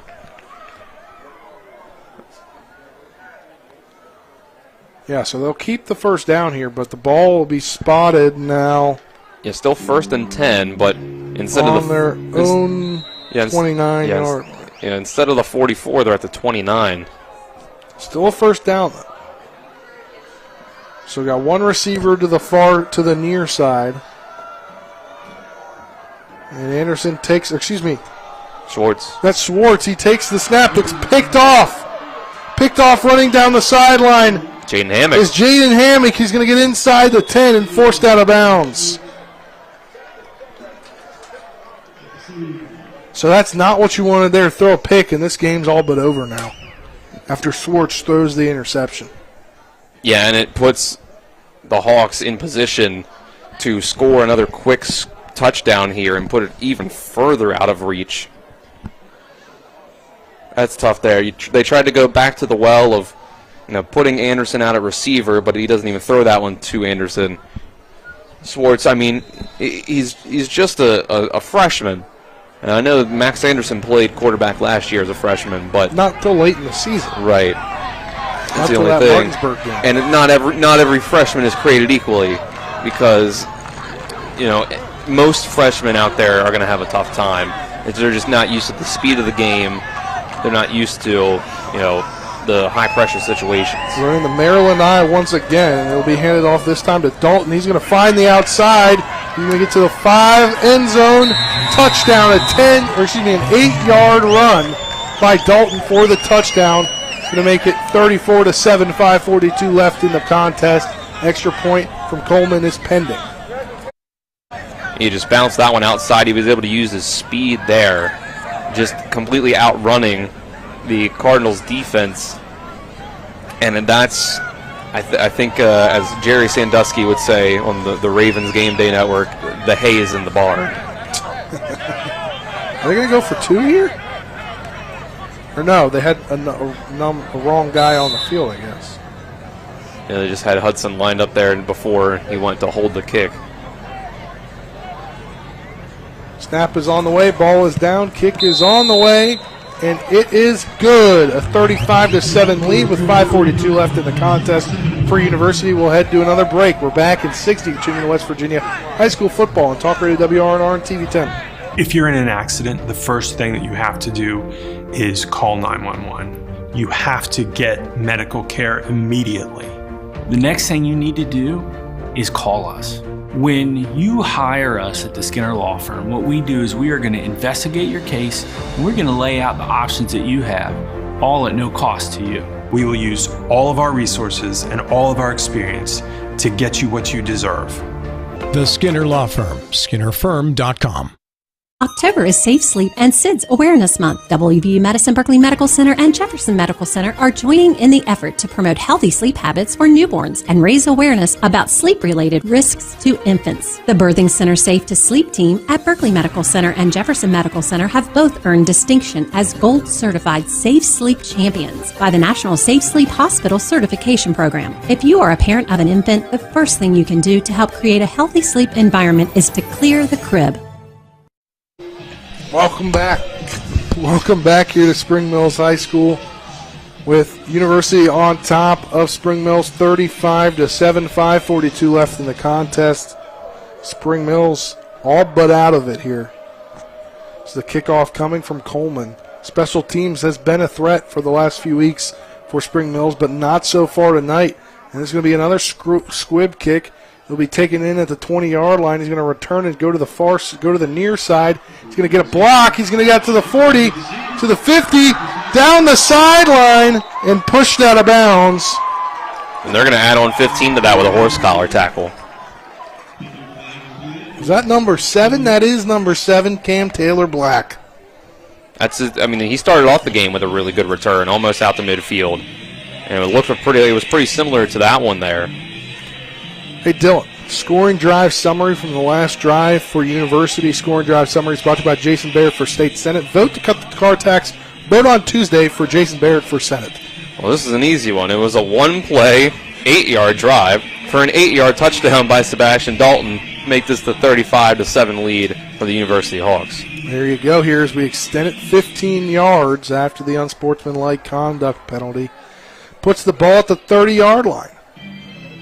Spring Mills is in business, but potentially too little too late. Yeah, you at least give yourself a chance to try to get some momentum going into next year. Make yourself feel good about what you have, what you can grow into.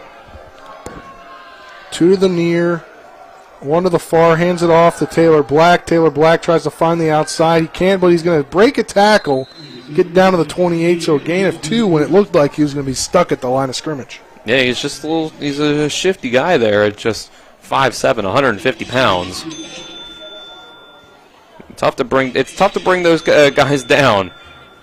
Those little guys, they just have so much shiftiness. It's almost a thing where you're used to tackling guys that are bigger, so you go into it with a certain form tackle that is a little off because the guy's not the size that you're used to. Hey, what about this score in the fourth quarter? Jefferson only up 10 to Washington, 27-17. Wow. Trips to the far side, or near the near side. I believe that is Anderson.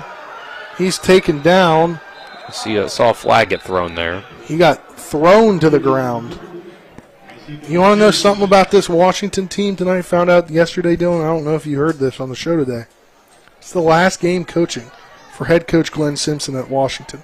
Yeah, I did hear that. That's I liked all of our interactions we had this year with Coach Simpson. So, and he's for the way that he's had to run his program and for them not not being in legit contention this year, for him to talk to us every week, it was great for him to talk to us and actually give us some content. He would joke with us. We'd have jokes about what the game plan was. Colin would say, "What's the game plan?" Well, we got to stop the ball. We got to tackle. We got to run. We got to get touchdowns. But I always like talking to head coach Glenn Simpson. Wish him well for his next endeavor. Yep, and we'll see what happens for the Washington program, who they have to bring in, and what sort of things that they can do. So is this now a penalty on Spring Mills? It's second down at 17 at the 37-yard line. Yeah, I think it was a clip or a hold on a wide receiver blocking out wide. 2 receivers to the far side, 2 to the near. Anderson takes the snap. He's looking left. He's going to look right. Ball is going to be intercepted but dropped. Yeah, that was Noah Bram had it in his hands, wasn't able to complete the catch through as he fell to the ground. So lucky for them, they have a chance to stay out on the field. This will be a third down and 17.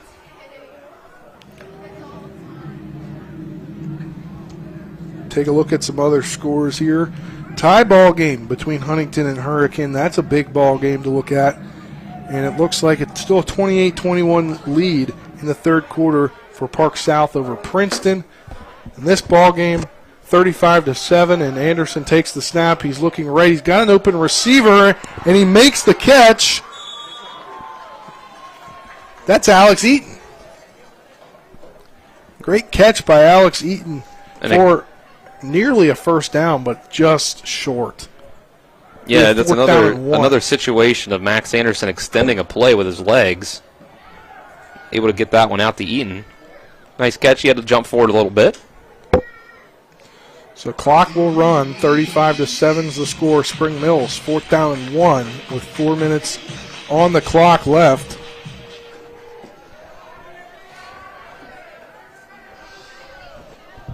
Now it rolls under 4 minutes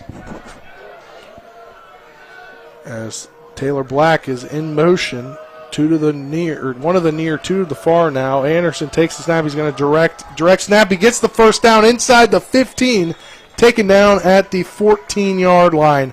What a great job by the awareness there of Max Anderson to be able to get the first down, and that's something that they just couldn't do in the first half.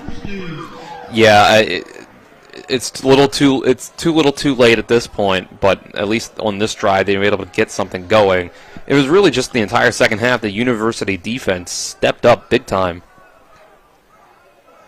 So first down and 10 from the 14, 3:26 on a winding clock. Anderson takes the snap again, and he is going nowhere. He's able to get back to the line of scrimmage for a second down and 10. A lot of carries for Anderson in this game. He's now at 13, but it hasn't been a whole lot of success. He's only had a handful of runs that have gone past, 2 2 or 3 yards. We're now under 3 minutes left in the ball game, and if you're Spring Mills, you want to end the season on a high note. You want to get in the end zone. Absolutely.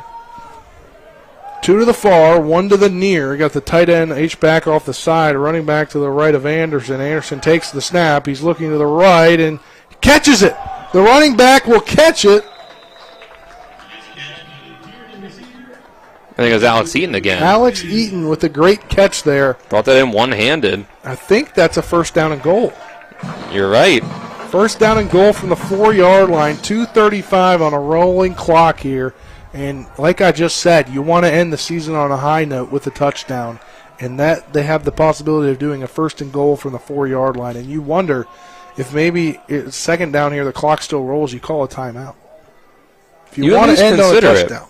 You at least consider it. Because sure. You never want to have the bad taste in your mouth of not being able to score another touchdown after scoring one in the first quarter. Right, and the double digits versus single digits, it always feels better. Anderson takes the snap. He kind of slips down, but he's able to get back to the line of scrimmage. If it's under 2 minutes now, I don't know why you don't. You got 2 timeouts to work with. Second down and goal, they're going to give him 1 yard to the 3. 150 and counting left in the ball game. We are at the point where there's over 2 minutes left when you started this goal line possession, where you don't need to take timeouts to be able to get in 4 plays, so you don't have to hold up the game in that sense, because you know the result of the game. Yeah. Second down and goal from the 3-yard line. 2 receivers to the far. Anderson's going to run it again. He's going to run outside. He's going to get in the end zone. Touchdown. Spring Mills Cardinals makes it 35-13, 123 left on the 3-yard quarterback rush from Max Anderson. 123 left in the ball game. Just powered his way home. Just try after try. Finally got there. They've just been hammering it home with Anderson all day long.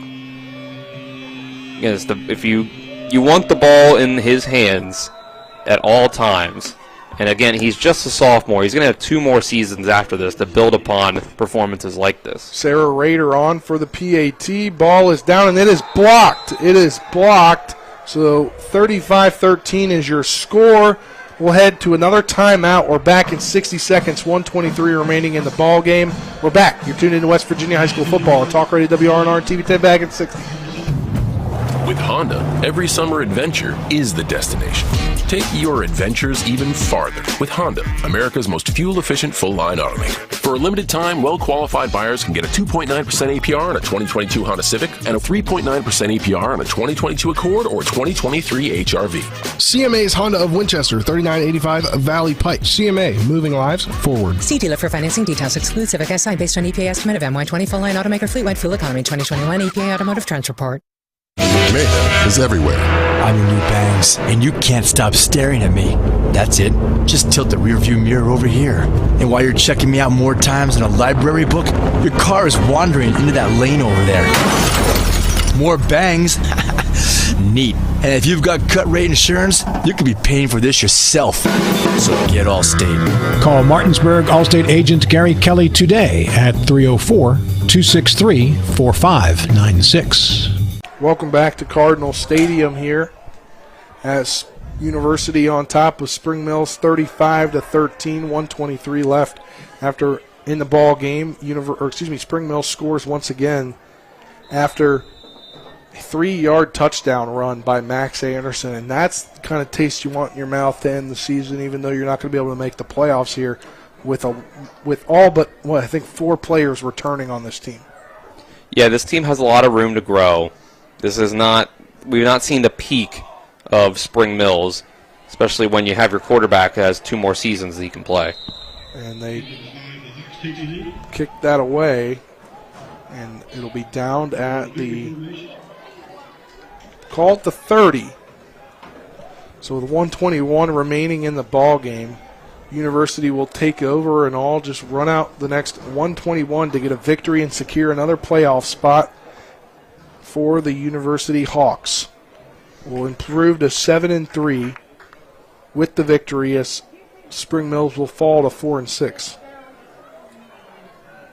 And if you're University, this is a good win to build on going into the playoffs. Obviously, you're probably going to have a tough matchup in the first round of the playoffs. You're going to have to go on the road to a team like Hurricane, Huntington, perhaps even Martinsburg, depending on how everything else plays out. And they'll kneel the ball one time. They'll have to do it, I think, at least 2 more times. Maybe just 1 more time. If they can get it down to 40, they shall be good. Yeah, this should be the last play of the game here. Should be the last play of the game. So it's a good win. This is an impressive team to see for the first time. If right now they're ranked 15th. So if they are able to get 1 spot ahead, if they were able to jump Woodrow Wilson, let's say, into the 14th spot, we could see this team again on TV 10 if Martinsburg jumps up to number 3 with a win tomorrow, like they probably would with that win. Yes, and that will do it. The final 25 seconds will tick off the clock, and University secures a playoff spot at 7-3 on the season. Spring Mills falls to 4-6, but Spring Mills has a lot to look forward to in the future, Dylan. They really do, yeah.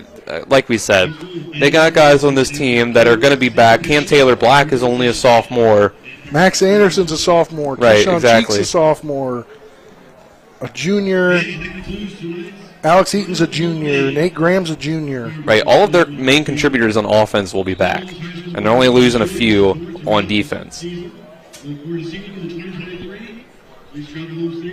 That will do it for us here. 35-13 is the final. University gets the win to improve to 7-3 on the season, secure a playoff spot. We'll be back in 3 minutes to start the postgame show. You're tuned into West Virginia High School football on Talk Radio WRNR and TV 10. Hi, I'm Annette McDonald, and I am the designer at Orsini's in Martinsburg, West Virginia. We welcome you into our store to show you a complete line of what we do here. We design your cabinetry, quartz countertops, granite countertops, hardware, anything for the full remodel of your kitchen and your home needs. We also do bathrooms, and we have flooring available too. We make sure that your project with Orsini's is the best in the market. Welcome to Orsini's. Orsini's.com. Remember when you were a little kid and saw your first deer? Oh, how cute. As an adult, maybe you've had a different experience. Where'd that come from? Bambi mess up your dream machine? Call Cody's Auto Body today at 304-901-4777 and get the work done right the first time. Cody's Auto Body, 851 Wilston Street in Martinsburg, has a team of auto body professionals with a lifetime of experience putting your ride back together again, regardless of how it got that way. Cody's Auto Body. I'm Jonathan Bodwell, Bodwell Insurance Solutions, your local Medicare and life insurance agency. We are here to help you navigate the Medicare maze. We represent all of the major carriers, and you do not pay any more to go through us than if you go directly through a carrier. But if you go through us, you have a local professional to help you with all your Medicare needs, not a voice that could be in some other part of the world. Bodwell Insurance Solutions, your local Medicare agency. BodwellInsuranceSolutions.com or 304-283-0864. Mayhem is everywhere. I'm your new bangs, and you can't stop staring at me. That's it. Just tilt the rearview mirror over here. And while you're checking me out more times than a library book, your car is wandering into that lane over there. More bangs. Neat. And if you've got cut rate insurance, you could be paying for this yourself. So get Allstate. Call Martinsburg Allstate agent Gary Kelly today at 304-263-4596. When will I be able to retire? How do I make the most of the money I have? How do I leave a lasting legacy to my loved ones? I'm Philip McCoy, financial advisor with the Mirius Group, a private wealth advisory practice of Ameriprise Financial Services Incorporated. Call us today at 304-263-4343 to help you make the most of your financial future. Our office is located at 1270 Winchester Avenue, Martinsburg, West Virginia. Ameriprise Financial Services Incorporated, member FINRA and SIPC. The Palace Lounge in Martinsburg is the place to be this football season. Join us Fridays for Martinsburg Bulldog games, Saturdays for Shepherd Rams and WVU games, and every Monday, Thursday, and Sunday nights for the NFL primetime games. We still have steak night every Wednesday, shrimp nights every Thursday, and now taco and margarita nights every Tuesday. So come on in and enjoy the Palace Lounge. We're located at 1350 Edwin Miller Boulevard in Martinsburg. Welcome back here to Spring Mills High School. We'll begin the post-game show brought to you by the Palace Lounge on Edwin Miller Boulevard in Martinsburg with a full lunch and dinner menu with daily specials in a clean, comfortable atmosphere. Check out the menu on the Palace Lounge Facebook page. Spencer Dupuy, Dylan Bishop, happy to have you with us here for this post-game show. It was a 35-13 victory for University over Spring Mills. And Dylan, it was tight early. It was. We went into halftime. It was 14-7. And, University seemed like the better team, but it seemed like that the Cardinals had a pretty solid chance to get back into it. But some adjustments by the Hawks on both offense and defense. Suddenly they were able to get things going running the ball. It was a completely different game in the second half for Sebastian Dalton. And after that, it was, the defense of the Hawks really kicked into gear and only gave up 6 points in that second half and got a couple turnovers to go along with it.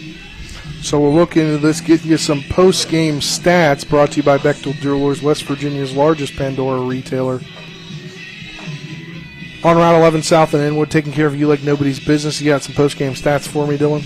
Yeah, on the Spring Mills side of things, we'll give a shout-out to Max Anderson. He had 15 carries for 40 yards and 2 touchdowns. But then the University side of things, Luke Hudson ended up being 18 for 42 with 218 yards and 2 scores, passing the ball. Sebastian Dalton had 18 carries for 88 yards and 2 touchdowns in the end after he had negative yardage at halftime. Noah Bram, 5 catches for 30 yards, 2 total touchdowns, 1 rushing, 1 receiving. And John Coleman, 8 catches for 129 yards and a touchdown. And Dylan, University secures a playoff spot with this win.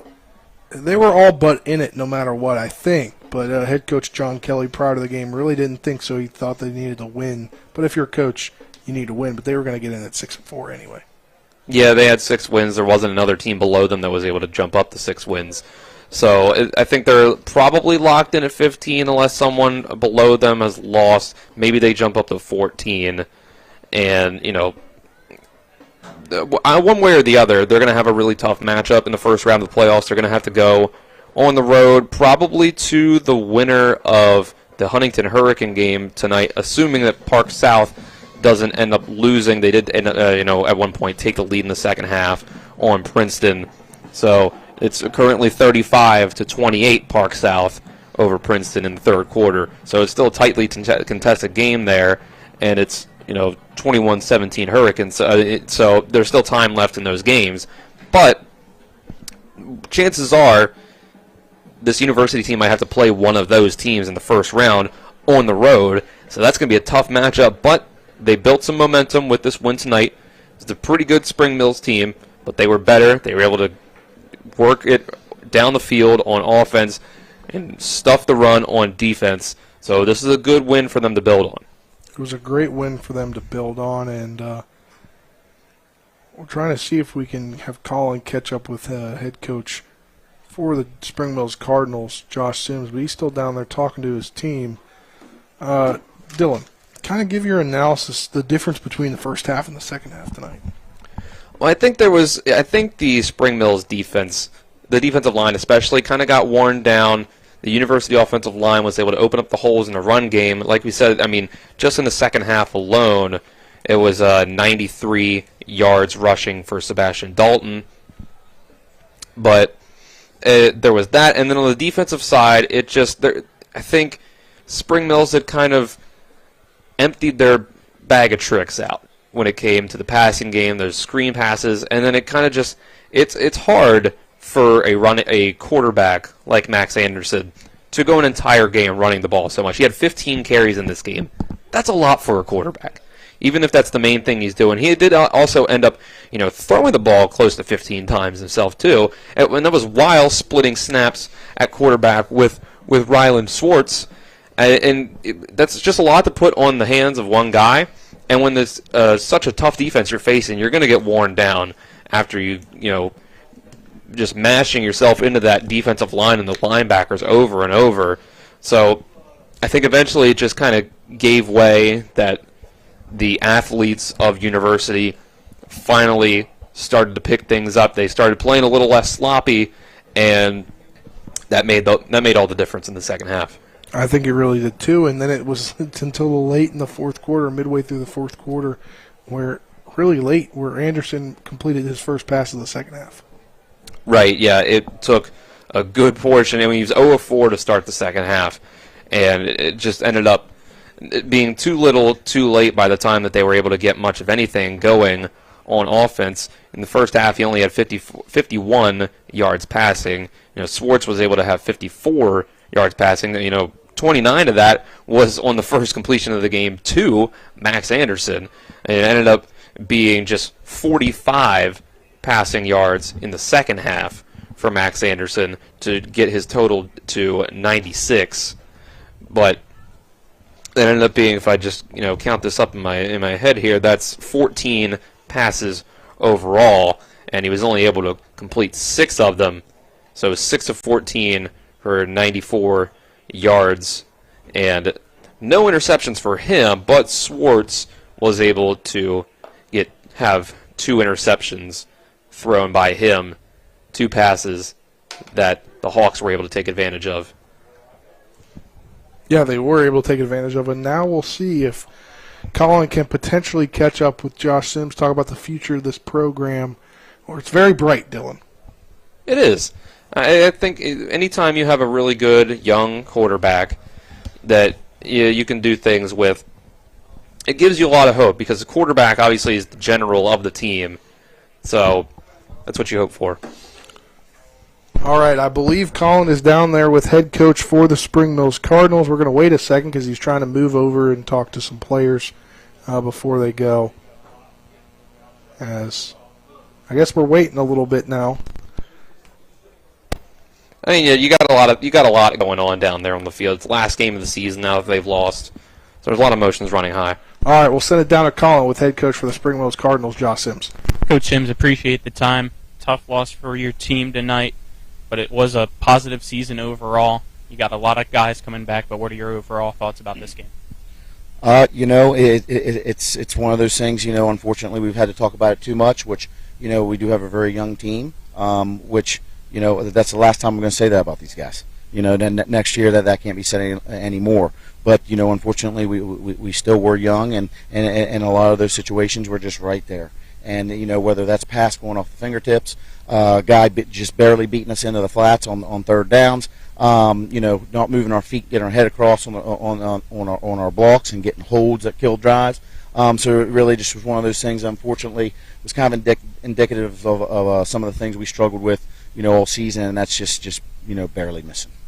And then there in the huddle, you were sharing a lot of words about your seniors for this year. How much will you miss them in this program?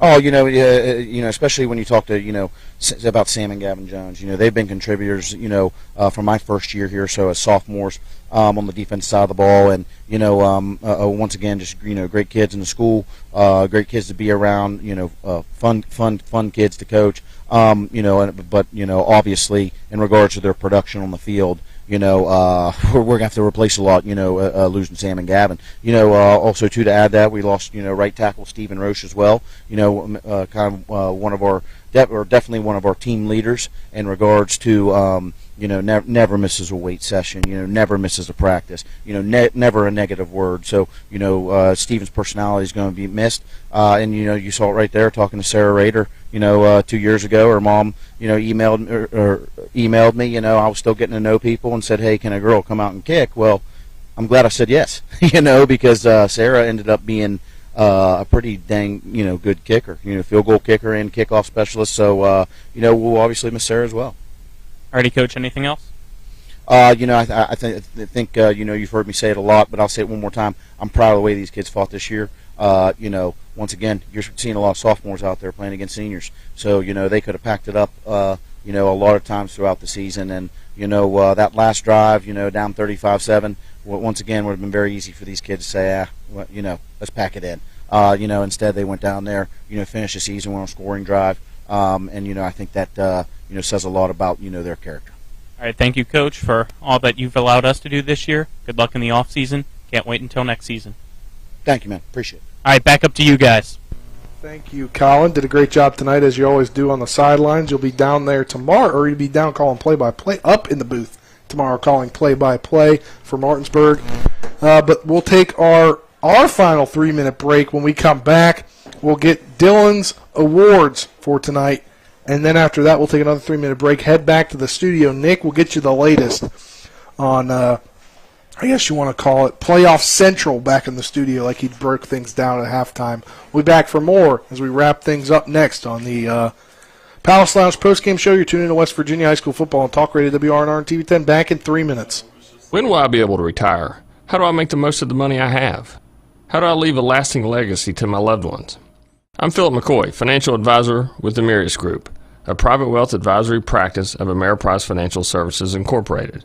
Call us today at 304-263-4343 to help you make the most of your financial future. Our office is located at 1270 Winchester Avenue, Martinsburg, West Virginia. Ameriprise Financial Services Incorporated, member FINRA and SIPC. If you or someone you know suffers from the disease of addiction, help is available from the Berkeley County Quick Response Team with peer recovery coaches and support promptly to the homes of those who've recently experienced an overdose. This collective effort towards recovery brings resources and services to the community, including naloxone and treatment options. Call 304-267-1313 or visit the Berkeley County Recovery Resource Center, 400 West Stevens Street, Martinsburg. The Berkeley County Quick Response Team is funded through a DHHR grant with the Berkeley Morgan County Health Department. Ollie's VIP North Side is the best spot to catch all your favorite teams. Join us Monday for Dollar Wings and Monday Night Football, Thursdays on the patio for the Cornhole Tourney, Friday night lights with happy hour specials, or Saturdays during or after the college games for steak night. Get a ribeye or New York steak for just $26.95. Ollie's has great food and drink menus too, along with 17 TVs to watch any game of your choice from anywhere at the bar or their outdoor patio and fire pit. So stop by and see for yourself today at 36 Veronica Drive in Martinsburg. That's Ollie's VIP North Side. We'll see you for the game. What came first, the chicken or the egg? No matter what you think, you can have it either way. Rock's new bagel croissant and chicken waffle breakfast sandwiches are made fresh every morning. Rock's local market. Rise and shine. You're gonna be late for work. Good morning, sleepyhead. Have a good one. Rock's new bagel croissant and chicken waffle breakfast sandwiches are made fresh every morning. Rock's local market.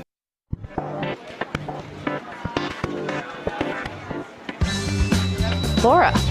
Hey, Laura. What's with the sunglasses? Ouch! The word is spreading. Bechtel Jewelers is home to some dangerously brilliant diamonds. See the difference at Bechtel Jewelers in Inwood. Sunglasses not included. With 4 new car dealerships and 4 used car dealerships in 3 states, Parsons is the largest used car and fastest growing new car dealer in the tri-state area. Take Parsons Ford with huge savings on hundreds of new Fords, financing from 0%, Parsons' goal of financing for all, and Parsons' famous above-market trade-in allowances that help make Parsons #1 for used cars too. See why so many won't buy anywhere but Parsons Ford in Martinsburg. We became #1 by making you #1 first. Parsons. Welcome back to the Palace Lounge postgame show live from Spring Mills High School as we wrap things up for one final time in the regular season in the EPAC. Besides Martinsburg, we'll have Martinsburg's game tomorrow at Bishop Byronton, 10:30 pregame. Nick will give you the latest on anything that happens after he's left tonight, where playoffs-wise, where we're looking at that. And then at 11, you and Colin will join live from Bishop Byronton in Alexandria, Virginia. That'll be at 11 with the 12 p.m. kickoff. But we'll wrap things up here with University getting the 35-13 victory over Spring Mills tonight. University securing a playoff spot, likely moving into 14. And Spring Mills losing tonight ends their season. You heard from Coach Josh Sims there, and he's looking forward to next year already. But now it's time for the post-game awards. First, we'll start you with we'll start from bottom and then go back to the other ones. I still haven't switched those. I always told myself I was going to switch them around on the paper here. But we'll start with the Kelly's, or the Good Hands Catch the Game, brought to you by Kelly's All-State Insurance. For all your insurance needs, call Gary Kelly at 304-263-4596 or stop by 724 Lakeview Drive in Martinsburg. I'm going to give it to the 16-yard touchdown in the second half by John Coleman from Luke Hudson, because I think all game long it was just a one-play example there of how dominant Coleman was able to be when you were able to just throw the ball up to him. Hudson could, and he was pretty much there almost every time to make some sort of play, contested catch or otherwise. All right, then the electrifying play of the game brought to you by Orsini's Home Store.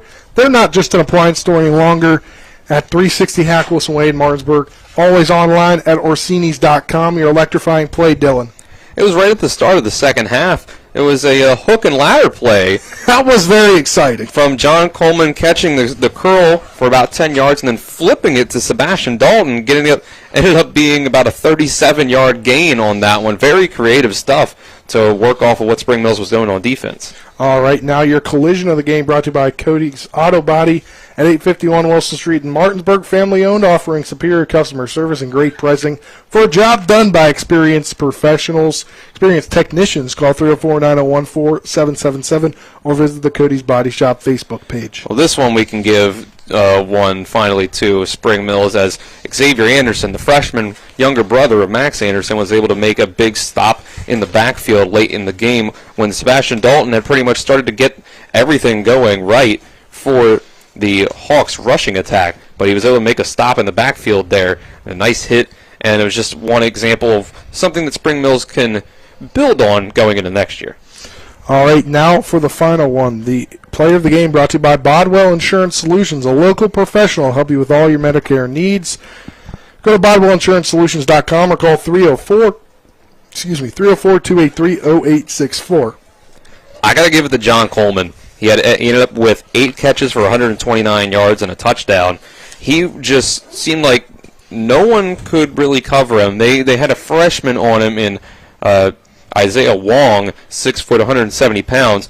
But he did pretty well for himself. But it's just too many instances of Coleman being too big and too strong where he was able to put up almost 130 yards on just 8 catches. And he could have had more with a few more throws on target. All right, well, that was your player of the game brought to you by Bodwell Insurance Solutions, and that will do it for us here from Spring Mills. It's University 35, Spring Mills 13. Spring Mills season comes to an end. They've got a bright future in front of them, Dylan. And University wins. They likely move to the 14th seed in the playoffs. And Nick will break down more of his projected playoff rankings and the scores from around the rest of the state after this 3-minute break. But I want to thank our crew tonight. First, the cameraman, John Alderton, Colin McLaughlin down on the sidelines. Get some great interviews tonight. Our on-site producer, Braden Schaffner. You, Dylan Bishop. It's great doing some games with you this year. Absolutely. And Nick Rizzolini back in the studio, who you'll hear from. I'm Spencer Dupuis saying so long. We'll talk to you tomorrow. Nick will talk to you tomorrow, or Nick will talk to you in about 3 minutes. He'll also talk to you tomorrow at 10:30 a.m. Then Dylan and Colin will talk to you at 11 a.m. live from Bishop Ironton as they get you set for Martinsburg at Bishop Ironton. That's set for 12 p.m. But for John Alderton, Braden Schaffner, Colin McLaughlin, Dylan Bishop, John Alderton, I probably already said that, Braden Schaffner, Colin McLaughlin, Dylan Bishop, I'm Spencer Dupuis. I've said everybody's name about 5 times. Have a great rest of your evening, everybody. You'll hear from Nick after this 3-minute break. Hi, Nick. Before the invitations and the dress, the flowers, cake, candles, or vows, there was an answer to a question proposed with a ring. Bechtel Jewelers knows that an important part of your wedding happens before the I-dos. We're a diamond store with an engagement and bridal jewelry selection that's both exciting and accessible. On the big day, there's everything else, and there's the ring. Make sure you get this one right at Bechtel Jewelers in Inwood. With Honda, every summer adventure is the destination. Take your adventures even farther with Honda, America's most fuel-efficient full-line automaker. For a limited time, well-qualified buyers can get a 2.9% APR on a 2022 Honda Civic and a 3.9% APR on a 2022 Accord or 2023 HRV. CMA's Honda of Winchester, 3985 Valley Pike. CMA, moving lives forward. See dealer for financing details. Exclude Civic SI based on EPA estimate of MY20 full-line automaker fleet-wide fuel economy 2021 EPA Automotive Trends Report. Are you considering selling your home and don't know where to start? Then call Chris Ross and the Milestone Real Estate Group at Keller Williams. A Martinsburg High School graduate, Chris knows the local market, and he's proven it as #1 real estate team in West Virginia in 2019. Phone Milestone Real Estate Group at Keller Williams at 304-579-7349 or go to callchrisross.com. Let's celebrate your real estate milestone together. Hello, this is Mark Sutton of the Sutton & Janelle Law Firm. The right attorney can make all the difference in your case. That's why you should call Sutton & Janelle. We have been serving clients in West Virginia and Maryland since 1999 in the areas of family law, DUI, criminal defense, and personal injury. Sutton & Janelle works hard to obtain a favorable outcome for you at a reasonable rate with affordable payment options. Sutton & Janelle values your rights and is passionate about your success. Contact us today at suttonandjanelle.com.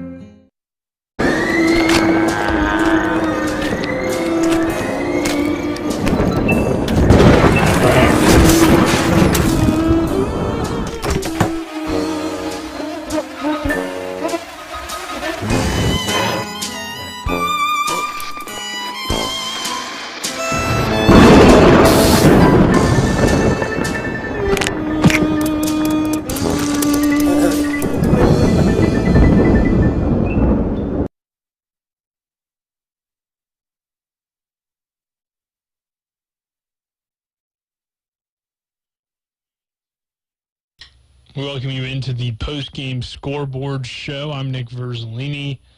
Let's get you some scores from tonight's action. Most of these games have gone final. In fact, all of them except for 3 games have been final scores, so we kind of have an idea of how the playoffs are going to shape out heading into tomorrow afternoon. We'll have kind of a deeper breakdown on that, but we'll start the scores from tonight's games. Unfortunately for Spring Mills, the Cardinals lose this season finale to number 15 University, 35-13. So the Cardinals finish the season again 4-6 for back-to-back seasons. University will improve to 7-3 and most likely move up in the playoff picture. Hedgesville got a win and they are headed back to the playoffs. The Eagles win it 42-0 over Hampshire. Will probably remain the 16 seed, and we'll see who ends up being number 1 because there's definitely some still last-minute decisions to be made on that, or at least last-minute games that will impact that. Not really a decision, but the math will decide who ends up getting that number 1 spot. Jefferson rallies to really make this one not very close, but it is kind of a close game throughout. But the Cougars score a few touchdowns late to make the final score 41-17 over Washington. As we mentioned, head coach Glenn Simpson coaching his final game for the Patriots in that loss in the Jefferson County rivalry. Musselman wins 69-27 over Parkersburg. It's a good win for Coach Brian Thomas and the Applemen, as last year was kind of the reverse score there, and Musselman able to get that win and build some momentum heading into the postseason. We'll see if they end up moving up and potentially having a home game. And again, tomorrow at noon, and I'll be on the air at 10:30. I'll have kind of like a playoff preview, maybe talk a little bit about the Shepherd game that unfortunately we won't have. And that will start at 10:30, and then Colin and Dylan will take it away at 11 for the noon kickoff between Martinsburg and Bishop Ironton, the regular season finale for the Martinsburg Bulldogs. But let's get into these games going on across the state of West Virginia. All right, so the game that we kind of had a big we were looking at, obviously, because it affects 2 Eastern Panhandle teams, potentially. If Princeton were to get a win, it could help Martinsburg move into that top 3 or 2 with a loss for Parkersburg South. But it looks like the Park South Patriots are going to get the win over Princeton, and that will help Musselman. We talked about that Musselman home game. If Princeton were to lose and Musselman were to win, which Musselman already won, and it looks like Princeton's going to lose, the Applemen will move up and have a chance and hosting a home game. So that should be good to see if you are a Musselman fan. Other games, a great game between Huntington and Hurricane tonight. Lived up to the hype, win 3-2. The Highlanders squeak it out over Hurricane, 24-21 final game, or final score there. That means Huntington will most likely be maybe number 1, but probably still number 2 in the state. We'll see. It's going to be very close between them and Park South. Because, well, Huntington plays a little bit tougher competition, but Park South's played a lot of ranked teams this year, too, so we'll see about how that one works out. But the Highlanders get that win over Hurricane. Other games here tonight, George Washington, number 6 GW, tied for number 6 with Bridgeport. They get the win over Woodrow Wilson. Beckley Woodrow Wilson, 26-10. We'll see if they move down or if they stay kind of where they are. I guess University could probably move into that 14th spot, and we'll see where kind of GW ends up because, like I said, tied with Bridgeport, who also did win tonight but beat a AA school. So that's less points for the win. So we'll see how things end up there, but it should be interesting. Morgantown falls to Lindsley. This was a close game at halftime, but Lindsley ends up pulling away in the second half to win by double digits, 31-20, as Morgantown gets shut out in the second half. And then Wheeling Park cruises to a victory over John Marshall.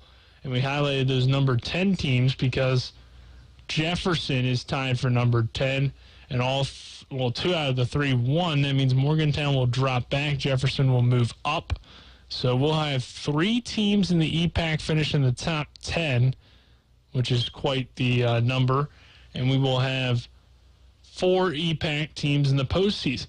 So that's really successful. Heading into the year, I didn't think that would happen, but we'll have 4 EPAC schools in the playoffs. That's pretty cool. But in terms of some other AAA scores tonight, Spring Valley takes care of business against winless St. Albans, 50-7. No surprise there. Bridgeport gets a win over Lincoln of AA, 62-14. Let's see here. Other games we had that we didn't already highlight. Cabell Midland beats Riverside, 42-14. And let's see, Buchanan Upshur beats Elkins, AA Elkins, 27-0. Greenbrier East winning over Lincoln County, 39-0. And Brook beat Preston, 28-14. So again, tune in tomorrow. Princeton just scored again, and it's still the 4th quarter. So things are interesting there. It's 42-34, Park South over Princeton. At the very least, Park South plays exciting football games that come down the wire and are back and forth. Something to look forward to, I think, in the playoffs, depending on who they get matched up. Probably with the second round matchup there will probably be closer. But, again, 10:30 we go on the air tomorrow. Have kind of a playoff breakdown for you. We will not have the Shepherd University Rams game as the Rams are at East Stroudsburg because we'll have the Martinsburg game beginning at noon with a, again, 10:30 pregame show. So we won't have Shepherd football.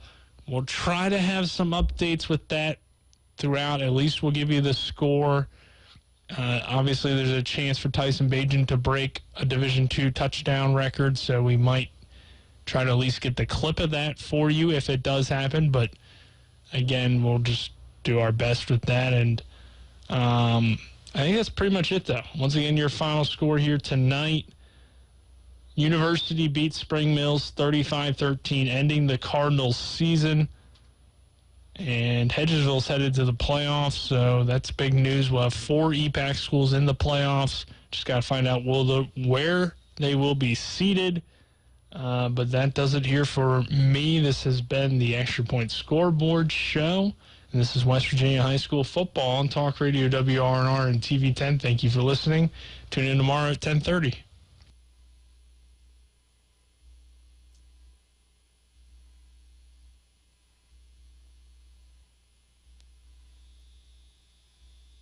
And that concludes today's postgame show. Be sure to tune in each week throughout the regular and postseason for more West Virginia high school football Today's game has been brought to you by Bechtel Jewelers, the Brown Funeral Homes and Cremations, Chris Ross with the Milestone Real Estate Group, the Skinner Law Firm, Hagerstown Ford, the Mansion Ferretti Law Firm, the Myriads Group of Financial Advisors, Orsini's Home Store, Parsons Ford of Martinsburg, Sutton and Janelle Attorneys at Law, CMA Honda of Winchester, and WVU Medicine. For the best in high school, college, and NFL coverage all season long. Keep it tuned in to Talk Radio